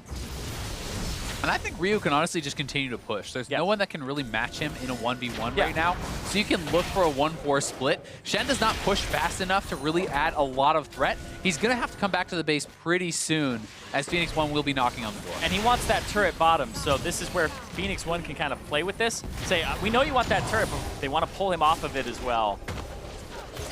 Phoenix One having to deal with this Caitlyn siege / anti-siege scenario where the cupcake line likes to prevent a lot of the moves you would want to make, but they're ahead enough. They really don't care about it. Meteos off to the side. Oh, good repel. Forced to repel while the rest of the team makes their way over. Meteos going to be kept safe by the Redemption. Stunt and Zig both knocked up into the air. Stunt's going to be forced to flash away, respecting the damage potential from Piglet. And I mean, while they do force a flash there, Doublelift had to flash, and there's no unleash power on Syndra, so P1 can force a dive. Yeah, Mantra Inspire. trying to get these guys in. Zig going to be soaking some damage. Turret's already down. Now going to be tanking onto the front line. Zig is history. Shutdown credit goes over to Piglet. Phoenix 1 still thinking about whether they want to go further. Arrow is healthy. Ryu's able to make the charm double. It's going to be deleted. Meteo's trying to scritter his way into the fight, but who needs him? A double kill for Ryu. Ryu playing out of his mind. Dominates the mid lane. Now he's dominating the game. Yeah, they're looking like they're not going to stop. They're going to keep pushing in here. They may try to end the game. Yeah, that Baron buff. With the Baron buff, they've got a lot left to work with. Lorlo not finding anything off of the taunt. Meteo's popping the Zhonya's hourglass to keep himself safe. Piglet landing a stun onto Ryu. The Merc Treads making sure it doesn't lock him down for too long. One Nexus turret falls, and Phoenix 1 says, okay, that's enough. You're talking about those juicy Baron power plays. Now they're 10,000 gold up. On Phoenix 1's side, they have that top inhibitor down. They can continue to push, and they can go for something like that mid lane or that bot. And that's exactly what they needed. You break the base at this stage in the game. They've extended their lease on life, their advantage in this game, because when you're this far ahead, it's not tougher to team fight. They can force onto their opponents, and Ryu really has been taking advantage of this. Knowing that Doublelift didn't have his flash, he went super aggressive later in the fight, but here's the initial play. Yeah, I like that Phoenix 1 decide to finish the turret. It's a hard commit to finish the turret. Even if they lose Zig, it's what matters because they can reset here and move forward, and then that flash charm on their Doublelift, catching him out, and then Ryu with the follow-up. And that's what they're taking advantage of. They knew that Doublelift had no flash, so you can look for an assassination play there, and that allows you to stay around. Now Zig going in, Rainover getting himself anchored down. Adrian and Piglet off to the side. Nautilus ulti going to be Ryu's used. here. Barrage follows it up. Ryu wants to get in here if he can. The dredge line will not find its mark. Liquid gets away, all 5 members intact, but Rainover's got to lick his wounds a little bit. And P1 can play this pretty patient. They want that top lane wave to actually crash and start to threaten the single Nexus turret, which makes it that much more vulnerable. Those turrets are not going to clear out the wave very fast, and once that arrives, they can look to force here in the bot lane. Yeah, but they're also going to send Ryu to mid. The guy is 3 levels up over Piglet. He's just unstoppable in terms of 1v1. Nobody can really match him right now, so he is their split pusher. The giant wave in the top side will be kind of their 6th man. It'll push into the base and cause pressure, but now Ryu will deal damage to that mid turret, but also threaten a flank from the top side of this fight. Baron power play plus 4,012 gold. Not too shabby for Phoenix 1. Still 5K. I said 5K for the example, so they didn't quite hit the bar, but they still did a pretty solid one, breaking over the top part of the base, breaking into the top part of the base, I should say. Now sieging up outside of the bottom lane tier 3. The Cupcake line continues to just go down as fast as Doublelift can lay those traps. But Phoenix 1 does not want to stop this. Ryu hanging out over the wall, just seeing if he can land some kind of a charm with that ward placed down there as well. Just finding these pot shots one at a time onto the turrets. Just tiny, small shots in there.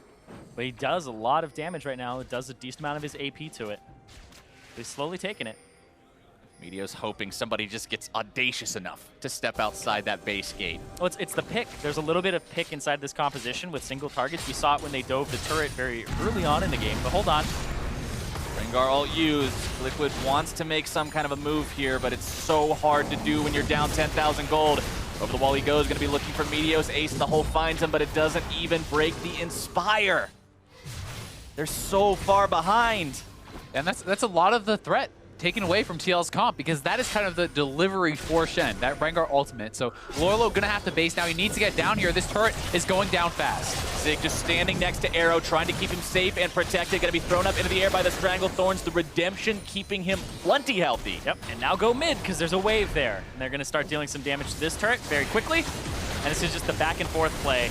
Nobody's staying bottom, though, to help clear that wave out. So they might be looking at Cloud Drake in the future here after a back. Cloud Drake in 15 seconds. Phoenix 1 deciding to call it off from here. Deciding that they've had enough for now. They did blow a lot of resources from Team Liquid. They certainly did, and I think a critical thing right now is that the Baron is up in 40 seconds. That's really what they want to reset and get vision control over. If you stay on the map too long and you lose a fight, you see the Baron. Instead, you move out, you maintain full vision control around that Baron, and you can easily set up either a fight or an objective take. Yeah, the Cloud Drake, not really that high of a priority, but the fact that the Baron was about 40 seconds, that's actually a perfect time to back there, reset, gives you enough time to walk to it and have enough to walk into their jungle and ward it up. Well, Cloud Drake, Baron, honestly, whatever they want to do right now, it's up to Phoenix 1. They control the map. They control the game. This is their game to play, and Liquid is just trying to find a way to claw themselves back into it, but it's getting increasingly difficult. really is. And I think that it's going to be so tough for them to ever approach on this Baron. They have a blue trinket up, but I mean, they can just start the 2-man already. They have 3 men zoning out. This is the same setup they went for last time. As the Baron gets low, you can collapse the rest of the team in and secure it, and that's exactly what they're looking to do. We'll see if TL can respond in time. It worked once. Will it work twice? Phoenix 1 backing themselves away from Baron right now. Not wanting to risk some kind of a 50-50 here. Reignover They're gonna be committing to ulted. it. Here they go. Arrow shifting himself out of danger. Lorlo going to be taunting backwards. Zig the only one CC'd for now. Still going to be tanking onto the front line. A Stranglethorn only grabbing one. Lorlo still trying to dodge away from the damage. Meteos over the wall, keeping himself alive with the Hourglass. Lorlo having to fall back again. Reignover going to be bursted down. More damage coming out. Ryu finally dies. But at what cost? Adrian will fall. Lorlo's going to be taken low. Piglet trying to escape. Arrow in hot pursuit. Meteo's still there too. Zig and Arrow going all the way in. Piglet is triple killed by the Phoenix 180 carry. And that's going to be it for game 1. They'll TP to the top lane and straight through there. Only 1 Nexus turret remaining. Almost nothing Lorlo can hope to do here. Zig already on that inhibitor, knocking it down with the anchor. Arrow giving him the style flash. Tell him what you're all about. Knock down that Nexus turret. Phoenix 1 just have to get through the last defense of Lorlo to find their win here. Reignover not going to be alive for 5 seconds. Same for Doublelift and Adrian. And ladies and gentlemen, Phoenix 1 in 34 minutes will take game number 1. Phoenix 1. That game, cleaner than your church shoes. Very well played from Phoenix 1. It was great. What if it's raining outside? You're a star boy, Hey, Tyrene. you put that extra polish layer on it, just slides right off. All right, well, Great. It was a great game 1 from P1, and honestly, it's feeling like the more we see of Piglet, the more weaknesses are being shown. He's really struggling to match up in some of these games. I mean, his Vladimir game was pretty rough. He's really struggling here against Ryu, who felt like he was able to fully take over the game, despite Meteos not having a huge presence in the early game. Yeah, it's interesting because when we first saw Piglet, it looked pretty good from him. It looked like the rest of the team was struggling. Then we started getting into the Frog and mid laners, where these are guys who have years of experience in the mid lane, who know how to punish your small mistakes. Now we're looking at the Ryu right now up against him, and it just seemed really, really bad. A guy who was semifinalist at Worlds in the mid lane versus Piglet, who just swapped to that role professionally, and it definitely is showing. You know, his weakness, his rookie mid is showing. Yeah. Practice makes perfect. And when you make a big switch like this late into the split, sometimes you don't have the opportunity to get all that practice you want. And somebody like Ryu, like you mentioned, the perfect type of person to take advantage of that and snowball it into a game where he is just judge, jury, and executioner, finding people, saying this guy's done, and taking him out of the picture. And I think it's really cool, too, that they picked up the Ahri when they did, because they're taking the Ahri away also from the Shen-Rengar composition, which is another target for the Shen to ultimate in on. And it's honestly one of Piglet, I believe, is one of his most comfortable champions, is that Ahri, where he can playmake and be self-sufficient. The Syndra really needs the help of his team and good positioning, which comes with time. And they never really were able to put that together. Well, for more on that Phoenix 1 win, we're going to go ahead and throw things over to the analysts to see what they make of it. Thank you very much, gentlemen. Phoenix 1 got a first victory here over Team Liquid. Once again, we're looking for them to be doing that, especially as they've made some pretty serious moves up the ladder rankings here on the latter half of the split. But we're looking at that mid lane, I think. We're looking at Ahri against Syndra. Piglet looking to struggle a little bit on that champion, whereas Ryu had a pretty standout performance for a majority of the game. Yeah, and I think I overall like the idea of what TL did. Gets Zig off some of his carry champions, open up that Shen first pick so you don't have to worry about the GP, whatever. And then, you know, it's mostly like a snowball team comp where you want your Caitlyn lane to be dominant, you want your Syndra lane to be dominant, and then you want your Rengar with the Shen to be able to make plays in one of those 2 lanes, but it just didn't come together at all for Team Liquid, and a lot of that was Ryu's good laning in the beginning of the game. Yeah, and I'm also really surprised by how well Arrow played this matchup. Like, if you look at this matchup, usually what happens is the Ezreal gets pushed in, and then every Caitlyn matchup today has had really, really high CS differences. And the only time I've seen it before where it wasn't was actually Doublelift on the Ezreal end. About to say, just yesterday. Yes, where he played against Caitlyn's, and that was, I was like, incredible performance. Today, Arrow had a great performance too. Right, yeah. The game you're referencing yesterday, after a pretty early back for Doublelift grabbing the Cole plus tier, able to CS pretty evenly against the Caitlyn, maybe down like 3-4 CS, you know, when we're hitting that 100 CS CS. Mark, similar thing here. If you're confident enough in your AD's ability to lane into a Caitlyn, then great. I think that's, it opens up so much flexibility for you in Champ Select to give that away, where we're seeing other teams, that might not be an option for them. I mean, more importantly than that is just being able to play the matchup, not just CS under turret and watch your turret die at 8 minutes, which has happened a ton of times today. The fact that the turret was up, they were not getting super low to make easy Shen, Rengar plays, stuff like that. So good job by Arrow as well. Right, but if we want to talk about where Phoenix One really got control of the game, it only came 15 minutes in, 4 for 1 in the bot lane. So lots of visitation down there. Let's go ahead and take a look at it real quick. Yep, so you see, this is kind of like they see Stunt and Meteor setting up a play in the bot lane. They want to force it. It actually starts out pretty nice with a double taunt here, but then Adrian is not able to land that follow-up route onto people. So even though they get the first kill, they get relatively chunked out during this time, and Zig gets the TP in. And this is kind of the problem that we see with Team Liquid a lot, is that when things go bad, they don't seem to back away or reset and try and go again. Lorlo leaves and doesn't TP back in. I thought Shen was gonna TP right here, and I was like, okay, he's coming back, he's coming back, he's coming back. Where is he? Oh, there it is. And then by this time, it's already over. Yeah, much too late, but I do love the way that this fight started, which is exactly what you were talking about, Mark, bringing the Rengar and the Shen, looking for fights in the other lanes. And so the game plan, the strategy is there. The execution misses slightly, and then as you mentioned, they can't seem to recover quickly enough in that situation, and they lose more because of it. That's the big thing, is you have Shen, you have double globals. You should force that play. Doesn't work out great. We get a 1-for-1.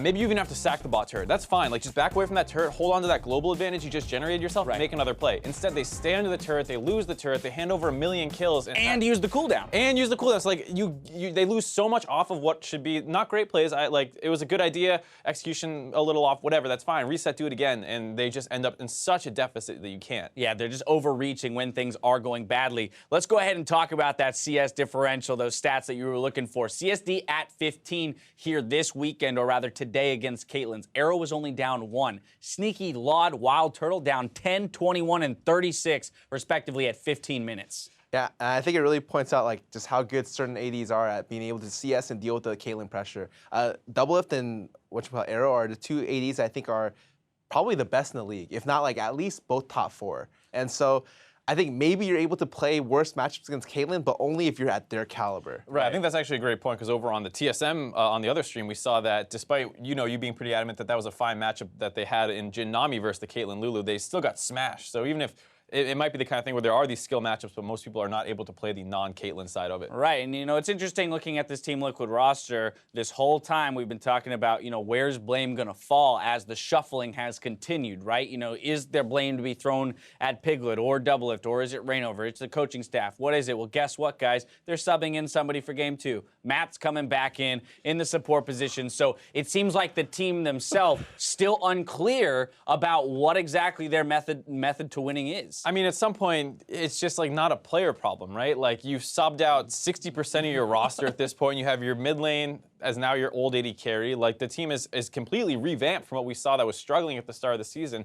There's just a big failure of the team to work together, it seems like. Yeah, I think they're just throwing stuff at the wall, hoping something sticks. Yep. And obviously, right now, they're not looking for that playoff spot. They're looking to avoid relegations and look to rebuild early. And while it's struggle city for Team Liquid, Phoenix One looking pretty strong here. In particular, Ryu, we got to mention him again for player of the game. I mean, he's got that snowball rolling. And, although there were a couple plays we saw, he couldn't get the execute, say, on Rainover in an example or two. This is more the kind of RE play that we were looking for in terms of flank positioning and getting those quick burst targets down that we hadn't seen in previous games from a few other mid laners. Yeah, you compare his Ahri to Ninja's Ahri, he got a solo kill when he got the lead mid lane. Great to see, and you look at how he team fights. He sometimes plays the edge of the team fight and goes in, or he goes straight in, even against a Shen, which should be really difficult. And so he's able to work well with his front line to create positions where he has pressure. Playing with a lot of confidence there, and of course, when you got Arrow behind you, knowing that he'll wipe up any kills you don't manage to secure, you're in a good spot. Phoenix One walk away with the lead in this series, but Game 2 is just around the corner. Stick around to see if Liquid can take us to a Game 3,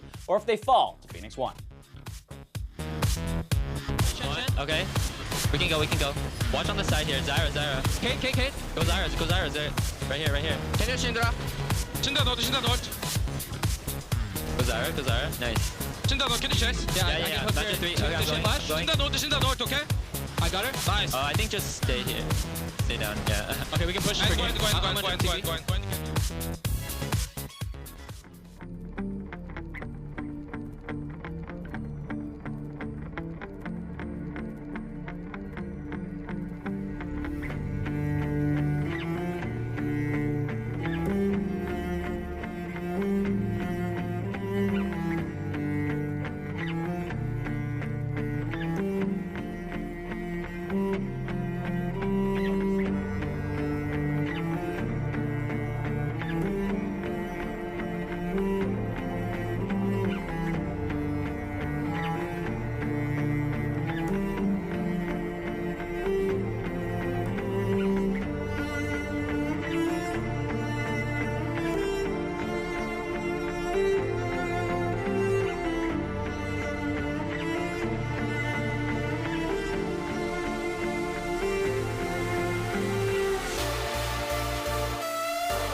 Welcome back, League fans. The teams are gearing up for round 2 of Phoenix 1 versus Team Liquid. And the biggest thing we've got to talk about now, a huge difference between Games 1 and Game 2, Liquid is subbing Matt in. Yeah, and it's interesting because they started with Adrian. He played an aggressive support with Zyra, which usually isn't what you kind of consider an Adrian-style champion. So Matt coming in may give some much-needed pressure to that bottom lane. They had the pushing advantage, but it just seemed like it wasn't enough. I think one thing that you can talk about with subs like this is the fact that Matt has gotten the opportunity to sit with his coach, sit with his analysts, listen to what their thoughts are on why this game went wrong, right? So you can come back in, you can inject some of that knowledge into the team, and hopefully have that make a difference here in Game 2. And we've talked about Liquid having all these roster swaps in the middle of the split, especially as things are coming towards the end. Maybe this will add a little bit of extra stability back in as well, because they do have more experience playing with Matt, even if there's not a lot of experience built up specifically between him and Doublelift yet, since Doublelift is so new. Matt has still been with the team longer, so maybe that's what they need for Game 2. Yeah, Matt has also been one of the vocal voices on the team alongside Rainover. So those are kind of the two in tandem shot callers that they have, where everybody's kind of helping out, and Doublelift is also contributing. Now, that said, P1 looked great in Yes. Game 1, and they have been looking great for the last couple weeks. They're definitely going to be coming into Game 2 as still the heavy favorites, I think. And TL are going to have to show us a higher level than they have yet with this roster, I think, to be able to come back in this series. And it's really important. We talked about it before Game number 1. You got 3 series left. Yeah. There's not a lot of time to say, don't worry, we'll get them later. It's going to happen, but it's going to happen down the road. The road ends real soon. Construction lights, flashing equipment, you're going to go off a cliff. The road Don't walk ends towards soon. the light. Don't go towards the light. It's actually just a train coming at you, and you got to get ready to get out of the way and start making these improvements for real. Yeah, they do. And I mean, even with some of these are short-term moves, right? You know, Doublelift talked about how he wants to go back to TSM 100% in an interview just recently. So they're not going to have the same iteration of this roster for that long. And even at this point, if you're on TL, you could be fighting for your spot for next split, right? You know, you could be looking forward. You need to be able to show that you can perform and be someone that they want to build this team around. And I think that comes from winning some games. Also, Yeah. if you do go to relegation, keeping the team in the league, right? Because there might not even be a Liquid to play for. And that's something about Team Liquid. If they lose here, their chances for playoffs, which let's not deceive ourselves and talk about, oh, Liquid's going to playoffs if they win here. Their chances at playoffs are very minute. However, it's still possible unless they lose here today. That's going to eliminate them from playoff contention and put their best spot at 7th and 8th place purgatory. Yeah, I mean, even if they win this series somehow, even if they do come back and win it, it's all but mathematically impossible. You're depending so much on other teams to lose. Then you hope to get into a tiebreaker where you've won all the rest of your games against difficult teams. Everyone else has lost. Then you get into the tiebreaker. Then you win the tiebreaker. Then you get the 6th place spot. So it's like, it's so far away. And I think that these guys realistically are playing for an 8th place spot. That's what they're hoping for. And they're playing for pride. I mean, this has been such a shocking result for a team that is chock full of talent. We have multiple MVPs on this team. Yep. We have a world champion on this team, and it's going nowhere. Yeah, and you talked about how for Adrian, it's kind of on this team that's in like 3rd place, a shell shock of going to a team that's in 10th and fighting for relegation. Well, Rainover was on a 1st place in the regular season team before. Double Lift, same thing. And so there's a lot on this team, including Adrian, who had a team that was doing really well, and now they all have to work with each other. Yeah, they're not necessarily guys who are used to losing. I mean, Rainover always kind of had his ties with Huni, right? And Huni is in a very different situation now. Huni might have gone to a team that wins every once in a while, but it's I heard his very mid laner is pretty good. Maybe not mid-lit level, but he's up there. Yeah, I heard maybe one day he'll be able to compete with mid-lit if he keeps on trying and practicing. Speaking of subs, he even has to sub out sometimes too, man. Yeah, everybody's got to do it now and again. But we are in a Champion Select game number 2 here. Bans have been completed. Camille, Graves, and Lulu, the bans from Phoenix 1. Team Liquid going to be taking Olaf, Rumble, and Shen off the table. And Gangplank is still up there. P1 have already first picked a Nautilus. I find that pretty surprising to see the Nautilus first pick. Not that it's a weak champion, but generally speaking, it does not have nearly as high priority. And I do think that when you're getting banned out on something like Gangplank, you have a top laner who can play a lot of different champions. You could leave your top lane pick for a little bit later and just grab up something that's very consistent early on. Yeah, something like even your support, Zyra, Karma, I mean, it gets pretty far down there before you're looking at like what can Zig play. I think even like, I don't know if Arrow wants to play it, but the Caitlyn was something that you saw Double Lift have an affinity for. I mean, maybe it's just wild speculation, but we thought at the end of the last pick and ban phase that maybe the Nautilus was support. It could just be a bait again. Hey, it's possible, but I'm not going to hold my breath. And I think that the first stages of the draft are looking pretty nice here for TL. Being able to pick up the Gragas, which is something that suits Rainover's style, I think, very well. Being able to give a guy who likes to play a tank jungler, a solid tank jungler, and also a one who can have early impact, who can outthink and outpath his opponent, and then take advantage of that. It's also a flex pick on top of it. It could go to the top lane for Lorlo in the matchup against Zig on the Nautilus.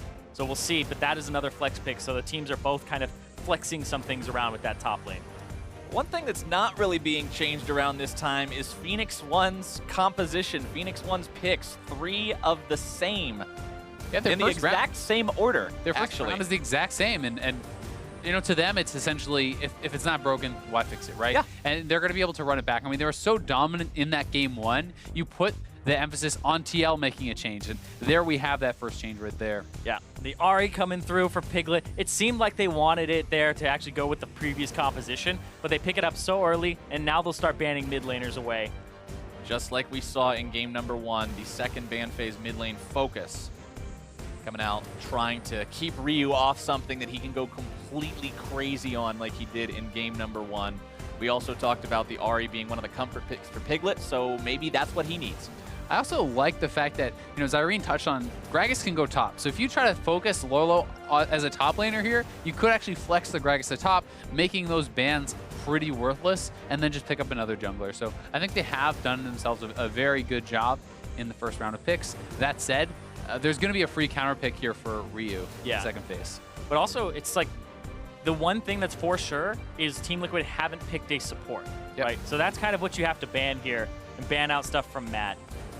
Malzahar will be the thing that they decide to ban first. A couple seconds left to think about that second one. They're not going to let it expire. They're going to go ahead and take Rek'Sai off the table, just in case the Gragas is going top. Yeah, so they're saying that they think it may be going up there. We'll see if that ends up being the case. It's interesting because there's still Rengar on the table, which you know Rainover is 100% fine playing. They did play against it last game and had an okay time, so they might be all right giving it over. Yeah, and I just think that Rainover has not really been one of the most fearsome Rengars in North America. He has really been struggling on it a lot of the time, and he seems to be more comfortable, more at home on the tank jungler, so that's what they're focusing. Well, boys, we're going to see Gragas in the jungle because the Gangplank lock-in for Liquid means Lorlo is going to be on it. I really like this. Azale was kind of alluding to it at the beginning where the Gangplank is still up, so it's odd that Phoenix 1 would pick so early on that they would go for that top lane tank, because now it's the flex of, hold on, we did it last time. There it is. Okay. Yeah, now we're going to all get around. to see it. Get your Scarl voice ready, Zyrene. Flex on flex on flex. So the fact that the Gragas goes into the jungle means this composition does have a tank. They don't have to worry too much about that, so they can play the AP or the AD top laner and have the AP mid and have those threats. On Phoenix 1's side, well, they're just gonna have a double tank composition here with a carry/fighter top laner with Kled for Zig again. One thing to kind of keep in mind, though, is these are not going to be full true tanks, right? Kled is going to be basically building some HP, but he's essentially building mostly damage. And the Nautilus, while normally is a tank in the top lane, as support, you are pretty squishy. So you have powerful initiation, but you don't necessarily have the long-term durability in the fight. And likewise, on the other side, I mean, the Gragas is going to be building the AP jungle item. It's not till later in the game that you really start getting tanky. Yeah, it's going to be so interesting here because Ryu also decided to lock in the Talon for himself because their only tank is that going to be that Gragas, but they have the Thresh now to kind of back that up.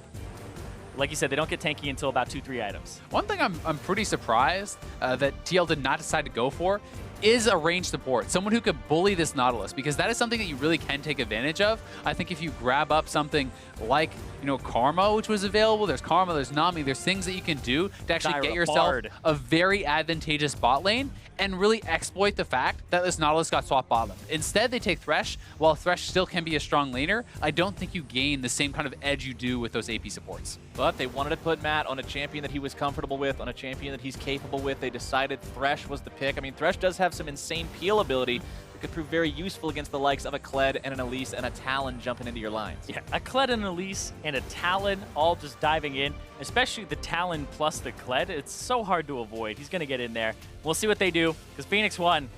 Very aggressive composition, very focused in the physical damage department. Ezreal does a little bit of magic, but we'll see if Meteos can actually make up, because he keeps going for all those Proto Belt builds, all that AP. Yeah, Meteos almost always builds full AP on the Elise, so he is going to be a threat from that. And I think we really need to take a lot of time watching this top lane, because Gangplank's early game is extremely weak. When you're not going up against someone like a tank, you can be in a lot of trouble against the Kled, especially paired with the Elise. Kled actually drops Turret Aggro when you dismount, and Elise can drop Turret Aggro with Repel. That is a powerful diving combo. Reignover needs to track Meteos and keep his top lane safe. And let's not forget with that aggro drop, the Elise aggro drop is one where maybe if she's CC'd, she can't drop in time, but Kled automatically by dismounting will drop the aggro 100%. You cannot avoid him doing that. He also drops all extra damage as well. So if you're overkilling it, it actually ends up being, oh, he's got 100 left. I did 1,000 damage, but it just dismounts him. Honestly, it's one of the most powerful parts of his kit, the dismount. Huh? Piglet, not checking this area. Just hanging around. Oh, they got it. Out. Bear trap on a rope, not going to be finding him. Damage comes through. Piglet getting himself away. Stun going to be taunted underneath. The turret flashes out. We're seeing a little bit of a messy level 1. That one almost got turned around on stun, but still, the trade of summoners, certainly a positive thing for Phoenix 1 as it's the mid lane summoners that are down. Yeah. Piglet's summoners are down. He also took Charm level 1, which means Talon now gets the push. Double lift and Matt prowling around, seeing if they can catch somebody off guard. Not going to successfully do so. Instead, just dropping a ward down on the red. Going to be keeping an eye on where Meteos might be starting. And Arrow at least saw that going down, so he knows that there's very likely vision around that red buff, and that's something that they can play around. TL is looking to set up a bit of a trap here, though, and Stunt without his summoners means if he gets hooked in or flayed in, he can take a massive amount of damage and perhaps set themselves off to a bad start, but they're playing around it. Yep. Well, keep your eyes on those summoner spells, guys, because that is usually the green light for the junglers to pay a visit to the lane and try to make something happen. We'll have to see if Reignover tries to take advantage of Stunt's missing resources and if Meteos does the same to Piglet. Yeah, and I talked about the mid lane where Piglet took Charm level 1, so he doesn't have wave clear. Stunt really has no way to assist Arrow right now because he has a hook. He doesn't have any way to soak damage or help him wave clear. That ended up being pretty good for him. Yeah. Were you going to be eating the Charm early on? Piglet trying to give him a little bit more of a run for his money this time around. Wants to keep things close, and we'll have to see if his Ahri can be as impressive as Ryu's was in game number 1. Stunt going to be flayed back. Dredge line, like you already said, not a very good combat mechanism. That was actually such a nice flay by Matt. Because the auto attack animation is so slow on Nautilus, he flays him out of that to cancel the Targons, get even more time wasted and even more harass down. Top lane not really resulting in a whole lot yet. The Mana Crystal on the Gangplank means he's going to be farming for a while. Zig not really finding any opportunities to jump him. And just touching back in on this bottom lane too, one final time, it's also the new mastery for Stunt here, the Stoneborn Pact. And this means that every time he E's, he's actually going to, in team fights, hit everybody with it, and as he gets more HP, he'll start healing his teammates, which will be doing a lot of auto-attacking here between everybody on there.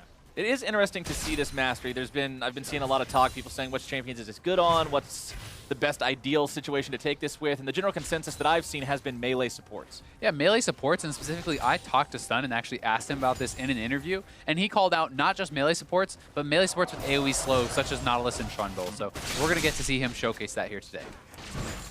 Maybe it'll be exactly what P1 needs. Arrow going to be flayed back, immediately shifts himself out of trouble, tries to fire the Mystic Shot, but only into a minion. And critically, Matt did not use his hook, so he still has a lot of implied pressure here. Every time he steps up, Arrow has to be careful, knowing his E is down and can't avoid that. Here's that Summoner Spell punch. Oh, Rainover's here about too. Earlier, but Rainover showing up for the counter gank means Ryu and Meteos have to back away. That's how you stop it. If your mid laner's got the Summoner Spells down, you got to be ready for the counter gank. Yeah, and Rainover was there in time, and Piglet not able to kind of get CC'd up. Was able to avoid that pretty easily. Now gonna look for the hook. Good trading from the Team Liquid bottom lane, utilizing the power of the headshot. not even The throwing good it yet. timing there. Hook coming out for Arrow, not going to be finding it. Dredgeline misses too. Neither one of them able to quite put those where they need them. Hook City, a little bit off course right now. Took a wrong turn. Stun and Arrow, 22 CS compared to the 31 of Double Lift and Matt.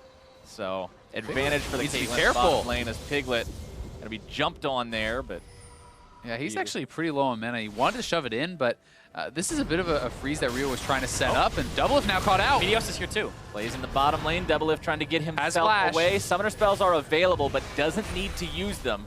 Recognizes that, keeps him safe for a future gank that might be coming again from Meteos.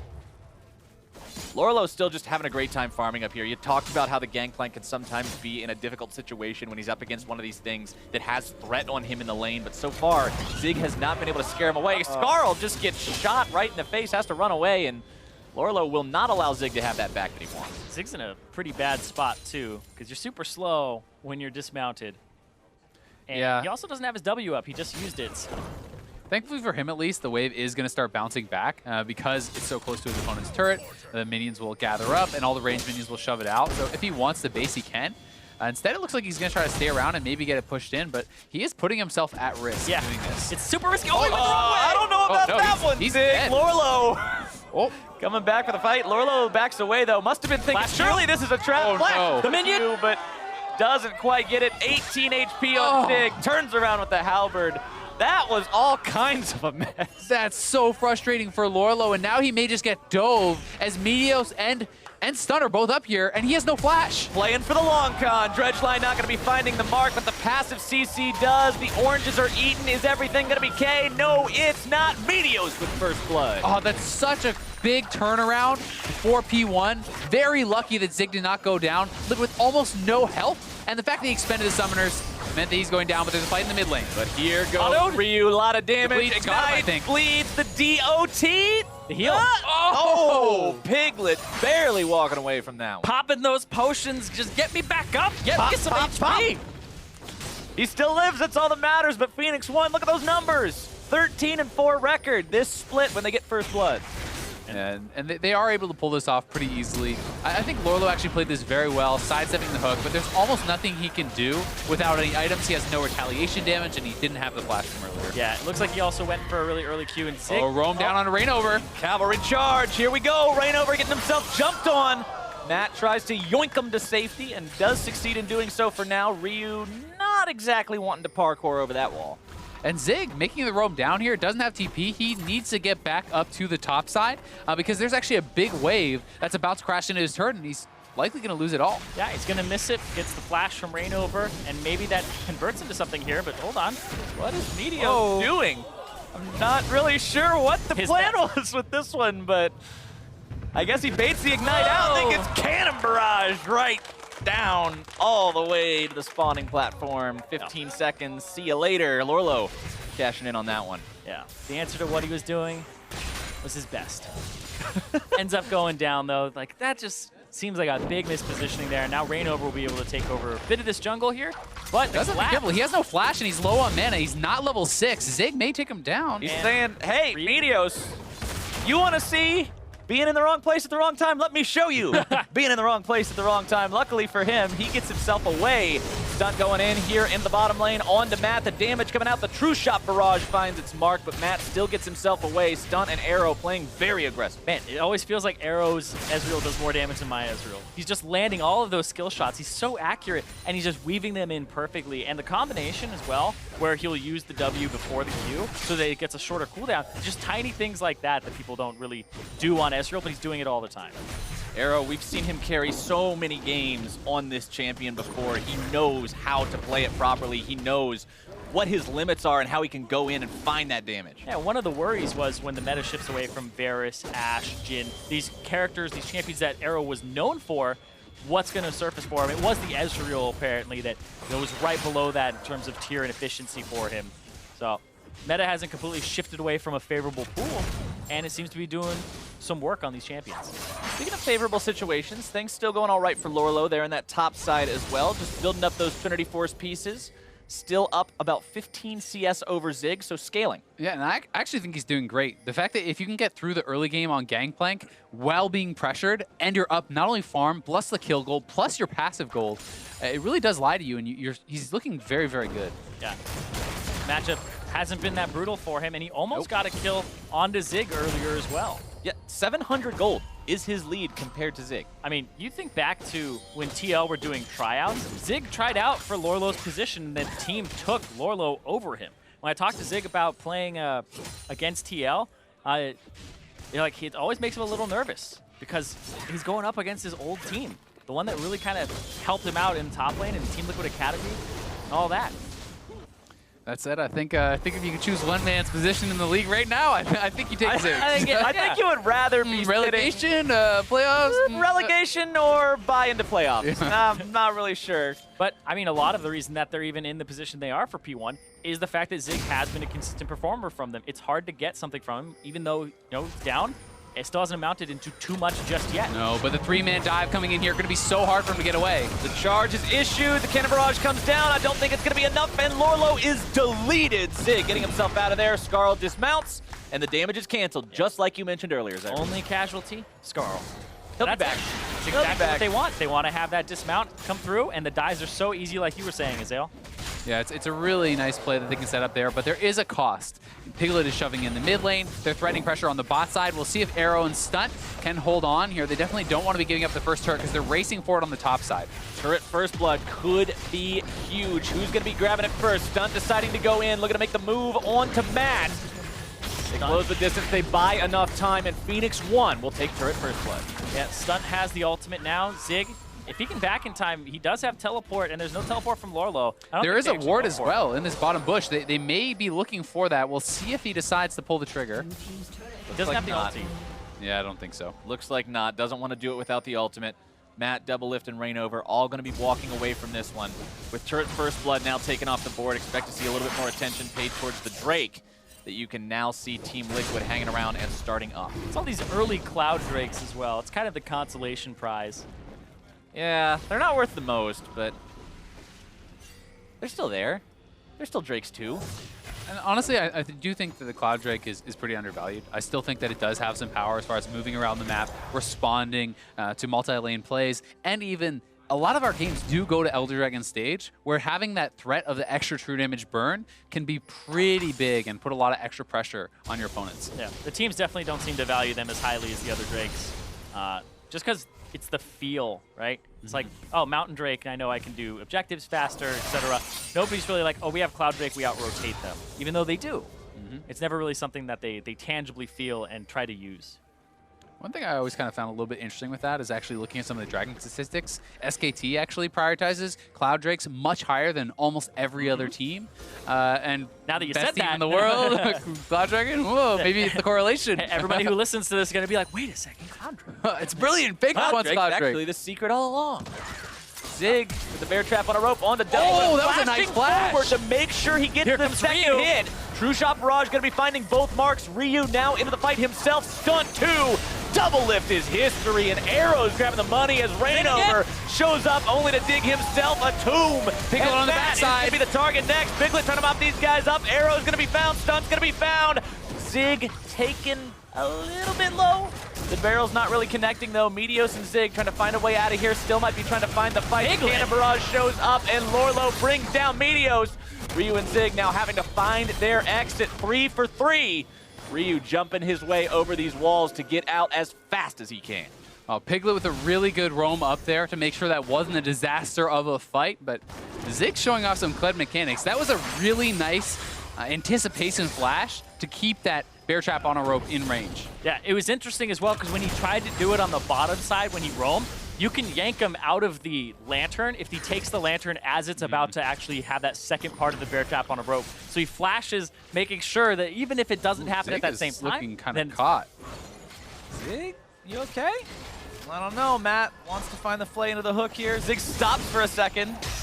The hook comes out. He's going to be dismounted in just a moment. Oh, he They're trying missed to save the CC, but the body slam doesn't connect. Zig still getting himself back. Ace in the hole, not off cooldown. He still actually did hit him there, it looked like. Rainover got him with the edge, but still not enough. He'll march his way back to the base, get Scarl, and head back in once he's healed up. Man, he heals fast. Yeah, very quickly once he remounts. This was so good.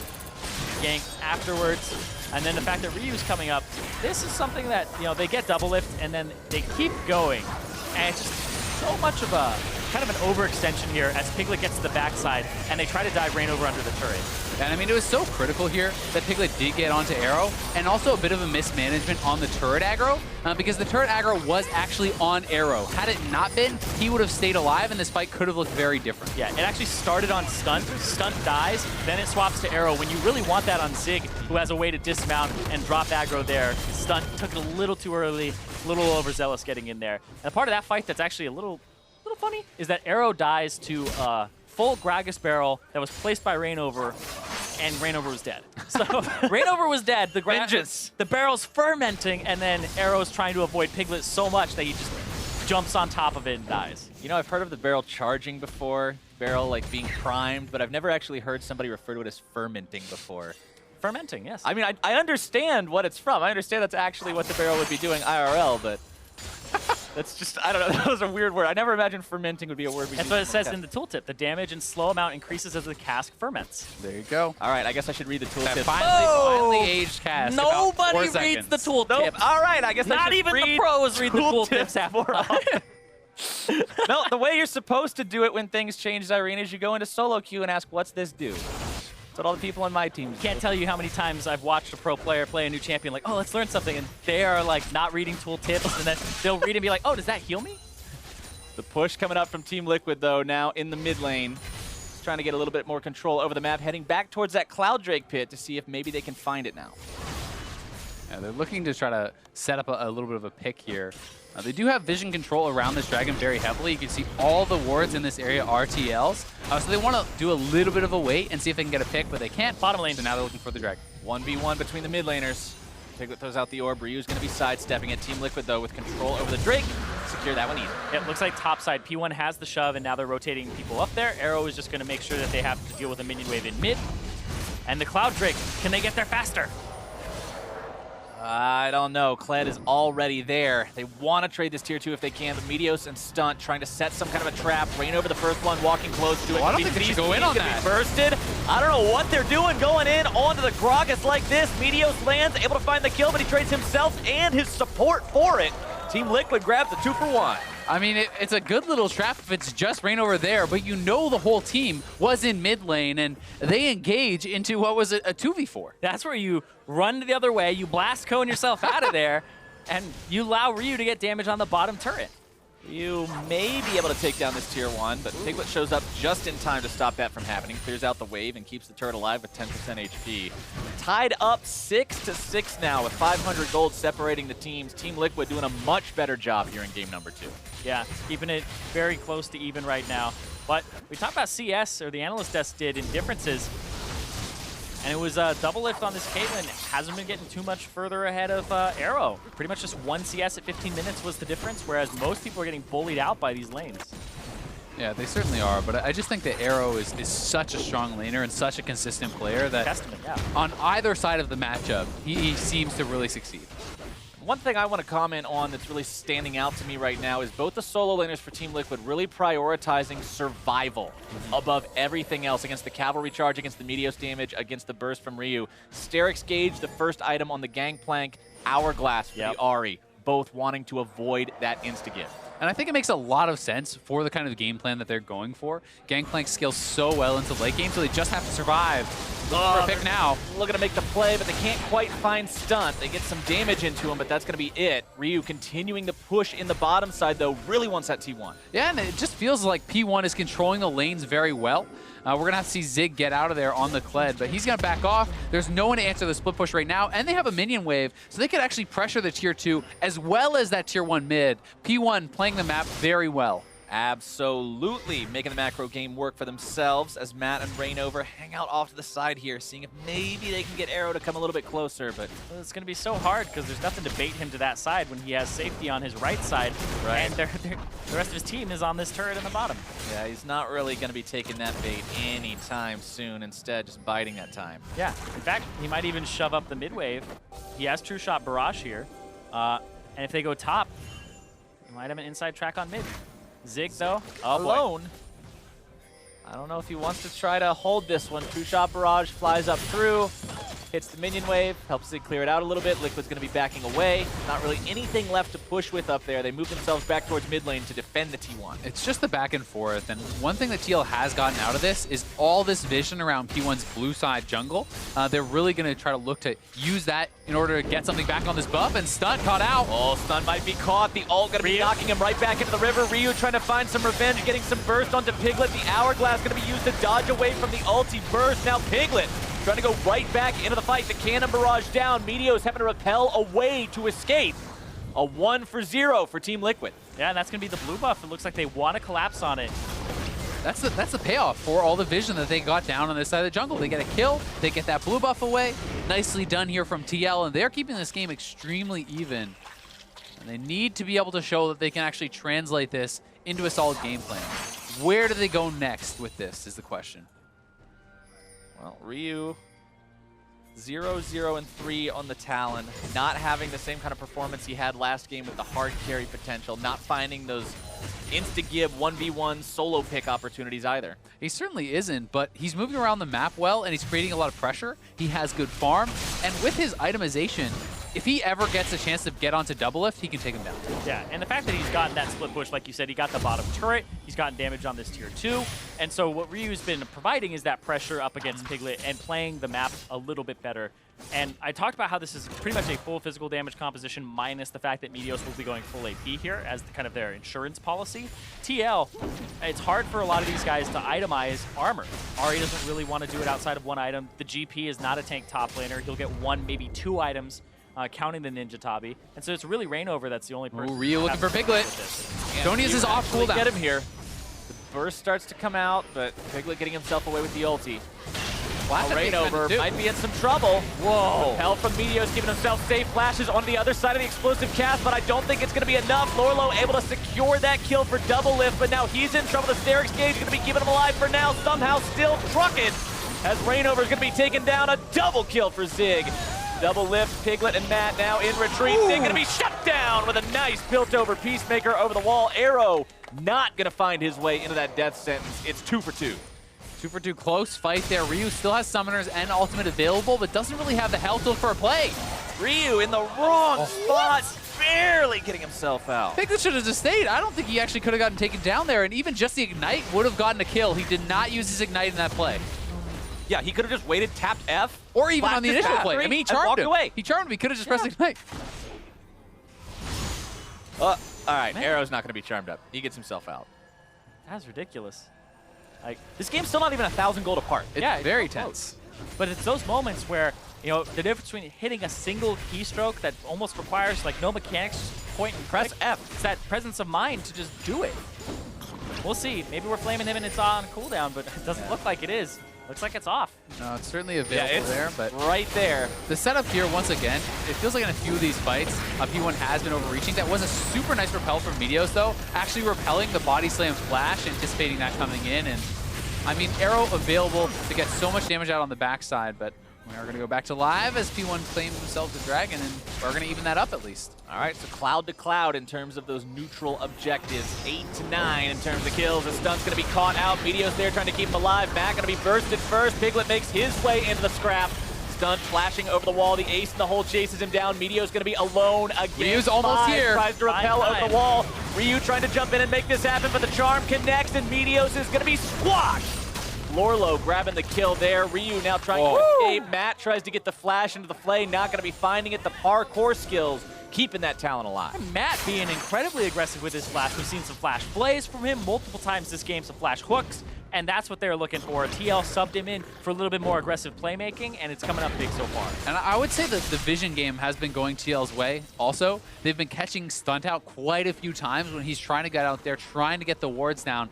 But this time they get a kill on Meteos, and they get Stun's flash, so if he gets caught again, he likely will be going down. Yeah, those are the two people who keep dying in this game right now for Phoenix 1. They are 8 of the 10 kills that TL have.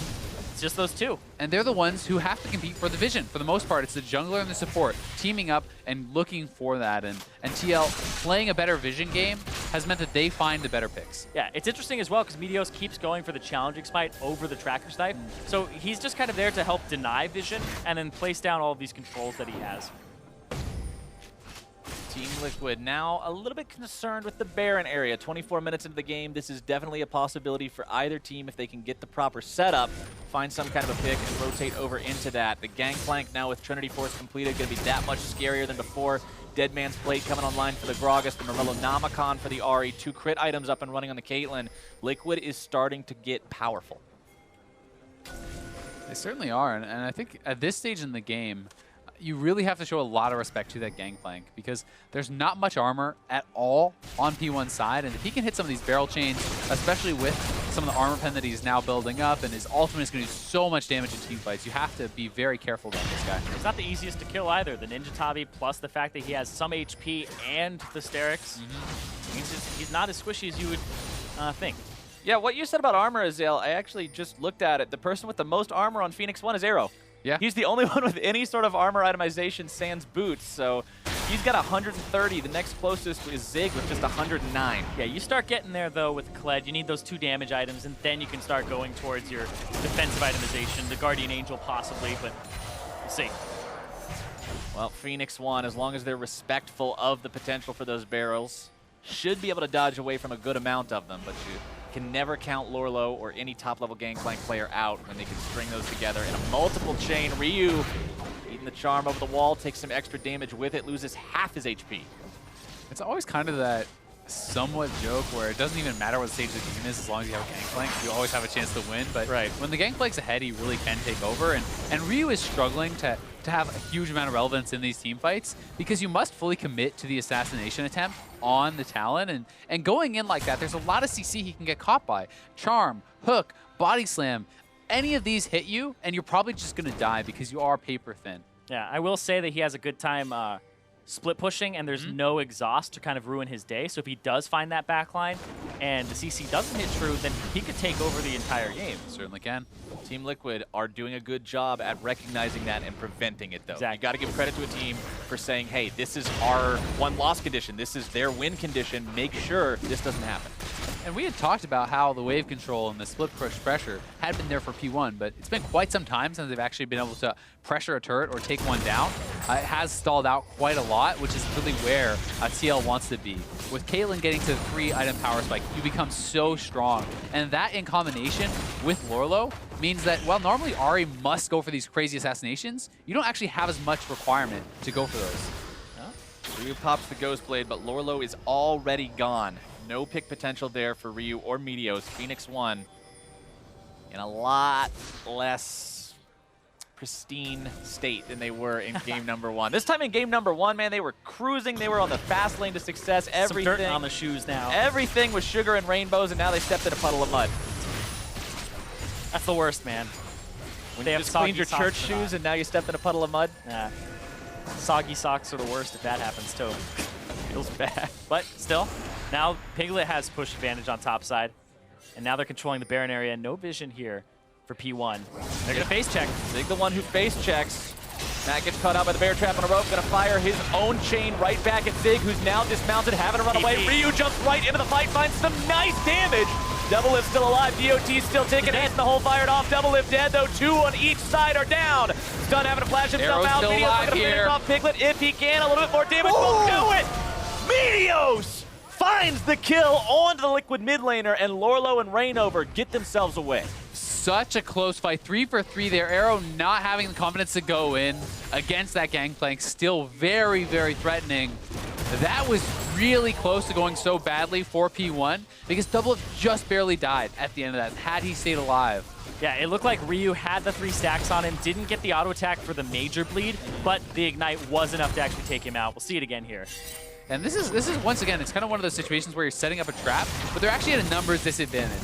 Despite that, not everyone from P1 is able to funnel in, and Zig is already dismounted. At that stage, you're not very useful in a fight. Yeah, right there, Double Lift 3 stacks on him, but then it's the Ignite, not the actual wounds that kills him. Zig, you know, that's actually crazy because Zig was dismounted, but all the focus went on to Ryu there, so it was an immediate target switch from Team Liquid, and that was so good by Meteos, the setup of the spider, and just throwing everything across. It ended up being enough damage to kill him. Meteos. Now Meteos very far forward, getting himself back in time, but that was a close one. Zig with here the goes flank. Zig. The cavalry charge comes in, dashing himself right back into the fight. Matt gonna be picked off for free. And Phoenix 1 have found themselves a pick when they really needed it now in a 5v4 for 30 seconds. That was like one of those cartoons where there's somebody in the middle, he ducks down, and everybody just hits each other in the face. TL couldn't find that fight. And Ryu threatening on the side here, wants to make them back off so they can actually go for this turret, but Rainover, nice engage! Rainover starting off the fight. Turret gonna be taken down though. It's 1-for-1 overall. Stunt drops. Matt's still dead, so we've got a 4v4 situation if it goes any further, but I don't think Phoenix 1 want anything to do with that. Ryu trying to find a way out, gonna be popping the ultimate defensively. Well, that doesn't work. Jumps over the wall. Yeah. Get the win. That's not actually camouflage, that is invisibility, I do believe, so. I think Ward not helping him out. No way to really get to him at all. He has to cancel it himself. Even if you sweep her, then you kind of see him, but you can't damage him. You can't target him. Yeah. Right. I mean, you could throw an explosive cask if you still had one, but considering you used that 10 seconds ago, a little bit of a problem. Mountain Drake live now, though. Remember, both these teams are currently tied up in Drakes 1-1. Both are Clouds. After the Mountain is taken, Elder is going to be on the table. Kind of interesting choice here from Ryu, actually going third item Lord Dominix. So I don't really like this at all, to be honest, because yeah, like no Edge of Night, no more assassination potential. Yes, you can hit frontline, but that's not what you want to do anyway. Fight breaking out. They're going to be soaking. Matt Ryu gets dropping. Zig getting himself back. Ryu can't find his way into the fight, sidestepping the cupcake on the way out. Phoenix 1, a little bit sloppy with that one. Take a large amount of damage on Zig, so he'll have to back, see if he actually is able to complete GA. There it is. And that is a big buy for him, especially now that his ultimate is coming back up. We've seen how well that gauge can work, and he can look for the picks. Matt caught out. JC coming out into the damage, but the barrels are returning the favor. Cass going to be knocking Arrow away. Doesn't accomplish anything else with that. Matt dead. Yeah, Zig is almost back, though, when he has the ultimate and the GA. They could look to force a fight around that. Oh, Arrow is actually going to go for the red buff during this time. Pick that up, have a little bit more HP regen, and then they'll start doing this trade. Phoenix 1 sees the opportunity to grab the objective off the back of the pick for themselves, at least translating that into something greater. Things coming out from Team Liquid onto the Baron area saying, look, this is going to be the next fight. This is probably where this game is going to be decided, at least in terms of tempo. And I think it was really smart for TL to actually back off there. Yes, you don't want to give up a free dragon, but with Kled coming back with GA and Ultimate, it's too risky of a fight, because if you lose that fight there, you don't just lose the dragon, you lose the Baron. Yeah, I think a big setup part of that was Arrow landing a return Q onto Matt, because Matt had walked forward trying to get a hook on him, but then it's the Iceborne Gauntlet. It's not that Trinity Force build you see a lot of Ezreal's going for. It's the armor with the Iceborne, like you talked about before Captain Flowers, but it's the slow, which lands the cocoon, which has the follow-up where Ryu gets the kill. Ryu now is even building towards what looks like a Black Cleaver, and that has the anti-synergy with Lord Dominix, because there's such a steep HP disadvantage requirement on that item. So when you build Black Cleaver, you almost always have too much HP to actually get the full bonus damage from that. So I really have got to throw some criticism this way of Ryu's build. I think he's playing well, but I think his build makes little to no sense. Yeah, it's not going to give him that bonus damage. Even if he went for something like Mortal Reminder for, you know, the Ahri or like the Gangplank heal or the Gragas mini heal, stuff like that, it's definitely better than the Lord Dominic's in this situation. I just feel like there's so many better options. I mean, if you're wanting something a little like bit Knight, more right? defensive, like I mean, you can go Edge of Night. That can help you to protect you on the assassinations. The Black Cleaver is fine, but in combination with the Lord Dominic's doesn't make a lot of sense. So some weird choices. Team Liquid walking close to Meteos sitting there in the brush, who gets himself away over the wall with the blast cone. Ryu not too worried about having to join him there. He's always ready to hop over. Oh, Arrow got hooked. Arrow getting himself hooked. Gets away from it with the QSS, but Rainover is going to be soaking a lot of damage. Piglet knocked up into the air. But ulti here. Zig is into the fight, and Ryu got double lift. They've taken down 2. They're going to be taking down 3. The bear trap on a rope comes out. Piglet's going to be flashed after. Arrow grabbing the kill, and Phoenix won. 3 for 0. That is the exact flank that Ryu wanted. He finds the perfect opportunity, gets in the back line, assassinates them.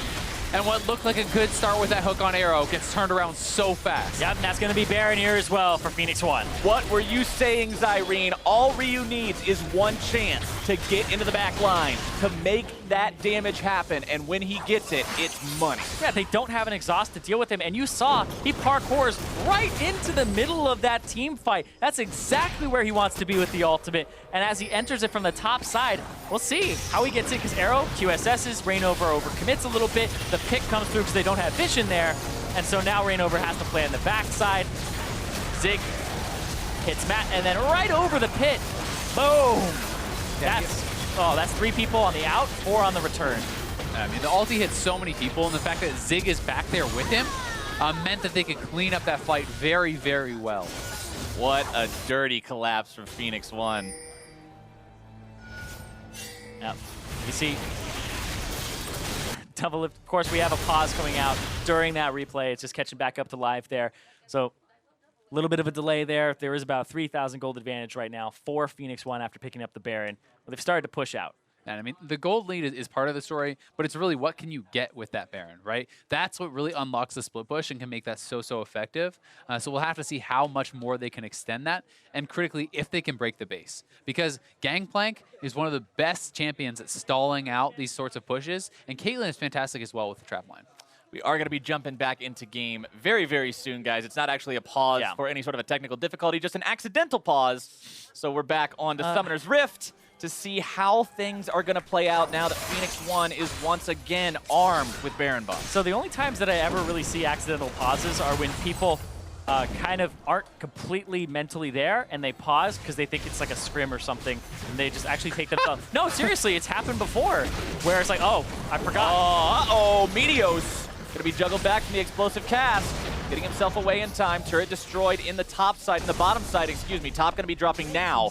Both tier 2s in the side lanes drop almost simultaneously as Phoenix 1 is not putting the brakes on anytime soon. Yeah, and you can tell that like TL mentally taxed a little bit here, and the fact that this is just a game that they think is getting a little bit further out of their control. As they're losing turrets all around, they're losing the 1-3-1 hard. Nice shift away from Arrow, shifting the exact same frames the hook connects, so you still get away. The hook doesn't really do anything. Still, great start to the Baron for P1. But TL needs to critically hold on to their inhibitor turrets. That's what you really have to fight for here, and so far that has not been threatened.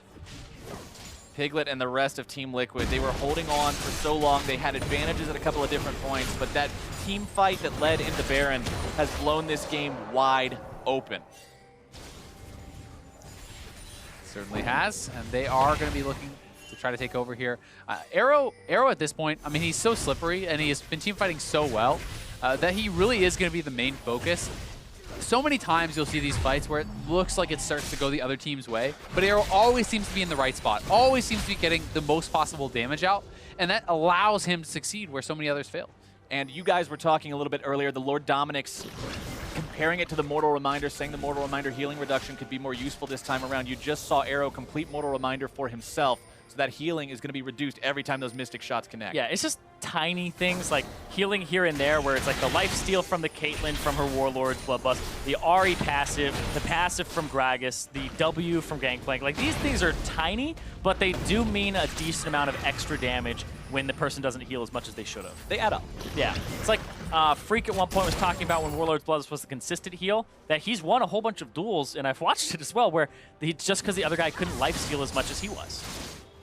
I mean, it can add up to hundreds and hundreds of damage throughout a fight, if not thousands in really long fights, especially against the high healing champions. But not going to be crazy effective in this one, but either way, P1 looking to crack the base. That is really the target for them with this Baron.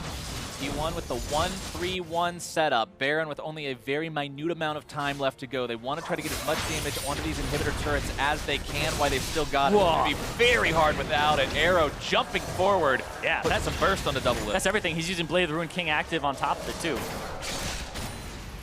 Really getting aggressive there. They're trying to chunk out double lift because they want to be able to push up on the turrets, but TL has held on. The Baron buff is expiring now. It's all gone. And they're going to be able to hold on to their base. So they still, while behind, have a good shot in this game. And as one buff expires, another comes online. Elder Drake now alive for the first time this game. Phoenix 1, although they only have 2 Elemental Drakes, that's still a very scary buff to have. They also have a Mountain as well, so they'll do it a little bit faster. And their damage is not something that you can completely underestimate here. Might just be the setup, though. Meteos? Oh, hit Piglet! All right, they're going to make it happen. Piglet going to be bursted low. Zig into the back line as well. They can't finish Piglet off. Double lift's going to be jumped on. P1 have bursted down the enemy support. They've taken the AD carry. They've almost taken the mid laner, and Team Liquid is being annihilated. Lorlo going to go down next. A triple kill for Ryu. The almost clean ace for Phoenix 1. This should be GG. He pulls off the flank again. Ryu does such a good job with Zig, flanking for opposite sides, making him run. Meteos getting himself picked off by Piglet. I don't think it's going to be enough to matter. Piglet trying to make some sort of a valiant last stand. But he's got so much work to do to prevent the victory here from Phoenix 1. They're on to the Nexus turrets. Who needs minions? Zig is leading the charge. One is already down. Piglet's going to be stunned up, and that is all she wrote. Phoenix 1 will continue their ascent up the ranks with another victory. 2-0 over Liquid. Just such a well-played series from Phoenix 1. Business as usual for them, really pulling off this comp well, making it look very practiced. I think that Zig and Ryu in particular coordinated so well with their flanks, with their team fighting. It was extremely impressive, and Arrow super solid as always. Yeah, Arrow, that's like the consistent force, but you can see that team just looks really happy. Stunt still hasn't lost a series, even when he was on Dignitas. Like, rookie is actually very happy with his performance. And from that fight before Baron onwards, it just looked like Phoenix 1 found their flow. They found their momentum, and they were able to set up those fights that provided the opportunities for the flanks, for the collapses, and to get Ryu into that back line. And this is going to mean P1 will be playing up against C9 with a chance to actually pass them in the standings because they grabbed this win. That's so big for them. Their striking distance of that playoff bye. In Phoenix 1, they're looking more and more like a playoff team, but we've kept posing the question, sure, they look like a playoff team, but how far do they go? Are they a #1 team? 2? 3? I think they're more than just a playoff team. I think they're a playoff contender. I think that this team playing on this level can compete with the very best, can look to take down teams like C9 and TSM. I agree. I definitely agree. They've been looking very clean, and with C9 slipping a little bit, Phoenix 1, it could be their moment to start getting to the top of the standings. It'll be fun to see what this team can do with the remainder of Spring Split 2017. Liquid, though, with very different goals now in mind, another loss on the record, means it's going to be that much harder to climb away from that relegation territory, get into the safe spot of 8th place. They're running out of chances, right? And it just doesn't get easier. I mean, they're playing against TSM next week. That's one of their 2 games remaining. I'm not actually sure who their other opponent is, but I think it might be FlyQuest. I think they have FlyQuest and TSM. So definitely a really tough schedule for them down the stretch, which makes it so much tougher to come together, with limited time. They had one of the hardest, if not the hardest remaining that we saw at the beginning of the day. So it was an uphill battle for them in terms of even if they were playing bottom tier teams, but these are the top tier teams that they're playing. That would have to prove that you don't just belong in playoffs, that you belong winning playoffs, that you deserve to win playoffs. But TL, it is a very rough road for them. They're kind of now just avoid relegation zone. It's a very hard hand to be dealt, and they've just got to find some way to make the best out of this bad situation now. Hopefully they're able to work on the communication. Hopefully they're able to work on the synergy between all the players, between the fact that the roster's gone through so many changes. But synergy and communication, clearly something Phoenix One is shining at right now. Just being able to make those plays happen time and again. The flanks from Ziggs Kled, just turning those fights into an opportunity where there's complete discord among the enemy ranks, and they can't fight properly. And I just think that the fact that they can run so many different compositions, the fact that Zig can play all the tanks he plays, all these unique top laners he plays, you know, GP, Rumble, Kled, all extremely well. He has a lot of tools in his toolkit that makes it very hard to draft against them, and they seem to keep getting edges from it. Well, for a first-hand account of that series and Phoenix One's victory, let's head side stage with Pastry Time for an interview with P1's man in the top lane. Thank you very much. I'm here with Zig. Nice 2-0 sweep there for Phoenix One, but game 2 did seem a lot closer than the first one there. What are your thoughts just kind of coming off that game? We did some interesting stuff in draft, and yeah, some of the team fights were a lot closer than I thought they'd be. Plus, I think I should have got a way bigger advantage top lane just because my team flexed the NALCS to bot lane, and I took Kled top, but I made some pretty big mistakes in lane and should have died 1v1, but yeah, some things happened, and then he died, and then yeah, the game stabilized, and yeah, I think we team fought better in the end, so that's why we won. All right, so how's the matchup supposed to go? Because I'm not sure that many people, except yourself, have a lot of experience in Kled versus Gangplank. Yeah, it's funny. I think Gangplank's really vulnerable to stuff that can all in him a lot, and Kled, that's like his entire theme is just to continually all in your opponent. But I was like, yeah, I misplayed lane phase, and I think Kled is heavily favored in that lane, but yeah, I didn't do it right, so. All right, so I'm kind of curious how you even got there, because you mentioned you flexed the Nautilus, obviously Stunt has a big champion pool. You played a lot of different top lane champions as well, and Coach Fly does seem to have some pretty juicy drafts up his sleeve here and there. How do you guys approach draft as a team? Is it Fly kind of going through your plans? Do you guys have a voice in what you want to play? Because as a team, you guys have a lot of different drafts that you guys have shown us. Oh yeah, we take it like one champion at a time pretty much. Every week we have a different plan depending on the team and what champions we think are strong, but yeah, today was just like, we knew NALCS was really high priority, and so we just picked it early, and yeah, it just turned out our support can flex it. So everything kind of happens on the fly for the most part, but we do have like a general idea of the team comp that we want to run, and usually before the game starts, so. Yeah, but as people are picking their champion, we just say the options to Fly, and then he uses his gigantic brain to to build something good for us, so yeah. Well, thank you so much. Congratulations on the win today. We are going to throw it back over, though, as TSM close out their game versus FlyQuest. Love how everyone got super quiet after that. Like, Lemon, you may live another day. And as we head into this replay, welcoming NALCS2 to a pretty crazy game here, starting off with Sven Skaren onto Altec. Yeah, even though doesn't kick him backwards, doesn't matter. Nobody else around. Sven got that kill. They get the inhibitor, and TSM have made another series comeback here, it looks like. Baron up inside of the base. A lot of this game was, can FlyQuest now, or a lot of the series here as it goes to 3, is can FlyQuest stop that 9-0 Game 3 victory that TSM is able to pull through always. Here's a chance to do that after losing their inhibitor. They need to stop the bleeding just a little bit, and now they may be able to find some room to get these minions away from their base. That 20-minute Baron by TSM, however, has put a big dent in the FlyQuest base. FlyQuest still fighting and grab some kills back for themselves, but the deficit they're facing is enormous. Just look at the structures available. TSM have lost only 1 turret, already killed 2 inhibitors. Let's take a look here though. Balls had a good Rumble ultimate. Altec got a nice little chain there. They're landing all the skill shots. The bubbles from Lemon are landing. Moon's in the back line, taking down most of the members, and only Sven Skaren does get in the end advantage here. Now it's into farm mode though. FlyQuest gonna try and keep the minions off of the Nexus turrets. Almost gonna be impossible. It'll definitely be hard once Baron minions start coming in. They're gonna have to send Altec to that lane at least to try and get these clears out, because Balls is gonna have one hell of a time trying to clear Baroned up minions. Top lane, or I should say bottom lane, a little assistance there from high as Balls tries to get the wave cleared, and FlyQuest once again, just like last game, TSM forcing them into these power and numbers between just a few lanes. TSM's going to be able to start spreading FlyQuest there. I think they've dodged most of the skill shots into that bush. I think all of them. Surprise attack? Question mark. All right, finally get him out of there.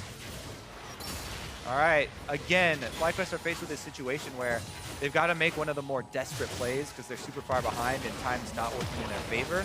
So they're looking for a good opportunity to try and just go all in and force a quick team fight that they can try and get over with one way or another before minions take their toll.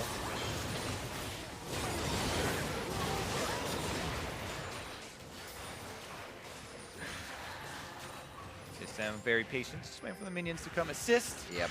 Cornering FlyQuest under their last remaining inhibitor turret. This is that hectic time as well for FlyQuest. They know exactly what TSM is doing. Go time. Almost nothing you can do about it. You have to get the perfect engage. You almost want to be the ones to be able to use your ults second. There's a redemption to go out. Wild growth on Bjergsen so he can get in the middle of the fight. That actually means he may be able to go down if there's focus, but the damage onto Lemon Nation, just about half his health bar as Bjergsen comes through with a Crimson Rush. 3v1 now behind the Nexus towards the fountain. Can't even find solace there as High goes down. And TSM is onto the last Nexus turret as they hit up the Nexus. 26 minutes in, TSM continue their Game 3 streak wins to bring that to 10-0, stay first in the NALCS, and TSM take down FlyQuest. How can they keep getting away with it, Riv? First game, full FlyQuest. Second game, pretty decently close for a while. Third game, all TSM. Another day at the office, Kobe. It seems as TSM... It's comical how they power up over these series. TSM moved himself to 13-2 now, as we said, with Fox P1 and TL to come. So looking like more wins on the horizon if they can continue their play, especially if they go 3 games apparently. But FlyQuest as well, showing strong against one of the top teams. The question is, but we need to see that goes the full series as well for other teams, because TSM is able to take that control way too much. Yeah, FlyQuest showed a lot of good things, and I think FlyQuest showed enough positive things to be pretty comfortable about being able to get a playoff spot at least. You know, maybe not being able to take down TSM here, but still. But in a 5-game series. Quite a few positives. Yeah, meanwhile, TSM, they've got a pretty good stranglehold on that first place spot now, considering T9 just lost earlier today. That's a great point. Definitely seeing a few of the teams probably not be hit too much by the meta, but just as the season goes on, figured out a little bit more by other teams, dropping a few games that they shouldn't be, and this is when it matters. I love being able to say that towards the end of the season.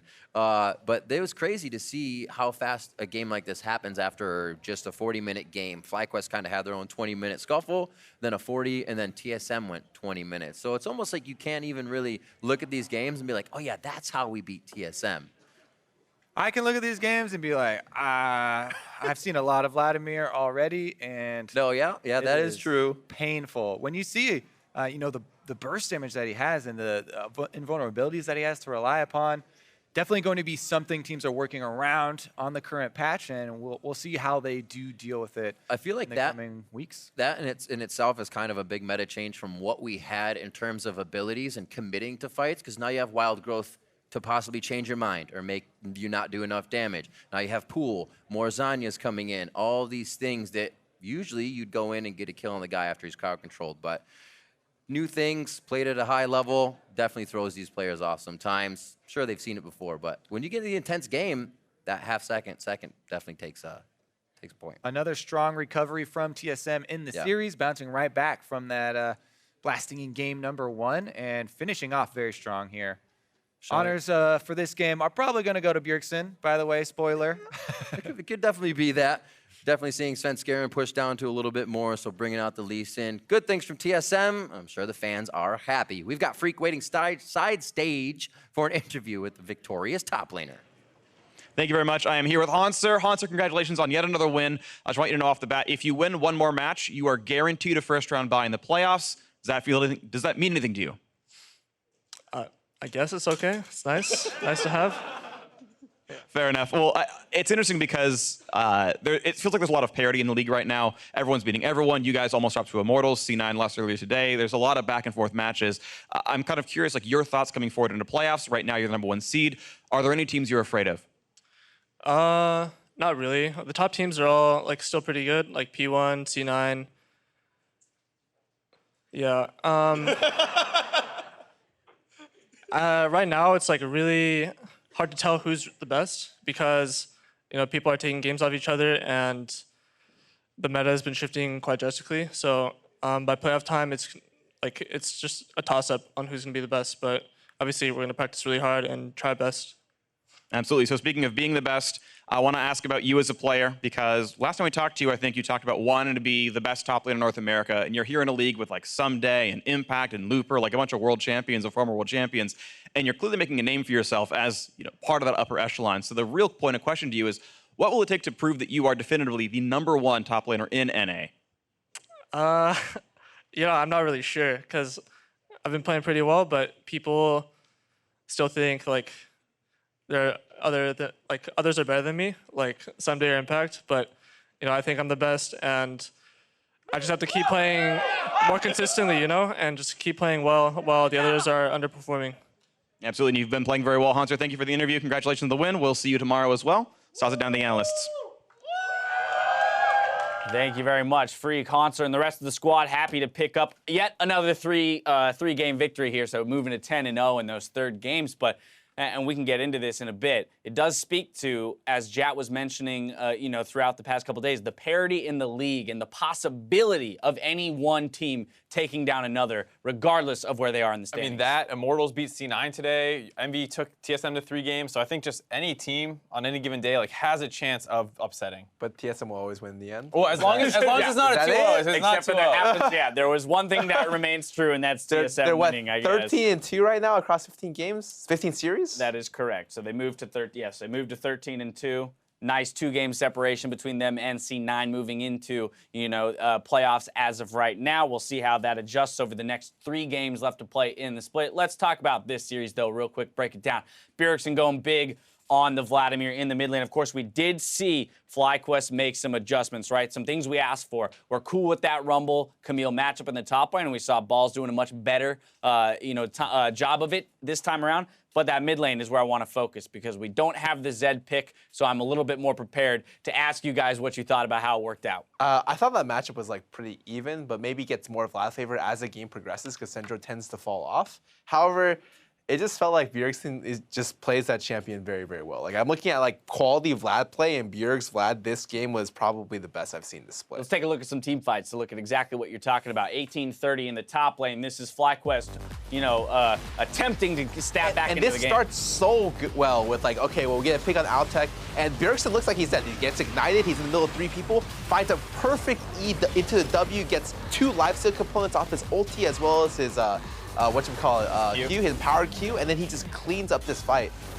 Yeah, I mean, you look at that situation, you think there's going to be a 2-0, and out of nowhere, it's a 3-1 for TSM. It was a pretty crazy turn to see there. Right, I know you put it kind of crudely. Bjergsen just does things good. Yeah, it's not crude. It's not a very intelligent way of putting it. Does things good while other people do things bad. Yeah, other people mess up, and then Bjerg does it right. Take Piglet's Vladimir performance, put it next to Bjergsen's in a split screen. Good, one very not so different from each other. Let's take a look at another play. 21 into the game. TSM 4-0 into a Baron here off of more big plays by Bjergsen. I mean, once again, you think that he's getting caught out. This is actually just an overextension.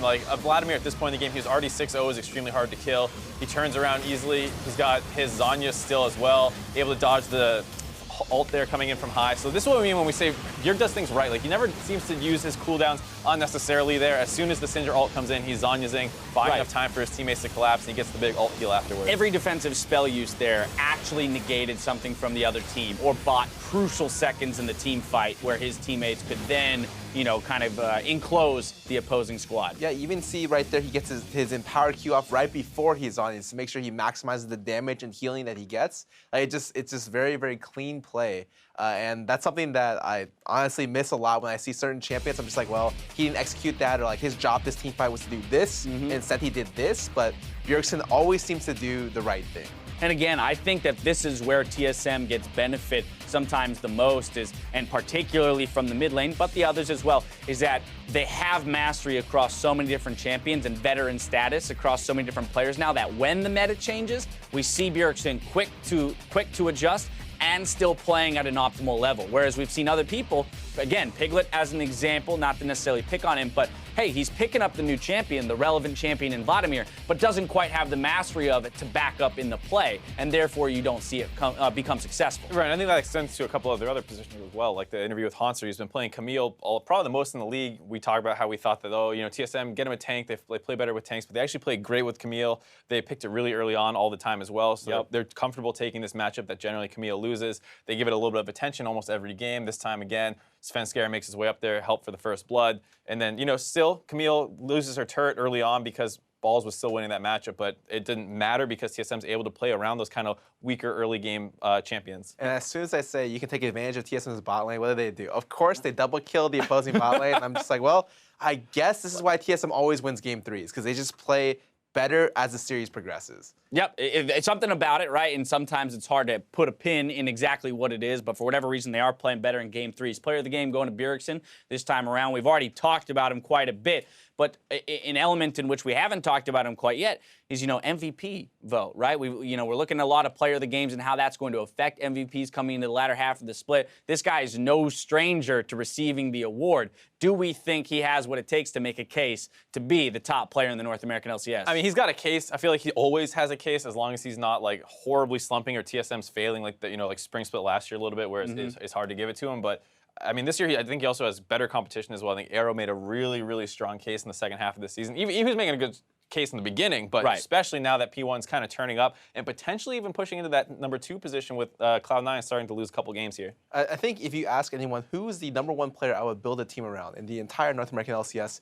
Bjergsen's always the person you think of. Still the answer. Exactly. Yeah. But in terms of MVP for this season, I don't even think he's the number 1 candidate on his team. I think Hanser has the edge in the MVP vote. I was about to say as well as Arrow, I think has the lead as well. I don't think Bjergsen's played super well this entire season, and he's had games where he's looked off here and there. Sure, today's series he played great, but he had a lot of series where he's just he plays Talon, he just goes bot, kills himself. I like it, man. I'm excited by the idea that the MVP voting will be that close, right? That it won't just be, or hopefully won't just be a landslide victory to one player or another. And again, it speaks to kind of, the changing landscape of the NALCS, that we don't have a team that went 17-1 or 18-0 in the split, right? It's so much closer, and we do have that option at any point for a team to make a surge. I mean, the idea that the MVP candidate is actually on his team is also pretty crazy too, because the old joke was always, Bjergsen 4 wars. It's not the case at all anymore. No, definitely not. Well, with our matches in the books, let's go ahead and take a look at how the league has shifted. TSM further solidifies themselves as the first place team with their win today. Phoenix 1 are in 3rd, just 1 win away from Cloud9 in 2nd. As FlyQuest drops to 6th, teams below them in the standings look to overtake, with Dignitas already claiming 5th.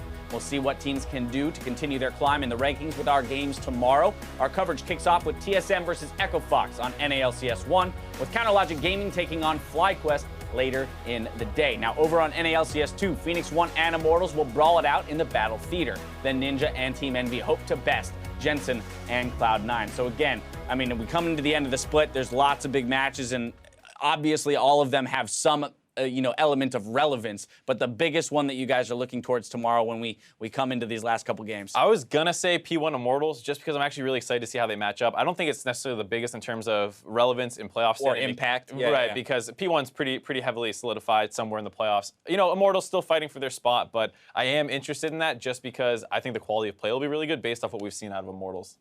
You took the one I wanted to watch. I always want to watch Immortals games because right now, in terms of entertainment value, Darlock is the man to watch. Yeah. If you want to see some guy just go off, and that's like the dream. You want to see someone just take over the game and do it in a style that's very aggressive, very flashy. And if you want to see that, you watch Immortals, because right now Darlock is just taking over games. Even in the series losses, at least one of the games he's just going off. Now, not necessarily going to be popular opinion here, or even the game that I'm looking forward to the most, but I'll tell you a game that I will put a magnifying glass on is Cloud9 versus Envy. Because Cloud9 has lost 2 in a row here, losing to CLG and then losing today, I want to see them come in and smash 2-0 over Envy to kind of make their case again for why they should be a top 2, deserve a bye in the playoffs team. I mean, you'd want to see that. The scary thing is, though, is that Envy does have a strong early game. Lyra's a good aggressive jungler, and I think you might see another case where maybe Envy steals a game from C9 just off getting a lead that they can't come back from. And I mean, you want to see this the quick 2-0, but that's not how Envy goes. They are winning the game, and then they lose a big team fight. Right. Anything can happen. I think to back up your statement that it's weird because, yeah, sure, they have bad early games, but recently I feel like the biggest problem before was, Contract's not playing too well. Now I think Contracts is playing pretty well. As the season progressed, he's kind of filled into the void of, a good jungler. And it's weirdly enough, Jensen, which is one of their MVP candidates, is actually the one that's underperforming the most. In the last 2 weeks, I agree, absolutely. I mean, yeah, up to week 6, week 7, we were talking about his Echo being, and still is, I mean, anytime he's played that champion, it's been stellar. But Orianna performances recently haven't been phenomenal, and so definitely still miscuing every once in a while from Jensen. But it is tough because I feel like the expectations for him as a player individually are so high. I think it might be the kind of thing where the community and us spectators are looking at C9 in a different light than they're looking at their own team, where they are probably in some kind of phase where they're more focused on improvement than they are getting the wins right now. I think they're pretty comfortable with their standing in the league, and I don't mean to say that they're not trying to win their games, but I think they're more comfortable doing different things. Like you see Impact on Renekton, Game 1, those kinds of things I think that they're more comfortable doing now. And I think if you talk to any of the players right now or the coaching staff, jungle and mid lane is kind of like a homogenous role. Like it becomes one role. And if you win either of the two, or like if you're underperforming one of the two, then you lose both positions. And so right now before it was Contracts didn't do too well. Now it's Jensen not doing too well. So whatever happens, like still, because one factor of the two role piece gets as playing a little bit poorly, it's hard for them to come together. And I think right now it is super important that both your jungle and your mid lane are rock solid. Well, playoff picture is still undecided, and that's what makes the league interesting here in regular season play. That's going to do it for today. Join us back here tomorrow for some more games. Now for myself, the Cash's entire live broadcast crew, thank you for watching, and we'll see you later.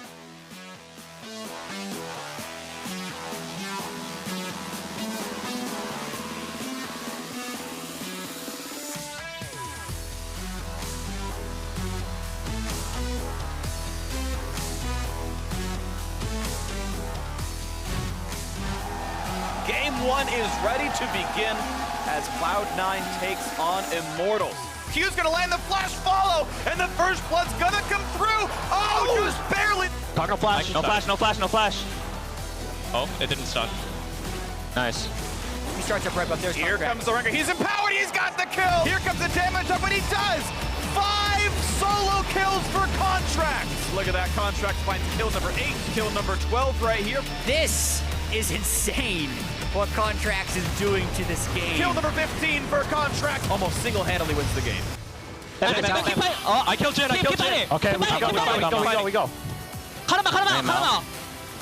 Nice. Immortals with the upset whenever Cloud9 continue to look for that playoff spot. 5, 4, 3, 2. End the game. Seraph finally gonna fold, but GA's gonna pop one. Gets kicked back in, but Key with a huge full-man ulti. Gonna turn the rest of the fight around. England's gonna be locked down next. Reeves looking to make the moves. Double lift gonna be charmed. The damage comes through. I'm on Caitlyn.